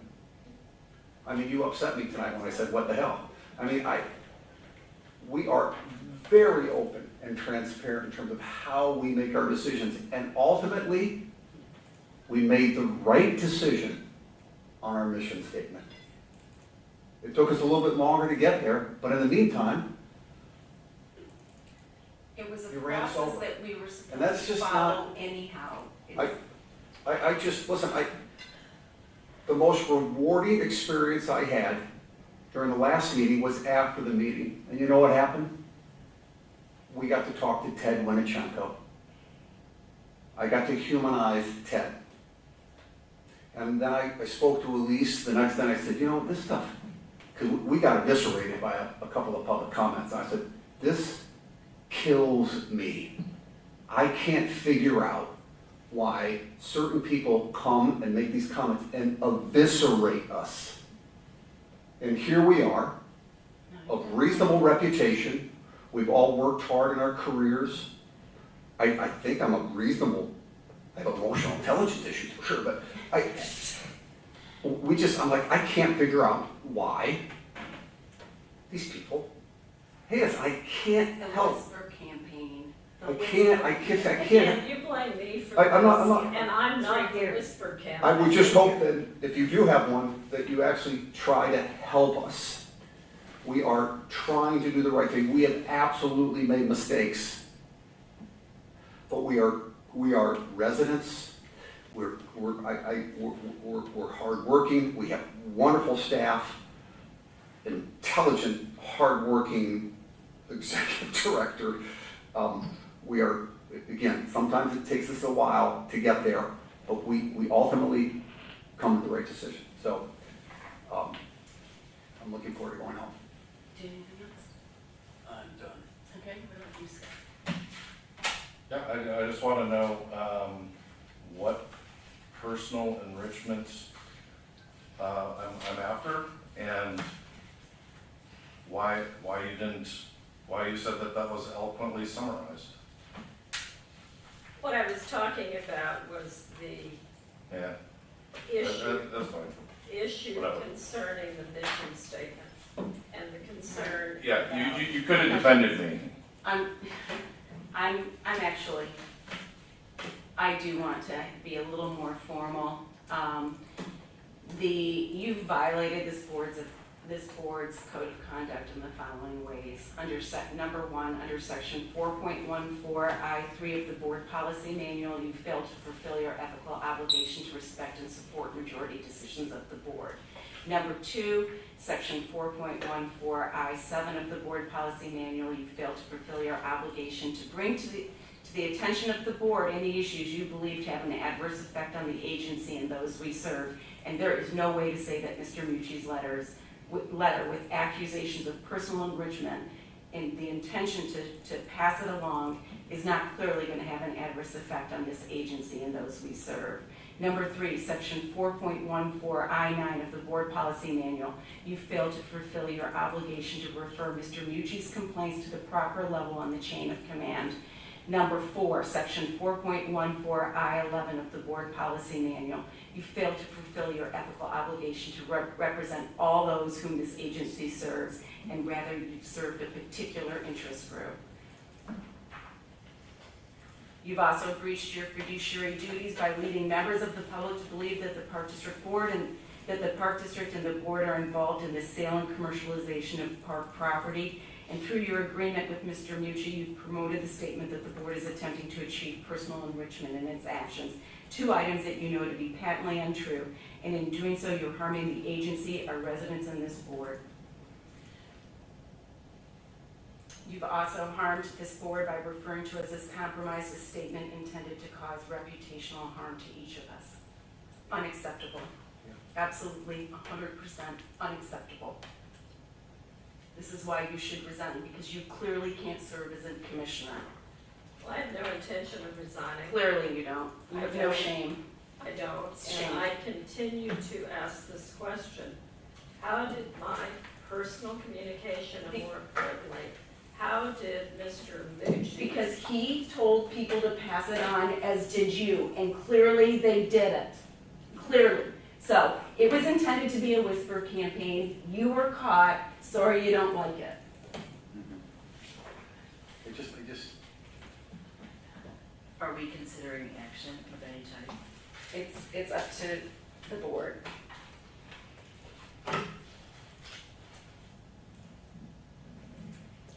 Well, it started in April of 2024 with a censure. This No woe is me. You've No, done this is these not- things. this This is- is the woe no, is me. I'm the victim. This is not, I'm not a victim. I don't ever want to be considered as a victim. But this board has not been kind to me. were you kind in your letter? Were you kind in that letter? Tell me about that. Again, that Tell me was- about unkindness. That was a private communication. It wasn't private. You said to pass it on, and it was. Clearly it was. That's how we got it. Colleen, I can be very honest. I have never sent a private email critical of any board member.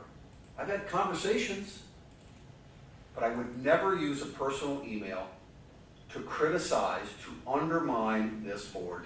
It's just terribly unproductive for what we're trying to accomplish. I just, listen, I'll put it out there. I'm for no action, okay? There's nothing we can do that will change Commissioner Root's behavior.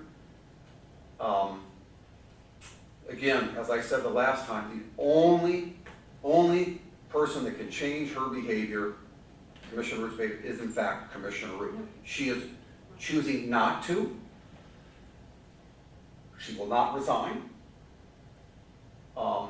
It leads me again to, well, where are all the other personal emails? Have they ever been submitted to a FOIA? We get FOIA'd a lot. Have you ever submitted a personal email to a FOIA? My guess is no, because of the veil of it's a private conversation. Well, No, because it's not a public record in my personal email. that is absolutely You turned untrue. your personal email into a quasi-government. I don't want to ask the lawyer, but I'm going to tell you what, I think Illinois attorney will say, yeah, your personal emails are subject to FOIA, especially if you are using them to execute on your duties of a park district commissioner. And clearly, that's what you were doing there to me. And I would guess there's a lot more. But ultimately, nothing we can do in any type of action, my view, and that's actually my last comment, my last comment. Commissioner Cotter, did you have an action that you want to take? I'm not gonna initiate that. I mean, I'm not gonna go round two with someone who has no ability to self-reflect. Well, I personally think that there are a few things that might help Commissioner Root. One of them is that her Wind Park email needs to be continuously monitored, and she needs to be barred from forwarding messages that she's received on her Wind Park email to her personal email address, like she did with the Dog Beach thing. She probably should be barred from attending conferences and gatherings because she doesn't seem to want to represent the district in a favorable way. And so forth. And those are some thoughts. And I'll respond to them.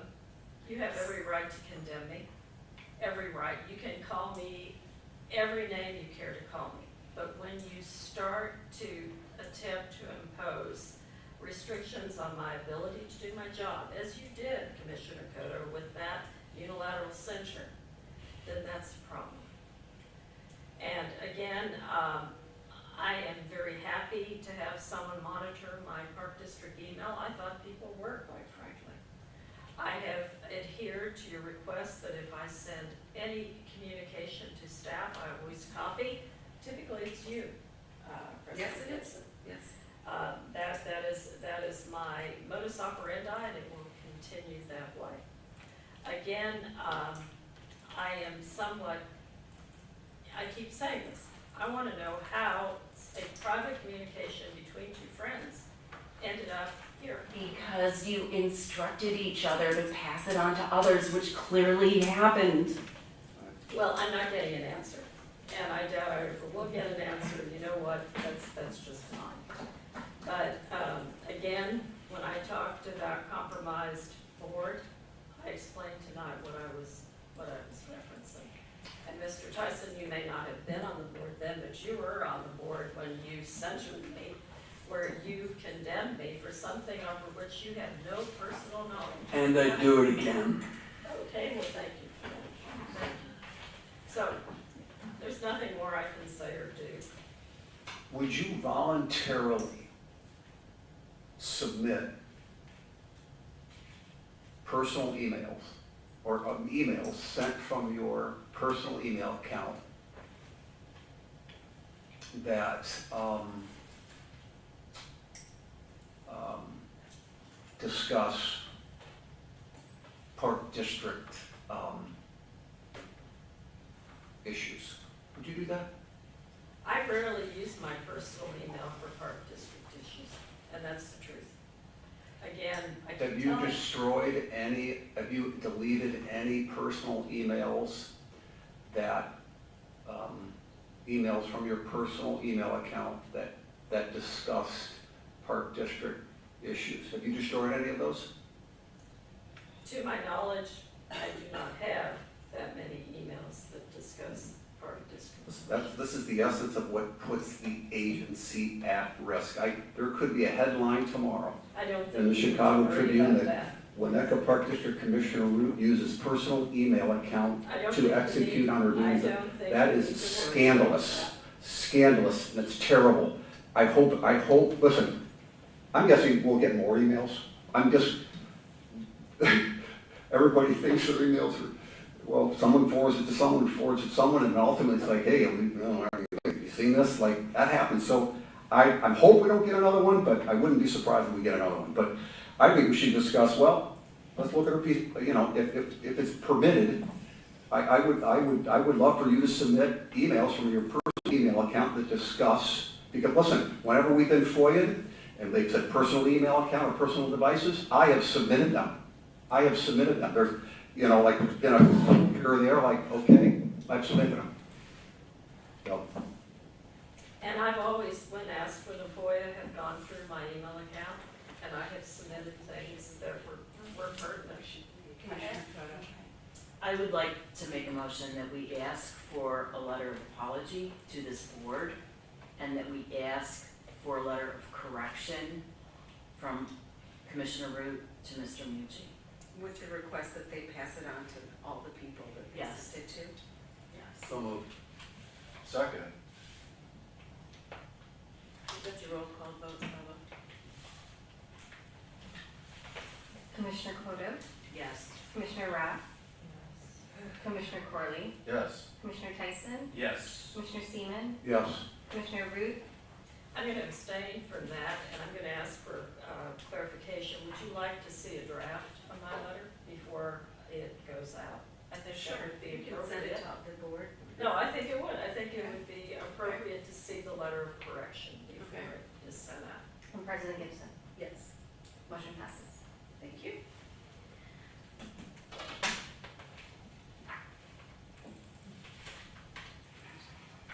All right, we are moving on to section 6 of the agenda, the executive director's report. So as always, you have the weekly status report, legal expenses, the golf club report, and additionally, all of the resident comments in regards to the Dog Beach questions. That was requested to be added to the agenda for informational purposes, just to make sure that the board saw all those comments from the public. Thank you. Thank you, Shannon. We're moving moving on to section 7 of the agenda, commissioner reports. Please limit commissioner comments to 3 minutes. Time may not be ceded, transferred, or shared with any other commissioner. Going to talk during executive director report. Well, executive, but it's okay. I'll just convey here, although it's not actually a report from what we. Okay. But anyway, I wanted to take the opportunity to say thank you to staff for delivering an amazing 4th of July. I had sent an email. It's good to remember that there are many happy times in the Park District, and I felt the morning of the parade was one of those. The fog was a bummer. I felt like the manager Kazinas did a very good job explaining the technicalities of that. I appreciated Edie Mazel's judgment in having to make the big decision.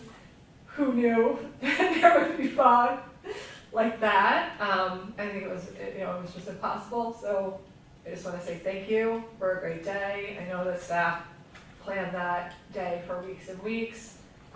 Thank you for good judgment during the smoke out.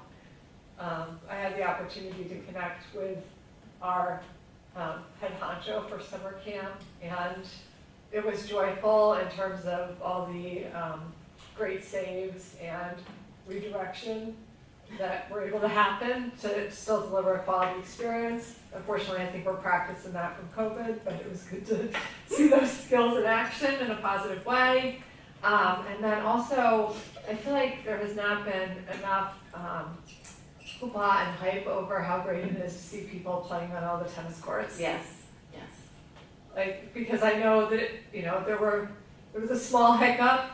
It's now open. We had intended to have a, celebration, grand reopening. Everyone's too busy for that around the 4th. Right. And people are taking vacations, which is good, but I personally recognize the work and the joy that the residents who are using those tennis courts have. So that's my report. D36 normally doesn't meet in summer. They did meet. It's boring. So that is not perfect to us, so I am not going to report on it further. But I just, since I been criticized for not reporting, I'm just saying it's not relevant to us, so. Okay, and Commissioner Kodo prepared an excellent news report for us. I will let you take full credit for your work. I went to their July 13th, they passed their tentative budget, and they discussed their strategic plan. So it's interesting to watch another agency work through a strategic planning process.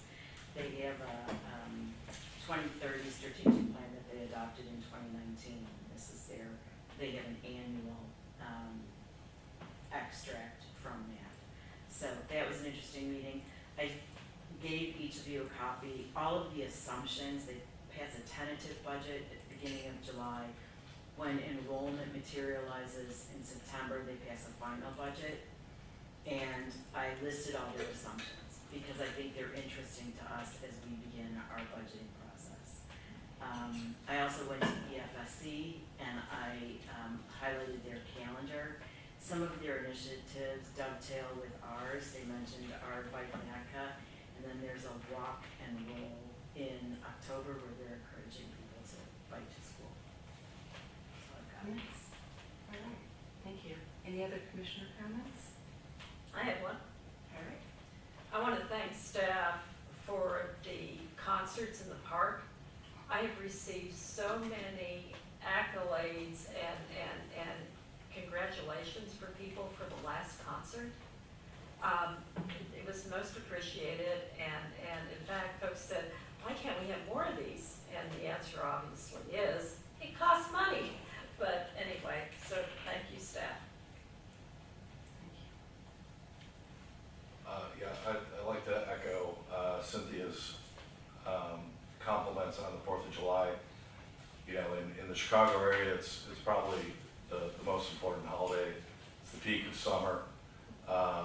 Summer's short, and you gotta get out there and make the best of it.